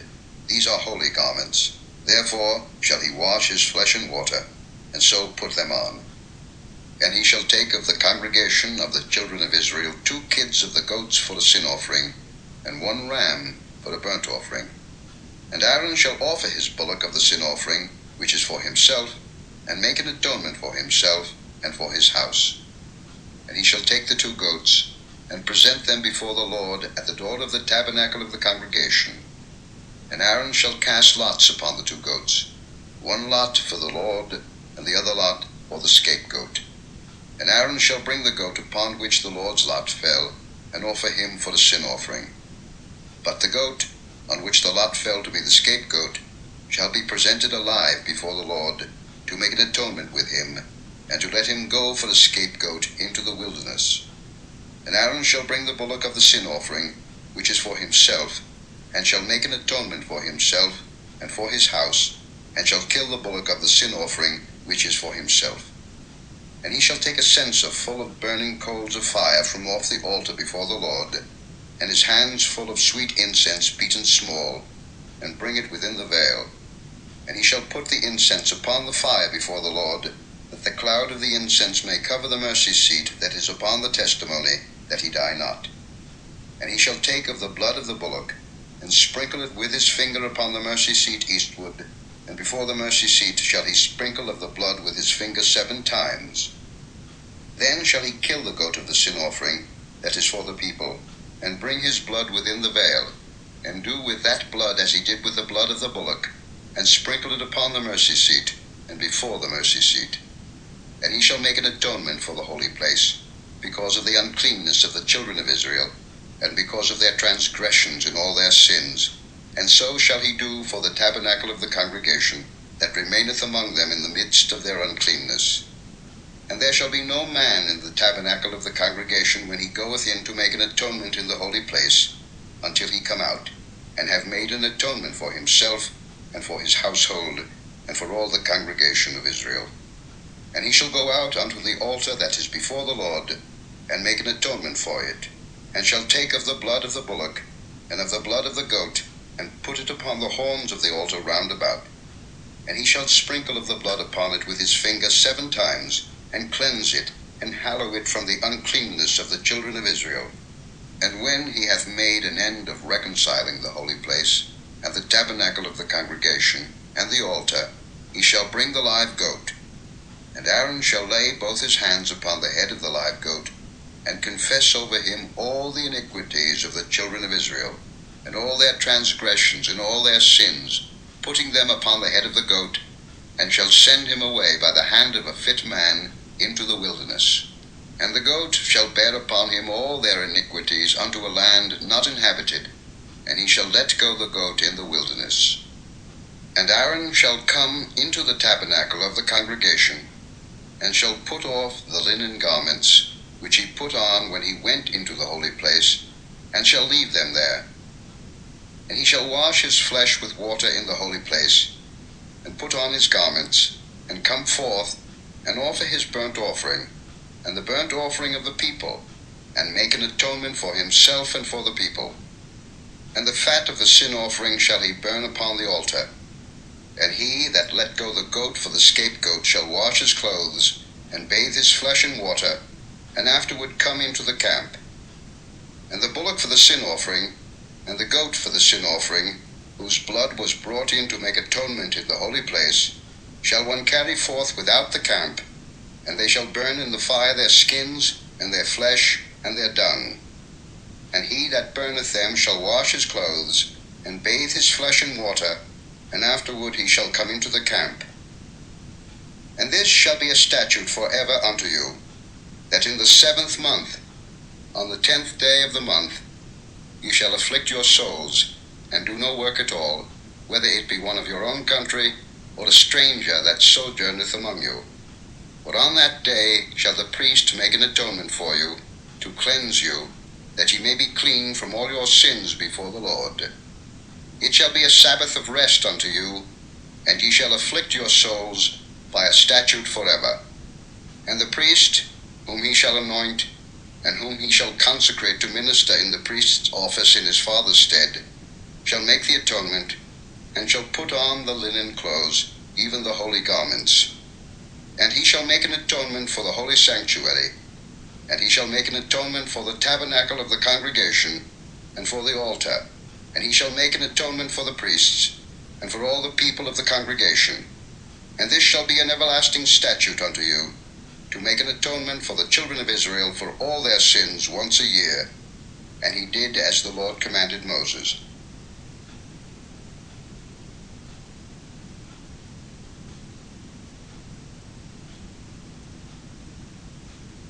Chapter 17. And the Lord spake unto Moses, saying, Speak unto Aaron, and unto his sons, and unto all the children of Israel, and say unto them, This is the thing which the Lord hath commanded, saying, What man soever there be of the house of Israel, that killeth an ox, or lamb, or goat, in the camp, or that killeth it out of the camp, and bringeth it not unto the door of the tabernacle of the congregation, to offer an offering unto the Lord before the tabernacle of the Lord, blood shall be imputed unto that man. He hath shed blood, and that man shall be cut off from among his people. To the end that the children of Israel may bring their sacrifices, which they offer in the open field, even that they may bring them unto the Lord, unto the door of the tabernacle of the congregation, unto the priest, and offer them for peace offerings unto the Lord. And the priest shall sprinkle the blood upon the altar of the Lord at the door of the tabernacle of the congregation, and burn the fat for a sweet savour unto the Lord. And they shall no more offer their sacrifices unto devils, after whom they have gone a whoring. This shall be a statute forever unto them throughout their generations.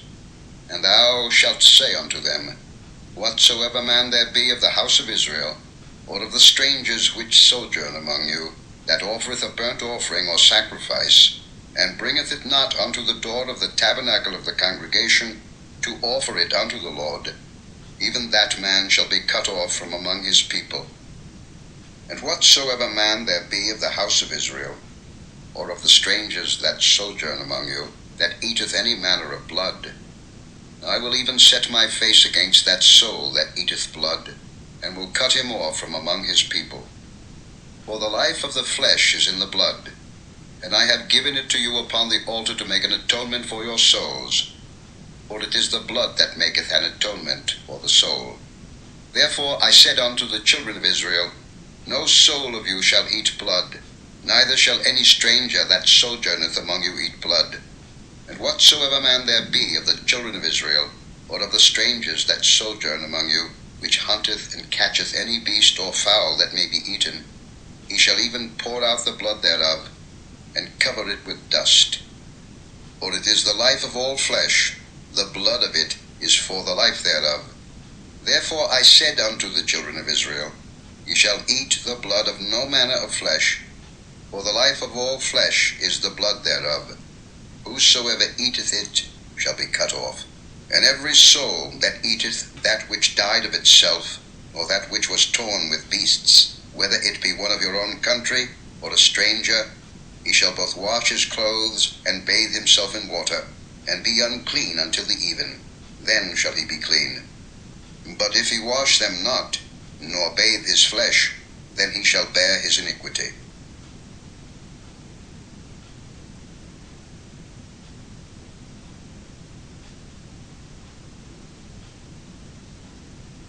Chapter 18. And the Lord spake unto Moses, saying, Speak unto the children of Israel, and say unto them, I am the Lord your God.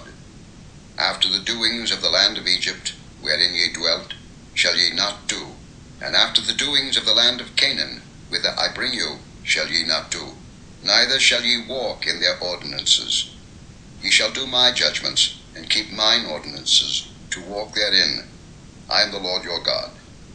Ye shall therefore keep my statutes and my judgments, which if a man do, he shall live in them. I am the Lord. None of you shall approach to any that is near of kin to him, to uncover their nakedness. I am the Lord.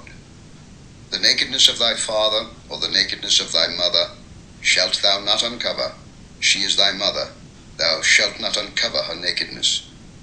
The nakedness of thy father's wife shalt thou not uncover. It is thy father's nakedness. The nakedness of thy sister, the daughter of thy father, or daughter of thy mother, whether she be born at home, or born abroad, even their nakedness thou shalt not uncover. The nakedness of thy son's daughter, or of thy daughter's daughter, even their nakedness thou shalt not uncover, for theirs is thine own nakedness. The nakedness of thy father's wife's daughter, begotten of thy father, she is thy sister, thou shalt not uncover her nakedness. Thou shalt not uncover the nakedness of thy father's sister, she is thy father's near kinswoman. Thou shalt not uncover the nakedness of thy mother's sister, for she is thy mother's near kinswoman. Thou shalt not uncover the nakedness of thy father's brother. Thou shalt not approach to his wife, she is thine aunt. Thou shalt not uncover the nakedness of thy daughter-in-law, she is thy son's wife. Thou shalt not uncover her nakedness. Thou shalt not uncover the nakedness of thy brother's wife, it is thy brother's nakedness. Thou shalt not uncover the nakedness of a woman and her daughter, neither shalt thou take her son's daughter, or her daughter's daughter, to uncover her nakedness, for they are her near kinswomen, it is wickedness. Neither shalt thou take a wife to her sister to vex her, to uncover her nakedness, beside the other in her lifetime. Also, thou shalt not approach unto a woman to uncover her nakedness, as long as she is put apart for her uncleanness. Moreover, thou shalt not lie carnally with thy neighbor's wife, to defile thyself with her. And thou shalt not let any of thy seed pass through the fire to Molech, neither shalt thou profane the name of thy God. I am the Lord. Thou shalt not lie with mankind, as with womankind. It is abomination. Neither shalt thou lie with any beast to defile thyself therewith. Neither shall any woman stand before a beast to lie down thereto. It is confusion. Defile not ye yourselves in any of these things, for in all these the nations are defiled, which I cast out before you. And the land is defiled. Therefore I do visit the iniquity thereof upon it, and the land itself vomiteth out her inhabitants. Ye shall therefore keep my statutes and my judgments, and shall not commit any of these abominations, neither any of your own nation, nor any stranger that sojourneth among you. For all these abominations have the men of the land done, which were before you, and the land is defiled. That the land spew not you out also, when ye defile it, as it spewed out the nations that were before you.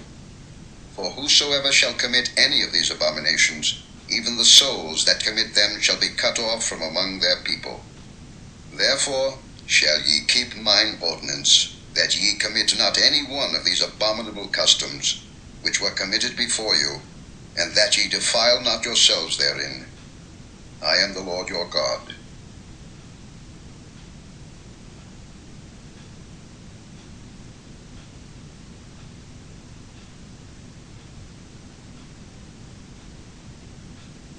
Chapter 19. And the Lord spake unto Moses, saying, Speak unto all the congregation of the children of Israel, and say unto them, Ye shall be holy, for I the Lord your God am holy. Ye shall fear every man his mother and his father, and keep my Sabbaths. I am the Lord your God. Turn ye not unto idols, nor make to yourselves molten gods. I am the Lord your God. And if ye offer a sacrifice of peace offerings unto the Lord, ye shall offer it at your own will. It shall be eaten the same day ye offer it, and on the morrow. And if aught remain until the third day, it shall be burnt in the fire. And if it be eaten at all on the third day, it is abominable. It shall not be accepted. Therefore every one that eateth it shall bear his iniquity, because he hath profaned the hallowed thing of the Lord, and that soul shall be cut off from among his people. And when ye reap the harvest of your land, thou shalt not wholly reap the corners of thy field, neither shalt thou gather the gleanings of thy harvest. And thou shalt not glean thy vineyard, neither shalt thou gather every grape of thy vineyard. Thou shalt leave them for the poor and stranger. I am the Lord your God. Ye shall not steal, neither deal falsely, neither lie one to another. And ye shall not swear by my name falsely, neither shalt thou profane the name of thy God. I am the Lord. Thou shalt not defraud thy neighbor, neither rob him. The wages of him that is hired shall not abide with thee all night until the morning.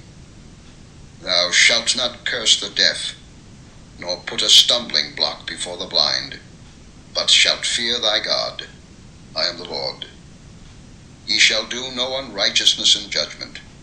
Thou shalt not respect the person of the poor, nor honor the person of the mighty, but in righteousness shalt thou judge thy neighbor. Thou shalt not go up and down as a talebearer among thy people, neither shalt thou stand against the blood of thy neighbor. I am the Lord. Thou shalt not hate thy brother in thine heart. Thou shalt in any wise rebuke thy neighbor, and not suffer sin upon him. Thou shalt not avenge, nor bear any grudge against the children of thy people, but thou shalt love thy neighbor as thyself. I am the Lord. Ye shall keep my statutes. Thou shalt not let thy cattle gender with a diverse kind. Thou shalt not sow thy field with mingled seed, neither shall a garment mingled of linen and woolen come upon thee. And whosoever lieth carnally with a woman that is a bondmaid, betrothed to an husband, and not at all redeemed, nor freedom given her, she shall be scourged. They shall not be put to death, because she was not free. And he shall bring his trespass offering unto the Lord, unto the door of the tabernacle of the congregation, even a ram for a trespass offering. And the priest shall make an atonement for him with the ram of the trespass offering before the Lord for his sin which he hath done. And the sin which he hath done shall be forgiven him. And when ye shall come into the land, and shall have planted all manner of trees for food, then ye shall count the fruit thereof as uncircumcised. 3 years shall it be as uncircumcised unto you. It shall not be eaten of. But in the 4th year all the fruit thereof shall be holy to praise the Lord withal. And in the 5th year shall ye eat of the fruit thereof, that it may yield unto you the increase thereof. I am the Lord your God. Ye shall not eat anything with the blood, neither shall ye use enchantment, nor observe times. Ye shall not round the corners of your heads, neither shalt thou mar the corners of thy beard. Ye shall not make any cuttings in your flesh for the dead, nor print any marks upon you. I am the Lord. Do not prostitute thy daughter, to cause her to be a whore, lest the land fall to whoredom, and the land become full of wickedness. Ye shall keep my Sabbaths. and reverence my sanctuary. I am the Lord. Regard not them that have familiar spirits, neither seek after wizards to be defiled by them. I am the Lord your God. Thou shalt rise up before the hoary head, and honor the face of the old man, and fear thy God. I am the Lord. And if a stranger sojourn with thee in your land, ye shall not vex him. But the stranger that dwelleth with you shall be unto you as one born among you, and thou shalt love him as thyself. For ye were strangers in the land of Egypt. I am the Lord your God.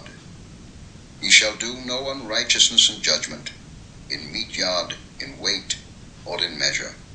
Just balances, just weights, a just ephah, and a just hin shall ye have. I am the Lord your God, which brought you out of the land of Egypt. Therefore shall ye observe all my statutes, and all my judgments, and do them. I am the Lord.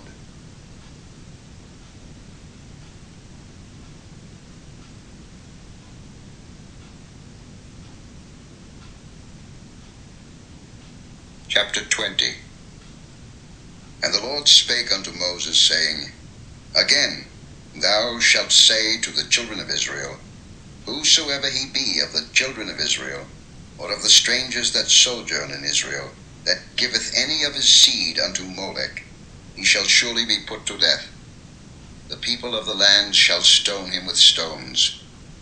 And I will set my face against that man, and will cut him off from among his people, because he hath given of his seed unto Molech, to defile my sanctuary, and to profane my holy name. And if the people of the land do any ways hide their eyes from the man, when he giveth of his seed unto Molech, and kill him not, then I will set my face against that man, and against his family, and will cut him off, and all that go a whoring after him to commit whoredom with Molech, from among their people. And the soul that turneth after such as have familiar spirits, and after wizards, to go a whoring after them, I will even set my face against that soul, and will cut him off from among his people. Sanctify yourselves therefore, and be ye holy, for I am the Lord your God. And ye shall keep my statutes, and do them. I am the Lord which sanctify you. For every one that curseth his father or his mother shall be surely put to death. He hath cursed his father or his mother, his blood shall be upon him. And the man that committeth adultery with another man's wife, even he that committeth adultery with his neighbor's wife, the adulterer and the adulteress shall surely be put to death. And the man that lieth with his father's wife hath uncovered his father's nakedness. Both of them shall surely be put to death.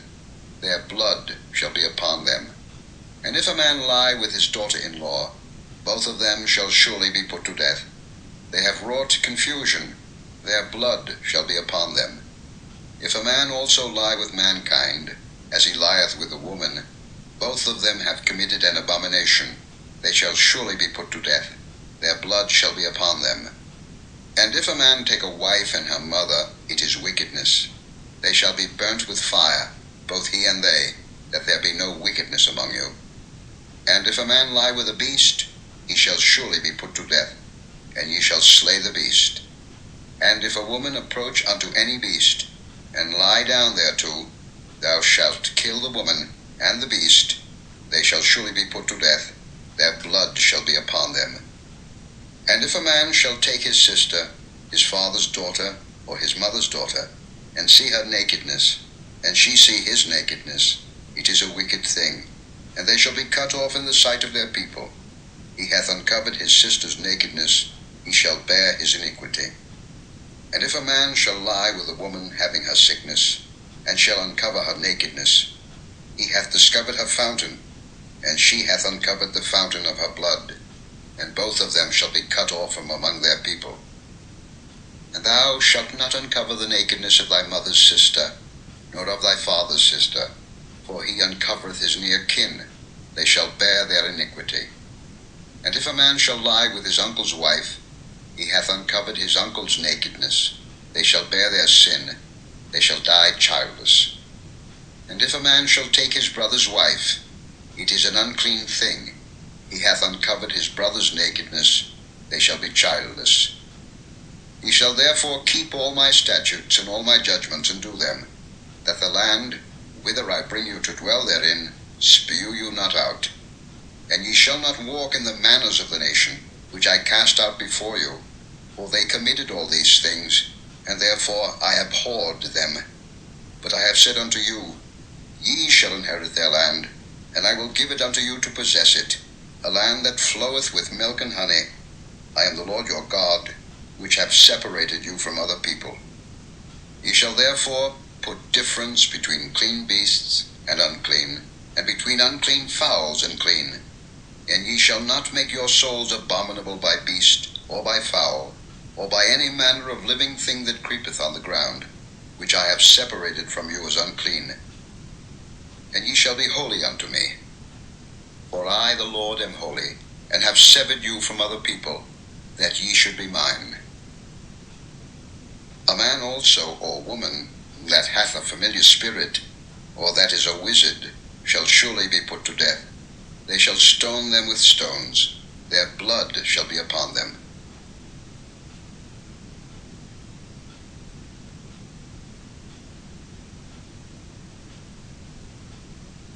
Chapter 21. And the Lord said unto Moses, Speak unto the priests, the sons of Aaron, and say unto them, There shall none be defiled for the dead among his people, but for his kin that is near unto him, that is for his mother, and for his father, and for his son, and for his daughter, and for his brother, and for his sister a virgin that is nigh unto him, which hath had no husband, for her may he be defiled. But he shall not defile himself, being a chief man among his people, to profane himself. They shall not make baldness upon their head, neither shall they shave off the corner of their beard, nor make any cuttings in their flesh. They shall be holy unto their God, and not profane the name of their God. For the offerings of the Lord made by fire, and the bread of their God, they do offer, therefore they shall be holy. They shall not take a wife that is a whore or profane, neither shall they take a woman put away from her husband, for he is holy unto his God. Thou shalt sanctify him therefore, for he offereth the bread of thy God. He shall be holy unto thee. For I, the Lord, which sanctify you, am holy. And the daughter of any priest, if she profane herself by playing the whore, she profaneth her father. She shall be burnt with fire. And he that is the high priest among his brethren, upon whose head the anointing oil was poured, and that is consecrated to put on the garments, shall not uncover his head, nor rend his clothes. Neither shall he go in to any dead body, nor defile himself for his father or for his mother. Neither shall he go out of the sanctuary, nor profane the sanctuary of his God. For the crown of the anointing oil of his God is upon him. I am the Lord. And he shall take a wife in her virginity. A widow, or a divorced woman, or profane, or an harlot, these shall he not take, but he shall take a virgin of his own people to wife. Neither shall he profane his seed among his people, for I, the Lord, do sanctify him. And the Lord spake unto Moses, saying, Speak unto Aaron, saying, Whosoever he be of thy seed in their generations that hath any blemish, let him not approach to offer the bread of his God. For whatsoever man he be that hath a blemish, he shall not approach, a blind man, or a lame, or he that hath a flat nose, or anything superfluous, or a man that is broken-footed, or broken-handed, or crook-backed, or a dwarf, or that hath a blemish in his eye, or be scurvy, or scabbed, or hath his stones broken. No man that hath a blemish of the seed of Aaron the priest shall come nigh to offer the offerings of the Lord made by fire. He hath a blemish. He shall not come nigh to offer the bread of his God. He shall eat the bread of his God, both of the most holy and of the holy. Only he shall not go in unto the veil, nor come nigh unto the altar, because he hath a blemish, that he profane not my sanctuaries. For I, the Lord, to sanctify them. And Moses told it unto Aaron, and to his sons, and unto all the children of Israel.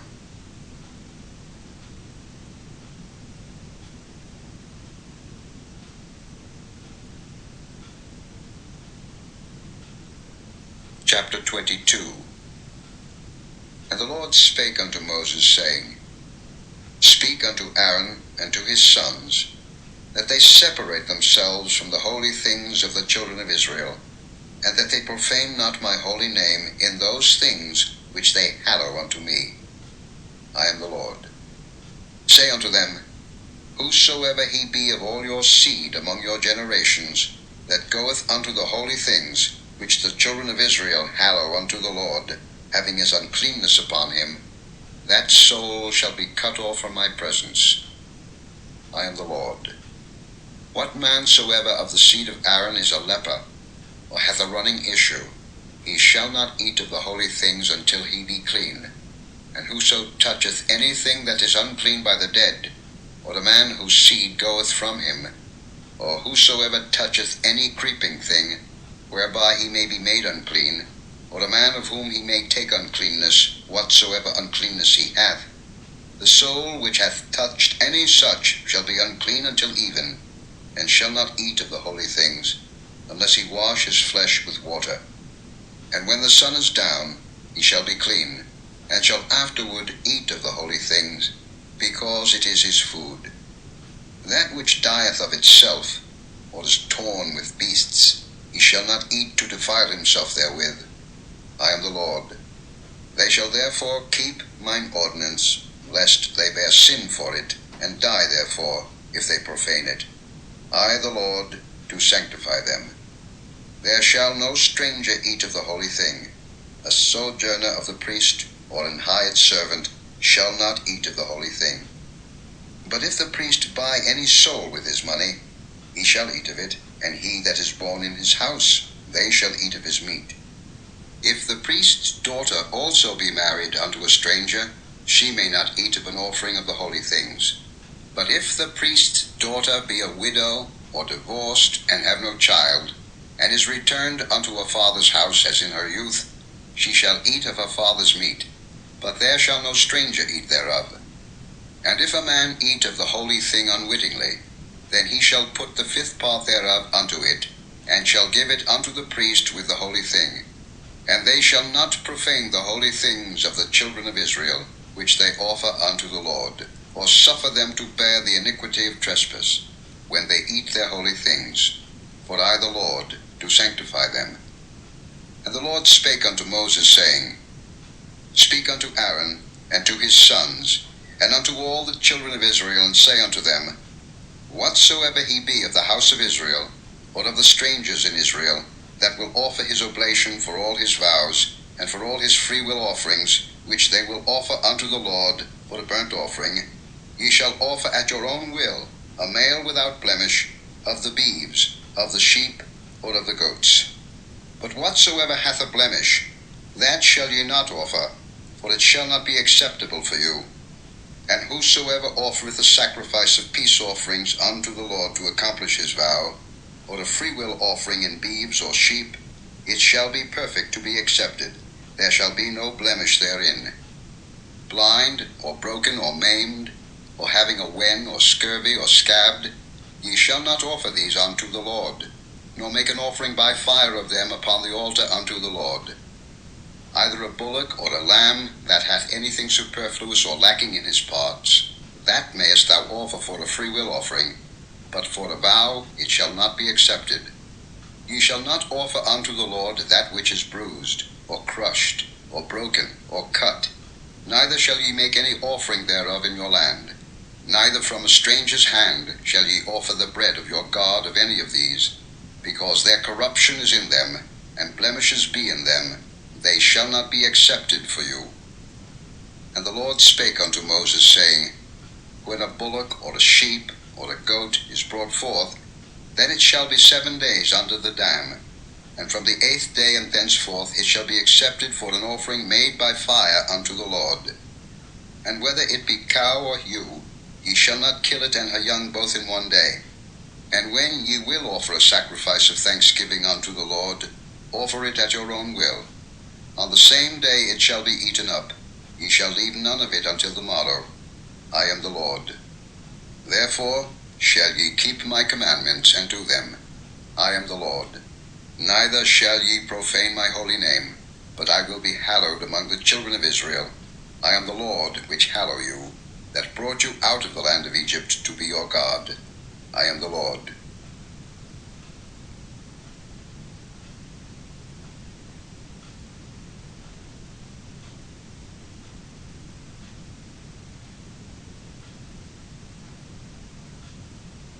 Chapter 23.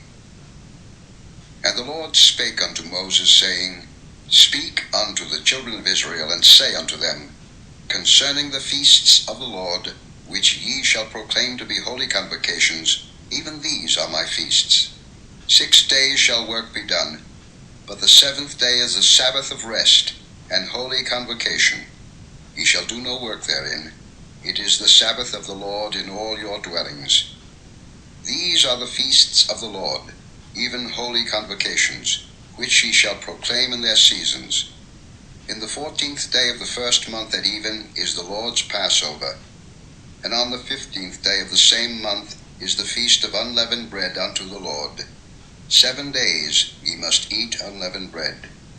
In the first day ye shall have an holy convocation. Ye shall do no servile work therein, but ye shall offer an offering made by fire unto the Lord 7 days. In the 7th day is an holy convocation. Ye shall do no servile work therein. And the Lord spake unto Moses, saying, Speak unto the children of Israel, and say unto them, When ye be come into the land which I give unto you, and shall reap the harvest thereof, then ye shall bring a sheaf of the first fruits of your harvest unto the priest. And he shall wave the sheaf before the Lord, to be accepted for you. On the morrow after the Sabbath the priest shall wave it.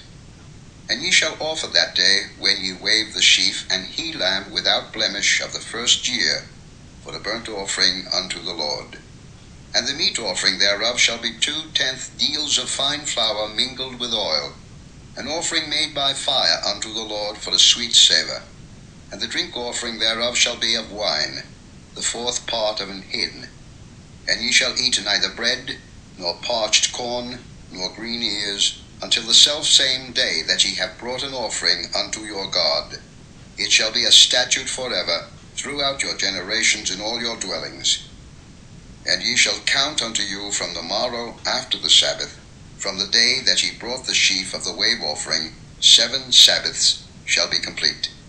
Even unto the morrow after the 7th Sabbath shall ye number 50 days, and ye shall offer a new meat offering unto the Lord. Ye shall bring out of your habitations 2 wave loaves of 2/10 deals. They shall be of fine flour. They shall be baken with leaven. They are the first fruits unto the Lord. And ye shall offer with the bread 7 lambs without blemish of the first year, and 1 young bullock, and 2 rams. They shall be for a burnt offering unto the Lord, with their meat offering, and their drink offerings, even an offering made by fire, of sweet savour unto the Lord. Then ye shall sacrifice 1 kid of the goats for a sin offering, and 2 lambs of the first year for the sacrifice of peace offerings. And the priest shall wave them with the bread of the first fruits for a wave offering before the Lord, with the 2 lambs. They shall be holy to the Lord for the priest. And ye shall proclaim on the selfsame day, that it may be an holy convocation unto you. Ye shall do no servile work therein. It shall be a statute forever in all your dwellings, throughout your generations. And when ye reap the harvest of your land, thou shalt not make clean riddance of the corners of thy field when thou reapest. Neither shalt thou gather any gleaning of thy harvest. Thou shalt leave them unto the poor and to the stranger. I am the Lord your God. And the Lord spake unto Moses, saying, Speak unto the children of Israel, saying, In the 7th month, in the 1st day of the month, shall ye have a Sabbath, a memorial of blowing of trumpets, and holy convocation. Ye shall do no servile work therein, but ye shall offer an offering made by fire unto the Lord. And the Lord spake unto Moses, saying, Also on the 10th day of this 7th month there shall be a day of atonement. It shall be an holy convocation unto you, and ye shall afflict your souls, and offer an offering made by fire unto the Lord. And ye shall do no work in that same day, for it is a day of atonement, to make an atonement for you before the Lord your God. For whatsoever soul it be that shall not be afflicted in that same day, he shall be cut off from among his people. And whatsoever soul it be that doeth any work in that same day, the same soul will I destroy from among his people. Ye shall do no manner of work. It shall be a statute forever throughout your generations in all your dwellings. It shall be unto you a Sabbath of rest, and ye shall afflict your souls.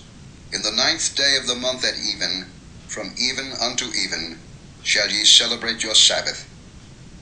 And the Lord spake unto Moses, saying, Speak unto the children of Israel, saying, The 15th day of this 7th month shall be the feast of tabernacles for 7 days unto the Lord. On the first day shall be an holy convocation. Ye shall do no servile work therein.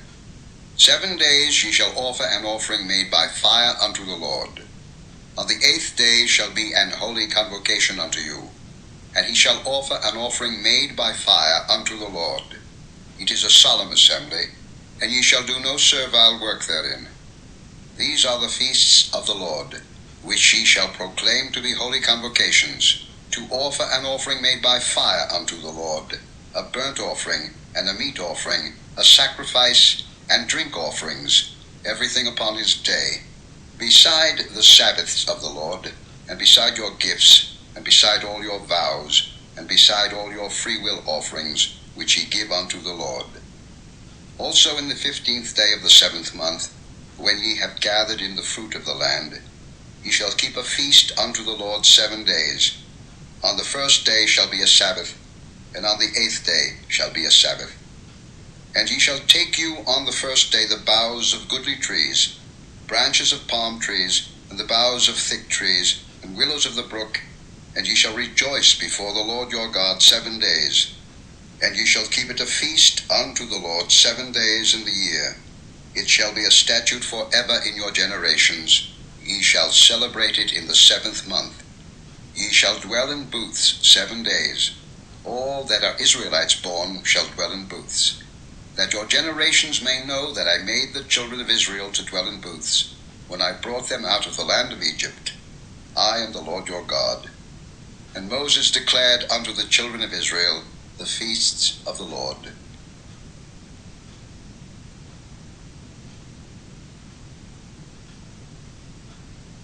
Chapter 24. And the Lord spake unto Moses, saying, Command the children of Israel that they bring unto thee pure olive beaten for the light, to cause the lamps to burn continually.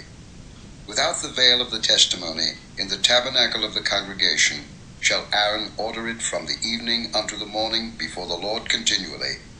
It shall be a statute forever in your generations. He shall order the lamps upon the pure candlestick before the Lord continually. And thou shalt take fine flour, and bake 12 cakes thereof. 2/10 deals shall be in 1 cake. And thou shalt set them in 2 rows, 6 on a row, upon the pure table before the Lord. And thou shalt put pure frankincense upon each row, that it may be on the bread for a memorial, even an offering made by fire unto the Lord. Every Sabbath ye shall set it in order before the Lord continually, being taken from the children of Israel by an everlasting covenant. And it shall be Aaron's and his sons, and they shall eat it in the holy place, for it is most holy unto him of the offerings of the Lord made by fire, by a perpetual statute. And the son of an Israelitish woman, whose father was an Egyptian, went out among the children of Israel.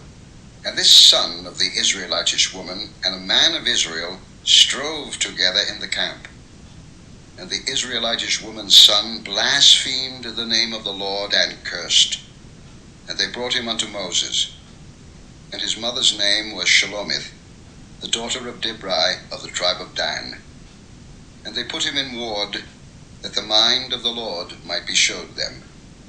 And the Lord spake unto Moses, saying, Bring forth him that hath cursed without the camp, and let all that heard him lay their hands upon his head, and let all the congregation stone him.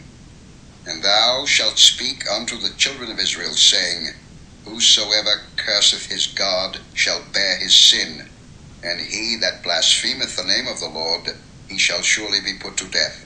And all the congregation shall certainly stone him, as well the stranger as he that is born in the land, when he blasphemeth the name of the Lord, shall be put to death.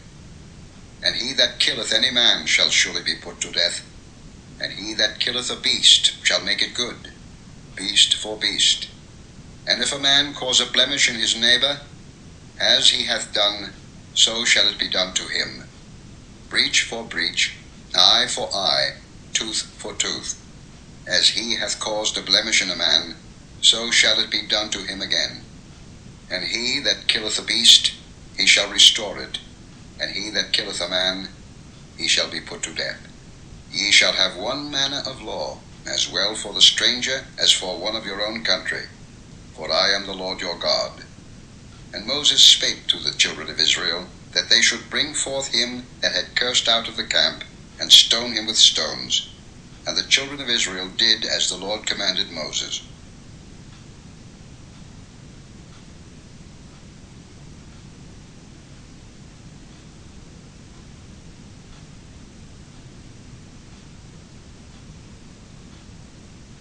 Chapter 25. And the Lord spake unto Moses in Mount Sinai, saying, Speak unto the children of Israel, and say unto them, When ye come into the land which I give you, then shall the land keep a Sabbath unto the Lord. 6 years thou shalt sow thy field, and 6 years thou shalt prune thy vineyard, and gather in the fruit thereof. But in the 7th year shall be a Sabbath of rest unto the land, a Sabbath for the Lord. Thou shalt neither sow thy field, nor prune thy vineyard. That which groweth of its own accord of thy harvest thou shalt not reap, neither gather the grapes of thy vine undressed. For it is a year of rest unto the land. And the Sabbath of the land shall be meat for you, for thee, and for thy servant, and for thy maid, and for thy hired servant, and for thy stranger that sojourneth with thee, and for thy cattle, and for the beast that are in thy land, shall all the increase thereof be meat. And thou shalt number 7 Sabbaths of years unto thee, 7 times 7 years, and the space of the 7 Sabbaths of years shall be unto thee 49 years. Then shalt thou cause the trumpet of the Jubilee to sound on the 10th day of the 7th month. In the day of atonement shall ye make the trumpet sound throughout all your land. And ye shall hallow the 50th year, and proclaim liberty throughout all the land unto all the inhabitants thereof. It shall be a jubilee unto you, and ye shall return every man unto his possession, and ye shall return every man unto his family. A jubilee shall that 50th year be unto you. Ye shall not sow, neither reap that which groweth of itself in it, nor gather the grapes in it of thy vine undressed. For it is the jubilee, it shall be holy unto you. Ye shall eat the increase thereof out of the field. In the year of this jubilee ye shall return every man unto his possession. And if thou sell aught unto thy neighbor, or buyest aught of thy neighbor's hand, ye shall not oppress one another. According to the number of years after the jubilee, thou shalt buy of thy neighbor, and according unto the number of years of the fruits he shall sell unto thee. According to the multitude of years thou shalt increase the price thereof, and according to the fewness of years thou shalt diminish the price of it. For according to the number of the years of the fruits doth he sell unto thee. Ye shall not therefore oppress one another, but thou shalt fear thy God, for I am the Lord your God. Wherefore ye shall do my statutes, and keep my judgments, and do them, and ye shall dwell in the land in safety. And the land shall yield her fruit, and ye shall eat your fill, and dwell therein in safety. And if ye shall say, What shall we eat the 7th year? Behold, we shall not sow, nor gather in our increase. Then I will command my blessing upon you in the 6th year, and it shall bring forth fruit for 3 years, and ye shall sow the 8th year, and eat yet of old fruit until the 9th year.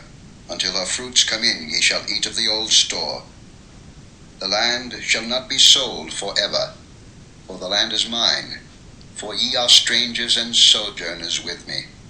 And in all the land of your possession ye shall grant a redemption for the land. If thy brother be waxen poor, and hath sold away some of his possession, and if any of his kin come to redeem it, then shall he redeem that which his brother sold. And if the man have none to redeem it, and himself be able to redeem it, then let him count the years of the sale thereof, and restore the overplus unto the man to whom he sold it, that he may return unto his possession. But if he be not able to restore it to him, then that which is sold shall remain in the hand of him that hath bought it until the year of Jubilee, and in the Jubilee it shall go out, and he shall return unto his possession. And if a man sell a dwelling house in a walled city, then he may redeem it within a whole year after it is sold. Within a full year may he redeem it. And if it be not redeemed within the space of a full year, then the house that is in the walled city shall be established for ever to him that bought it throughout his generations. It shall not go out in the Jubilee. But the houses of the villages which have no wall round about them shall be counted as the fields of the country. They may be redeemed, and they shall go out in the Jubilee. Notwithstanding the cities of the Levites, and the houses of the cities of their possession, may the Levites redeem at any time. And if a man purchase of the Levites, then the house that was sold, and the city of his possession, shall go out in the year of Jubilee, for the houses of the cities of the Levites are their possession among the children of Israel. But the field of the suburbs of their cities may not be sold, for it is their perpetual possession. And if thy brother be waxen poor, and fallen in decay with thee, then thou shalt relieve him, yea, though he be a stranger or a sojourner, that he may live with thee. Take thou no usury of him, or increase, but fear thy God, that thy brother may live with thee. Thou shalt not give him thy money upon usury, nor lend him thy victuals for increase. I am the Lord your God, which brought you forth out of the land of Egypt, to give you the land of Canaan, and to be your God. And if thy brother that dwelleth by thee be waxen poor, and be sold unto thee, thou shalt not compel him to serve as a bondservant, but as an hired servant, and as a sojourner he shall be with thee, and shall serve thee unto the year of Jubilee.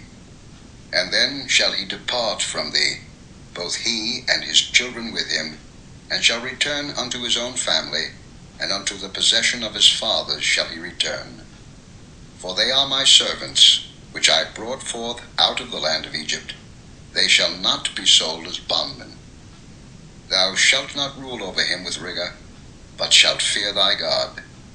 Both thy bondmen and thy bondmaids, which thou shalt have, shall be of the heathen that are round about you. Of them shall ye buy bondmen and bondmaids. Moreover, of the children of the strangers that do sojourn among you, of them shall ye buy, and of their families that are with you, which they begat in your land, and they shall be your possession. And ye shall take them as an inheritance for your children after you, to inherit them for a possession. They shall be your bondmen forever. But over your brethren the children of Israel ye shall not rule one over another with rigor.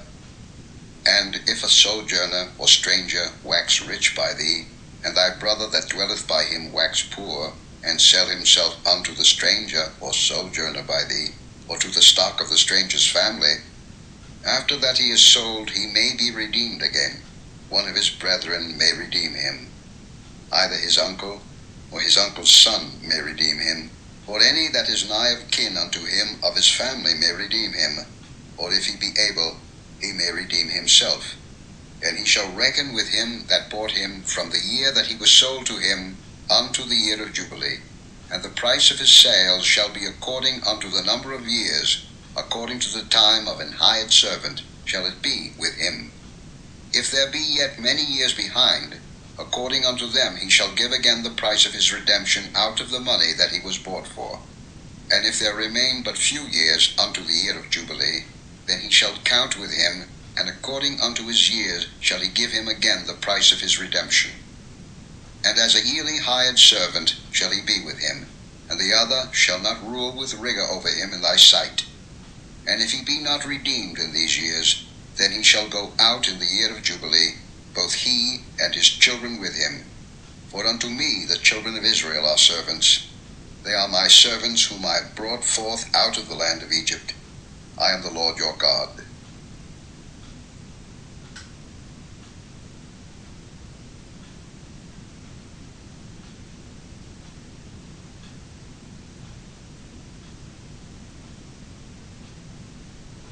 Chapter 26.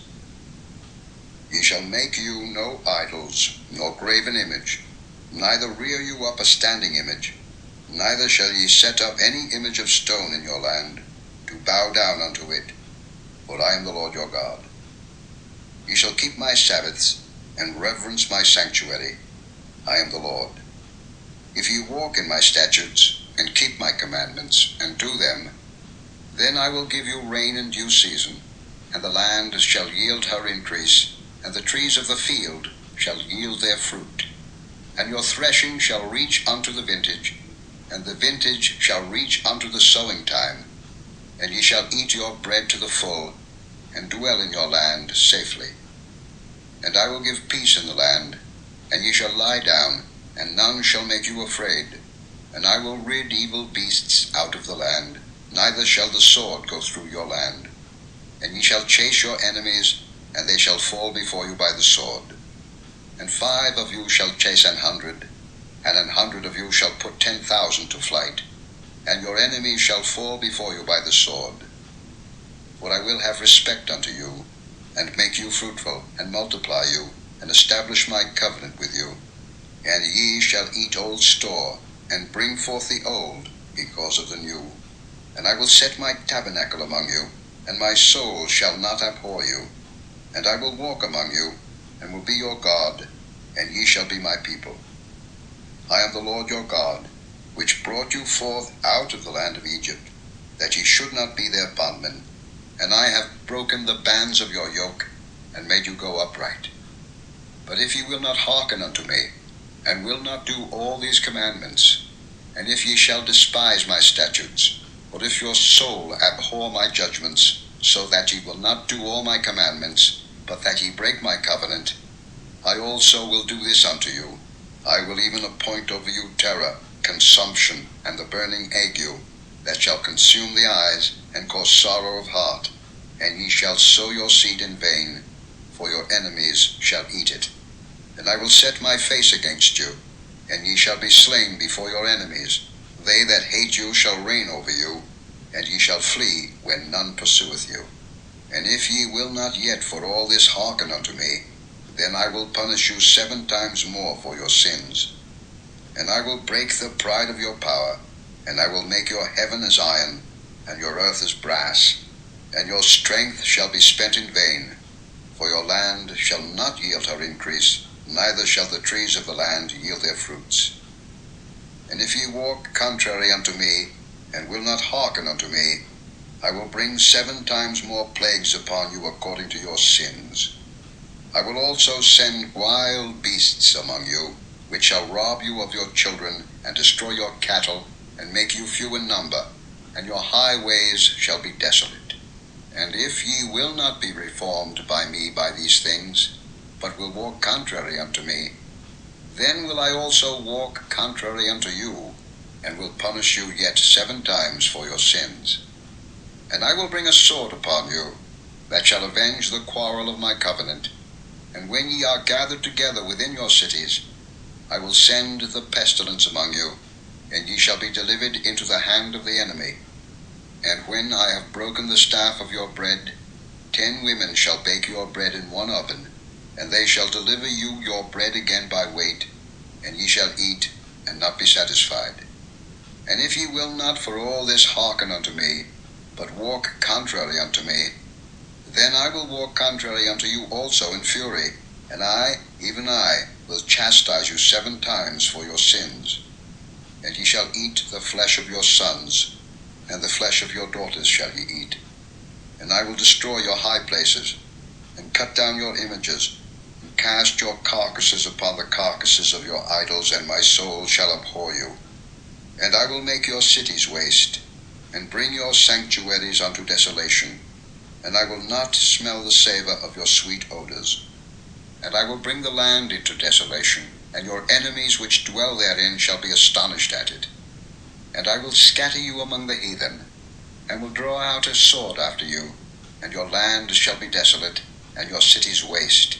Then shall the land enjoy her Sabbaths, as long as it lieth desolate, and ye be in your enemy's land. Even then shall the land rest, and enjoy her Sabbaths. As long as it lieth desolate it shall rest, because it did not rest in your Sabbaths, when ye dwelt upon it. And upon them that are left alive of you I will send a faintness into their hearts in the lands of their enemies, and the sound of a shaken leaf shall chase them, and they shall flee, as fleeing from a sword, and they shall fall when none pursueth. And they shall fall one upon another, as it were before a sword, when none pursueth, and ye shall have no power to stand before your enemies. And ye shall perish among the heathen, and the land of your enemies shall eat you up. And they that are left of you shall pine away in their iniquity in your enemies' lands, and also in the iniquities of their fathers shall they pine away with them. If they shall confess their iniquity, and the iniquity of their fathers, with their trespass which they trespassed against me, and that also they have walked contrary unto me, and that I also have walked contrary unto them, and have brought them into the land of their enemies, if then their uncircumcised hearts be humbled, and they then accept of the punishment of their iniquity, then will I remember my covenant with Jacob, and also my covenant with Isaac, and also my covenant with Abraham will I remember, and I will remember the land.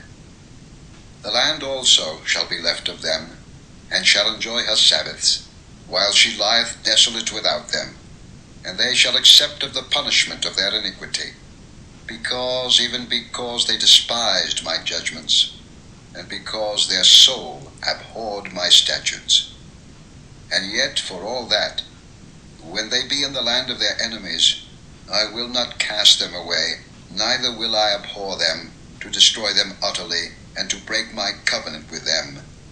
For I am the Lord their God. But I will for their sakes remember the covenant of their ancestors, whom I brought forth out of the land of Egypt in the sight of the heathen, that I might be their God. I am the Lord. These are the statutes and judgments and laws, which the Lord made between him and the children of Israel in Mount Sinai by the hand of Moses.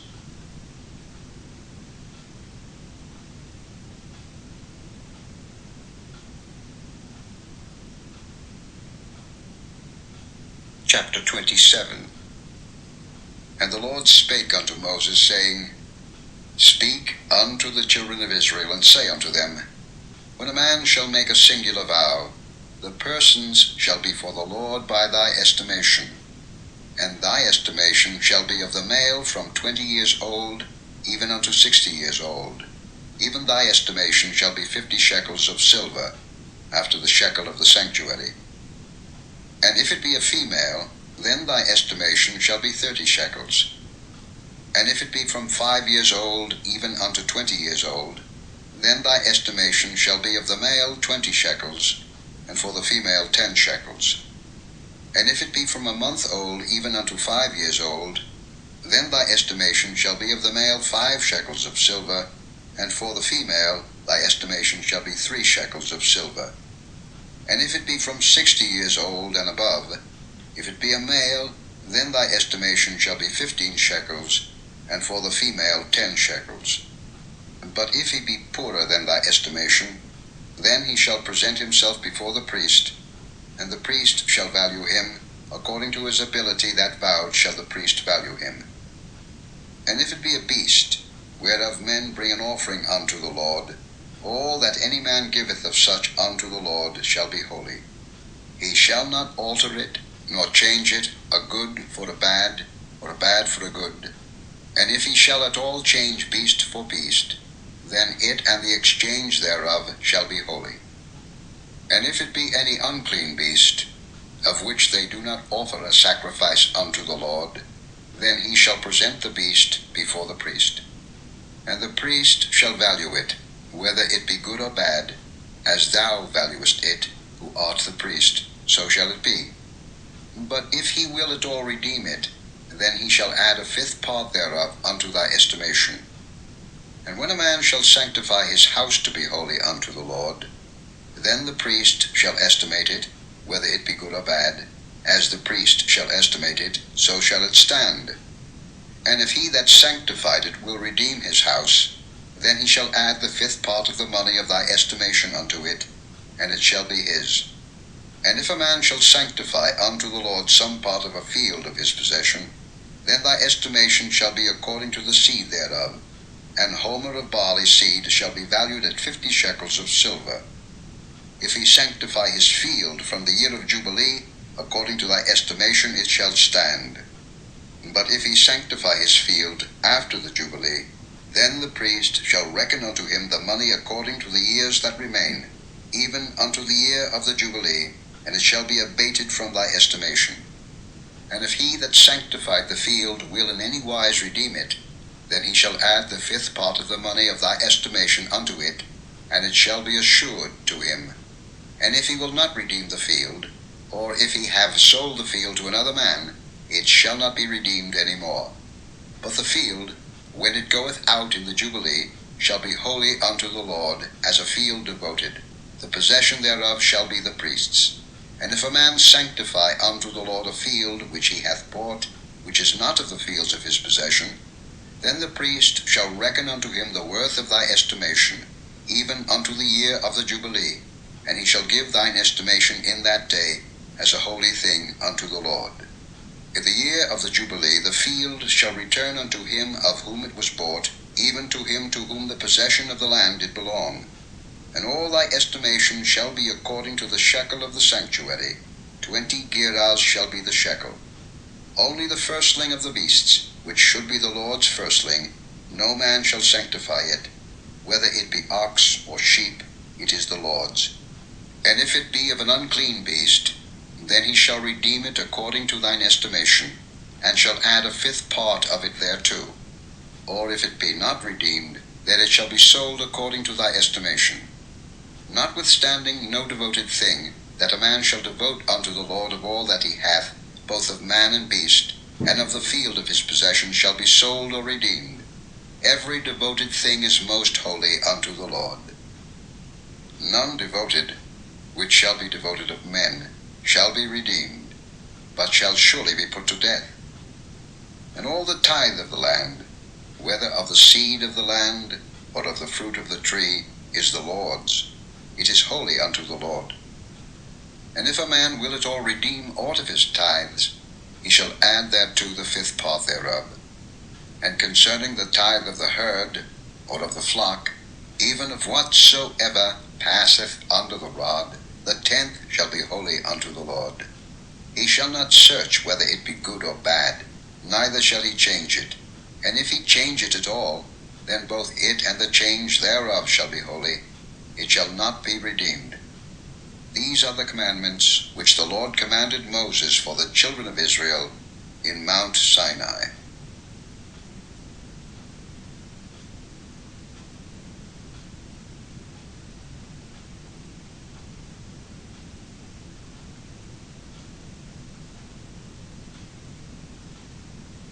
The fourth book of Moses, called Numbers. Chapter 1. And the Lord spake unto Moses in the wilderness of Sinai, in the tabernacle of the congregation, on the first day of the 2nd month, in the 2nd year after they were come out of the land of Egypt, saying, Take ye the sum of all the congregation of the children of Israel, after their families, by the house of their fathers, with the number of their names, every male by their polls, from 20 years old and upward, all that are able to go forth to war in Israel. Thou and Aaron shall number them by their armies. And with you there shall be a man of every tribe, every one head of the house of his fathers. And these are the names of the men that shall stand with you. Of the tribe of Reuben, Elizur the son of Shediah, of Simeon, Shelumiel the son of Zurishaddai, of Judah, Nahshon the son of Amminadab, of Issachar, Nethaneel the son of Zuar, of Zebulun, Eliab the son of Helon, of the children of Joseph, of Ephraim, Elishama the son of Ammihud, of Manasseh, Gamaliel the son of Pedazur, of Benjamin, Abidan the son of Gideoni, of Dan, Ahiezer the son of Ammishaddai, of Asher, Pagiel the son of Ochran, of Gad, Eliasaph the son of Duel, of Naphtali, Ahira the son of Enan. These were the renowned of the congregation, princes of the tribes of their fathers, heads of thousands in Israel. And Moses and Aaron took these men which are expressed by their names, and they assembled all the congregation together on the first day of the second month, and they declared their pedigrees after their families by the house of their fathers, according to the number of the names, from 20 years old and upward, by their polls. As the Lord commanded Moses, so he numbered them in the wilderness of Sinai.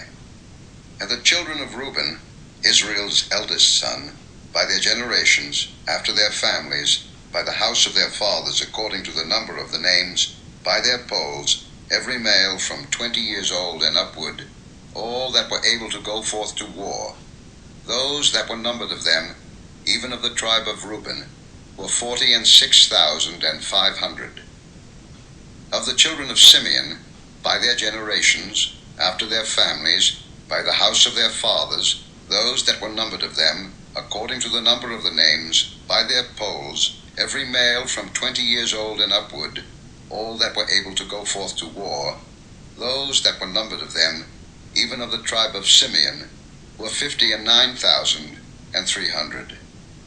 Of the children of Gad, by their generations, after their families, by the house of their fathers, according to the number of the names, from 20 years old and upward, all that were able to go forth to war, those that were numbered of them, even of the tribe of Gad, were 45,650.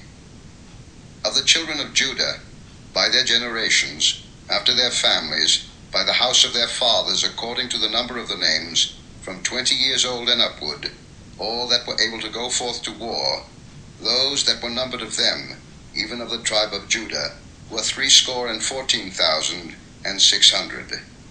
Of the children of Issachar, by their generations, after their families, by the house of their fathers, according to the number of the names, from 20 years old and upward, all that were able to go forth to war, those that were numbered of them, even of the tribe of Issachar, were 54,400. Of the children of Zebulun, by their generations, after their families, by the house of their fathers, according to the number of the names, from 20 years old and upward, all that were able to go forth to war, those that were numbered of them, even of the tribe of Zebulun, were 57,400.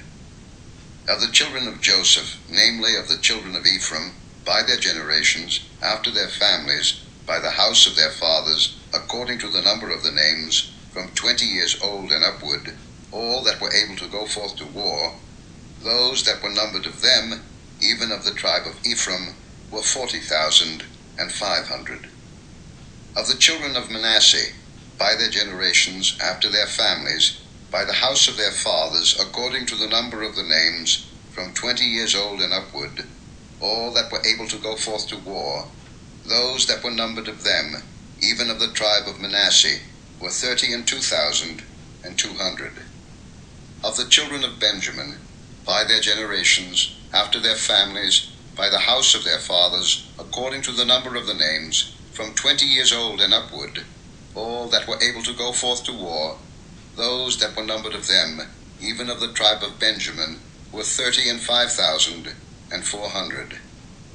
Of the children of Dan, by their generations, after their families, by the house of their fathers, according to the number of the names, from 20 years old and upward, all that were able to go forth to war, those that were numbered of them, even of the tribe of Dan, were 32,700.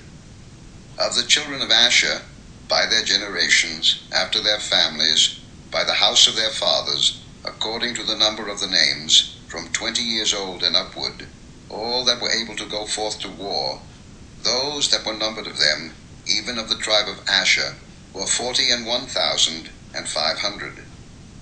Of the children of Naphtali, throughout their generations, after their families, by the house of their fathers, according to the number of the names, from 20 years old and upward, all that were able to go forth to war, those that were numbered of them, even of the tribe of Naphtali, were 53,400. These are those that were numbered, which Moses and Aaron numbered, and the princes of Israel, being 12 men, each one was for the house of his fathers. So were all those that were numbered of the children of Israel, by the house of their fathers, from 20 years old and upward, all that were able to go forth to war in Israel. Even all they that were numbered were 600,003,550. But the Levites after the tribe of their fathers were not numbered among them. For the Lord had spoken unto Moses, saying, Only thou shalt not number the tribe of Levi, neither take the sum of them among the children of Israel. But thou shalt appoint the Levites over the tabernacle of testimony, and over all the vessels thereof, and over all things that belong to it. They shall bear the tabernacle and all the vessels thereof, and they shall minister unto it, and shall encamp round about the tabernacle. And when the tabernacle setteth forward, the Levites shall take it down, and when the tabernacle is to be pitched, the Levites shall set it up, and the stranger that cometh nigh shall be put to death. And the children of Israel shall pitch their tents, every man by his own camp, and every man by his own standard throughout their hosts. But the Levites shall pitch round about the tabernacle of testimony, that there be no wrath upon the congregation of the children of Israel. And the Levites shall keep the charge of the tabernacle of testimony. And the children of Israel did according to all that the Lord commanded Moses, so did they.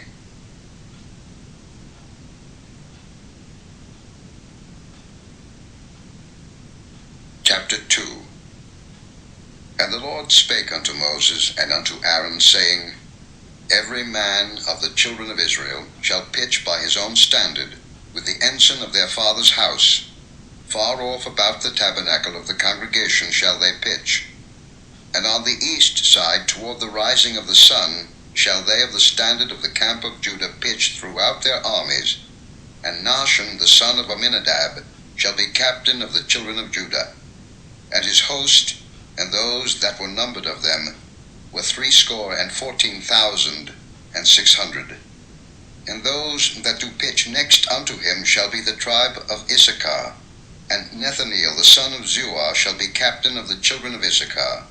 And his host, and those that were numbered thereof, were 54,400. Then the tribe of Zebulun, and Eliab the son of Helon shall be captain of the children of Zebulun. And his host, and those that were numbered thereof, were 57,400.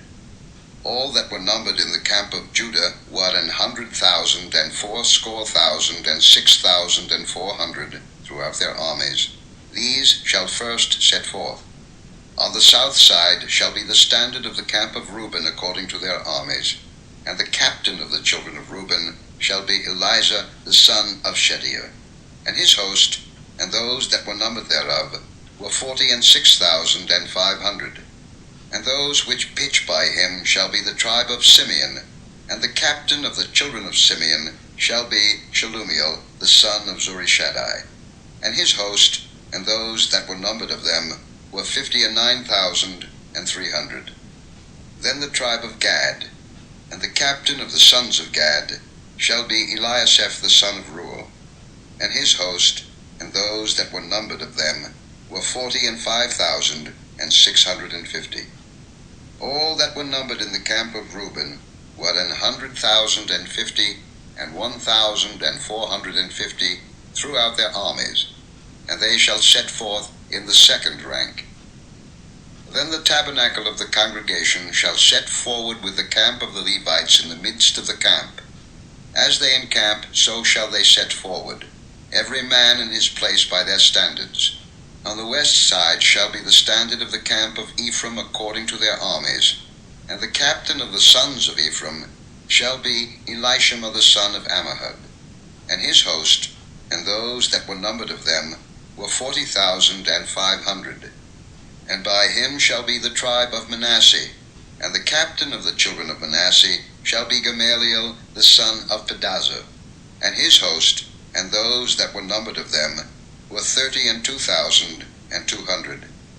Then the tribe of Benjamin, and the captain of the sons of Benjamin shall be Abidan the son of Gideoni, and his host, and those that were numbered of them were 35,400. All that were numbered of the camp of Ephraim were 100,000, and 8,100, throughout their armies, and they shall go forward in the third rank. The standard of the camp of Dan shall be on the north side by their armies, and the captain of the children of Dan shall be Ahiezer the son of Ammishaddai, and his host, and those that were numbered of them were 62,700. And those that encamp by him shall be the tribe of Asher, and the captain of the children of Asher shall be Pagiel the son of Ochran, and his host, and those that were numbered of them were 41,500. Then the tribe of Naphtali, and the captain of the children of Naphtali shall be Ahira the son of Enan, and his host, and those that were numbered of them were 53,400. All they that were numbered in the camp of Dan were 100,050 and 7,600. They shall go hindmost with their standards. These are those which were numbered of the children of Israel by the house of their fathers. All those that were numbered of the camps throughout their hosts were 600,000 and 3,550. But the Levites were not numbered among the children of Israel, as the Lord commanded Moses. And the children of Israel did according to all that the Lord commanded Moses. So they pitched by their standards, and so they set forward, every one after their families, according to the house of their fathers.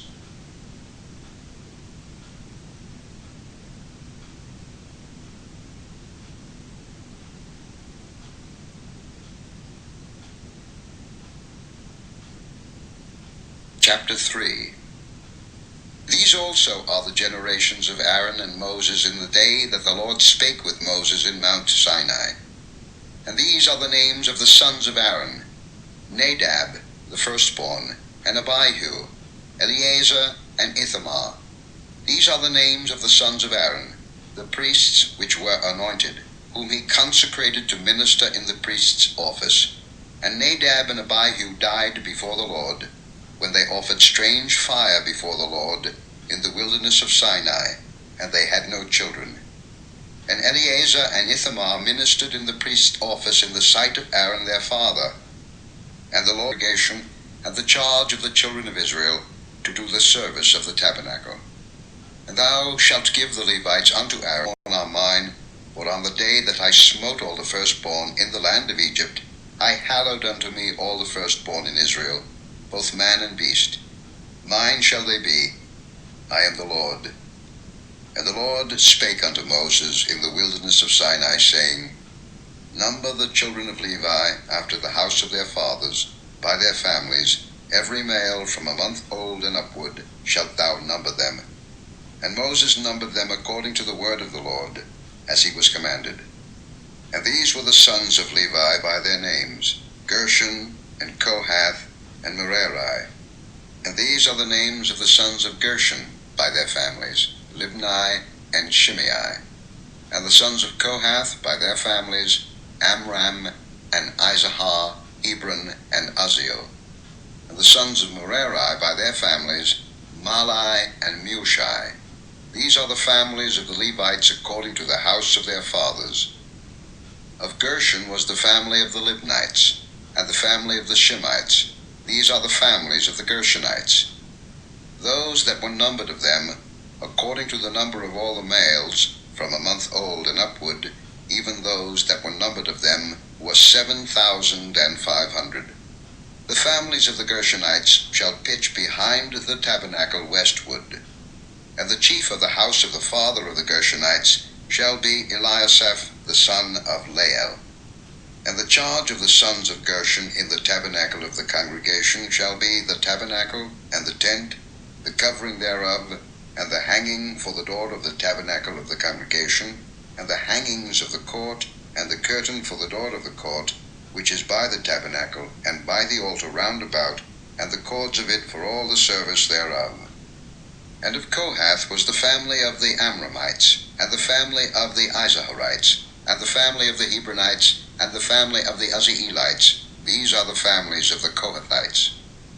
In the number of all the males, from a month old and upward, were 8,600, keeping the charge of the sanctuary.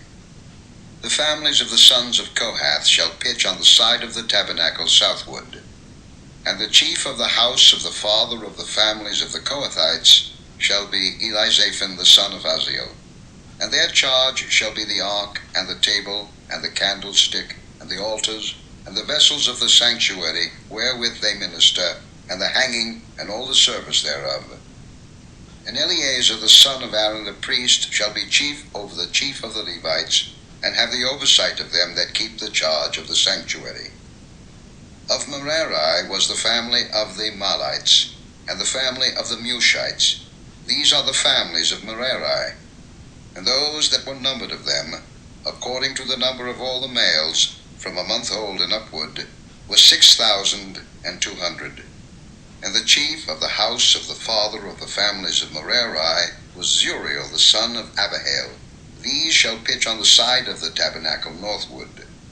And under the custody and charge of the sons of Merari shall be the boards of the tabernacle, and the bars thereof, and the pillars thereof, and the sockets thereof, and all the vessels thereof, and all that serveth thereto, and the pillars of the court round about, and their sockets, and their pins, and their cords. But to those that encamp before the tabernacle toward the east, even before the tabernacle of the congregation eastward, shall be Moses and Aaron and his sons, keeping the charge of the sanctuary for the charge of the children of Israel. And the stranger that cometh nigh shall be put to death. All that were numbered of the Levites, which Moses and Aaron numbered at the commandment of the Lord, throughout their families, all the males from a month old and upward, were 22,000. And the Lord said unto Moses, Number all the firstborn of the males of the children of Israel, from a month old and upward, and take the number of their names. And thou shalt take the Levites for me, I am the Lord, instead of all the firstborn among the children of Israel, and the cattle of the Levites instead of all the firstlings among the cattle of the children of Israel. And Moses numbered, as the Lord commanded him, all the firstborn among the children of Israel, and all the firstborn males by the number of names, from a month old and upward. Of those that were numbered of them were 22,213. And the Lord spake unto Moses, saying, Take the Levites instead of all the firstborn among the children of Israel, and the cattle of the Levites instead of their cattle, and the Levites shall be mine. I am the Lord. And for those that are to be redeemed of the 213 of the firstborn of the children of Israel, which are more than the Levites, thou shalt even take 5 shekels apiece by the poll.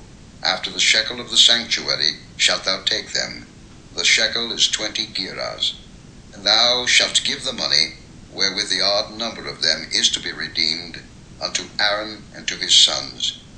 And Moses took the redemption money of them that were over and above them that were redeemed by the Levites. Of the firstborn of the children of Israel took he the money, 1,365 shekels, after the shekel of the sanctuary. And Moses gave the money of them that were redeemed unto Aaron and to his sons, according to the word of the Lord, as the Lord commanded Moses.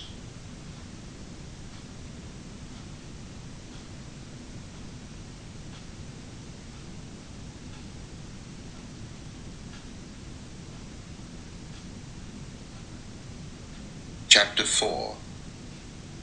And the Lord spake unto Moses and unto Aaron, saying, Take the sum of the sons of Kohath from among the sons of Levi after their families by the house of their fathers, from 30 years old and upward, even until 50 years old, all that enter into the host, to do the work in the tabernacle of the congregation. This shall be the service of the sons of Kohath in the tabernacle of the congregation, about the most holy things. And when the camp setteth forward, Aaron shall come, and his sons, and they shall take down the covering veil, and cover the ark of testimony with it, and shall put thereon the covering of badgers' skins, and shall spread over it a cloth wholly of blue, and shall put in the staves thereof.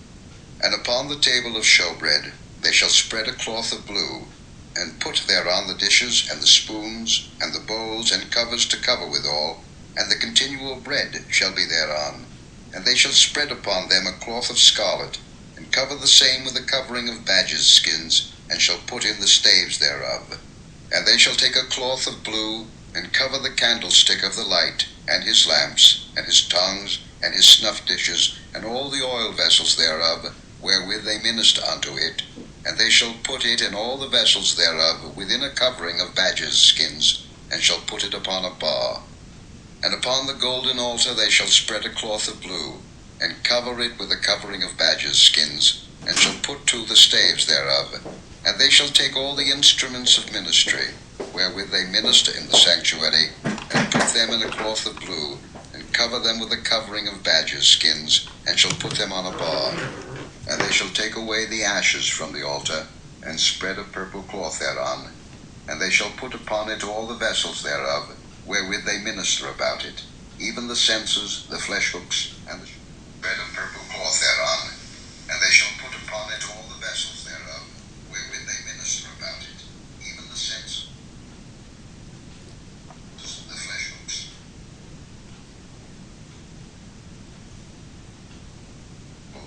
and the basins, all the vessels of the altar. And they shall spread upon it a covering of badger skins, and put to the staves of it. And when Aaron and his sons have made an end of covering the sanctuary, and all the vessels of the sanctuary, as the camp is to set forward, after that the sons of Kohath shall come to bear it, but they shall not touch any holy thing, lest they die. These things are the burden of the sons of Kohath in the tabernacle of the congregation. And to the office of Eleazar, the son of Aaron the priest, pertaineth the oil for the light, and the sweet incense, and the daily meat offering, and the anointing oil, and the oversight of all the tabernacle, and of all that therein is, in the sanctuary, and in the vessels thereof. And the Lord spake unto Moses and unto Aaron, saying, Cut ye not off the tribe of the families of the Kohathites from among the Levites, but thus do unto them, that they may live and not die when they approach unto the most holy things. Aaron and his sons shall go in, and appoint them every one to his service and to his burden. But they shall not go in to see when the holy things are covered, lest they die. And the Lord spake unto Moses, saying, Take also the sum of the sons of Gershon throughout the houses of their fathers by their families. From 30 years old and upward until 50 years old shalt thou number them, all that enter in to perform the service, to do the work in the tabernacle of the congregation. This is the service of the families of the Gershonites, to serve and for burdens. And they shall bear the curtains of the tabernacle, and the tabernacle of the congregation, his covering, and the covering of the badger skins that is above upon it, and the hanging for the door of the tabernacle of the congregation, and the hangings of the court, and the hanging for the door of the gate of the court, which is by the tabernacle, and by the altar round about, and their cords, and all the instruments of their service, and all that is made for them, so shall they serve. At the appointment of Aaron and his sons shall be all the service of the sons of the Gershonites, in all their burdens, and in all their service, and ye shall appoint unto them in charge all their burdens. This is the service of the families of the sons of Gershon in the tabernacle of the congregation, and their charge shall be under the hand of Ithamar the son of Aaron the priest. As for the sons of Merari, thou shalt number them after their families, by the house of their fathers, From 30 years old and upward, even unto 50 years old, shalt thou number them, every one that entereth into the service, to do the work of the tabernacle of the congregation. And this is the charge of their burden, according to all their service in the tabernacle of the congregation: the boards of the tabernacle, and the bars thereof, and the pillars thereof, and sockets thereof, and the pillars of the court round about, and their sockets, and their pins, and their cords, with all their instruments, and with all their service. And by name ye shall reckon the instruments of the charge of their burden. This is the service of the families of the sons of Merari, according to all their service, in the tabernacle of the congregation, under the hand of Ithamar the son of Aaron the priest. And Moses and Aaron and the chief of the congregation numbered the sons of the Kohathites after their families, and after the house of their fathers, from 30 years old and upward, even unto 50 years old, every one that entereth into the service, for the work in the tabernacle of the congregation. And those that were numbered of them by their families were 2,750. These were they that were numbered of the families of the Kohathites, all that might do service in the tabernacle of the congregation, which Moses and Aaron did number according to the commandment of the Lord by the hand of Moses. And those that were numbered of the sons of Gershon throughout their families, and by the house of their fathers, from 30 years old and upward, even unto 50 years old, every one that entereth into the service, for the work in the tabernacle of the congregation, even those that were numbered of them throughout their families, by the house of their fathers, were 2,630. These are they that were numbered of the families of the sons of Gershon, of all that might do service in the tabernacle of the congregation, whom Moses and Aaron did number according to the commandment of the Lord. And those that were numbered of the families of the sons of Merari throughout their families, by the house of their fathers, from 30 years old and upward, even unto 50 years old, every one that entereth into the service, for the work in the tabernacle of the congregation, even those that were numbered of them after their families, were 3,200. These be those that were numbered of the families of the sons of Merari, whom Moses and Aaron numbered according to the word of the Lord by the hand of Moses. All those that were numbered of the Levites, whom Moses and Aaron and the chief of Israel numbered, after their families, and after the house of their fathers, from 30 years old and upward, even unto 50 years old, every one that came to do the service of the ministry, and the service of the burden in the tabernacle of the congregation, even those that were numbered of them, were 8,580. According to the commandment of the Lord, they were numbered by the hand of Moses, every one according to his service, and according to his burden. Thus were they numbered of him, as the Lord commanded Moses.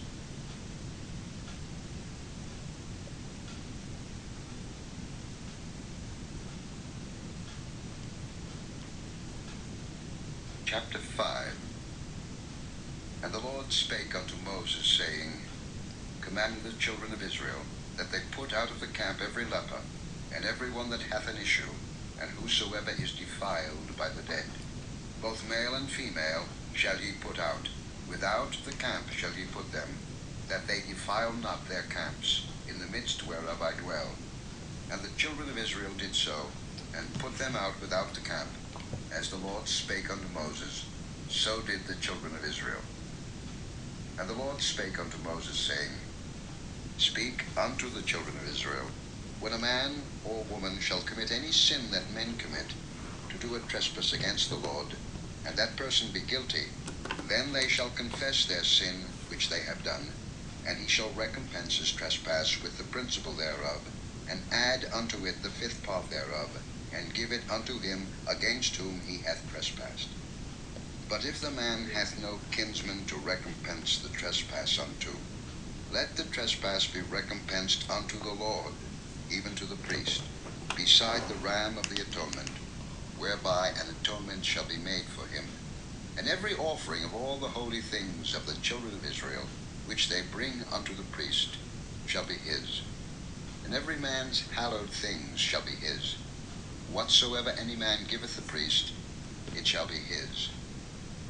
And the Lord spake unto Moses, saying, Speak unto the children of Israel, and say unto them, If any man's wife go aside, and commit a trespass against him, and a man lie with her carnally, and it be hid from the eyes of her husband, and be kept close, and she be defiled, and there be no witness against her, neither she be taken with the manner, and the spirit of jealousy come upon him, and he be jealous of his wife, and she be defiled, or if the spirit of jealousy come upon him, and he be jealous of his wife, and she be not defiled, then shall the man bring his wife unto the priest, and he shall bring her offering for her, the 10th part of an ephah of barley meal.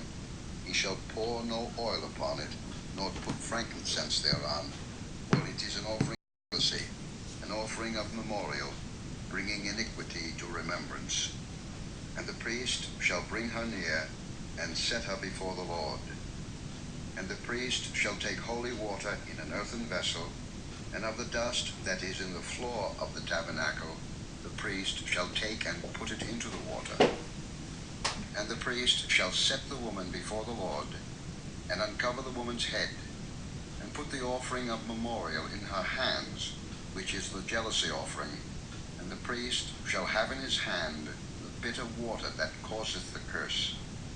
And the priest shall charge her by an oath, and say unto the woman, If no man have lain with thee, and if thou hast not gone aside to uncleanness with another instead of thy husband, be thou free from this bitter water that causeth the curse. But if thou hast gone aside to another instead of thy husband, and if thou be defiled, and some man have lain with thee beside thine husband, then the priest shall charge the woman with an oath of cursing, and the priest shall say unto the woman, The Lord make thee a curse and an oath among thy people, when the Lord doth make thy thigh to rot, and thy belly to swell. And this water that causeth the curse shall go into thy bowels, to make thy belly to swell, and thy thigh to rot. And the woman shall say, Amen, Amen. And the priest shall write these curses in a book, and he shall blot them out with the bitter water. And he shall cause the woman to drink the bitter water that causeth the curse, and the water that causeth the curse shall enter into her, and become bitter. Then the priest shall take the jealousy offering out of the woman's hand, and shall wave the offering before the Lord, and offer it upon the altar. And the priest shall take an handful of the offering, even the memorial thereof, and burn it upon the altar, and afterward shall cause the woman to drink the water. And when he hath made her to drink the water, then it shall come to pass that, if she be defiled, and have done trespass against her husband, that the water that causeth the curse shall enter into her, and become bitter, and her belly shall swell, and her thigh shall rot, and the woman shall be a curse among her people. And if the woman be not defiled, but be clean, then she shall be free, and shall conceive seed.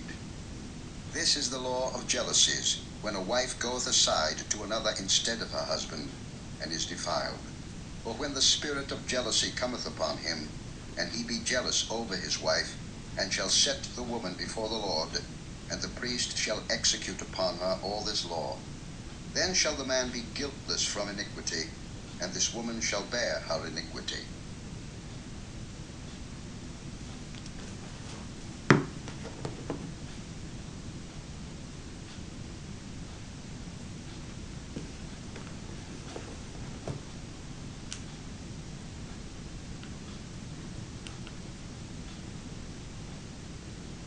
Numbers 6.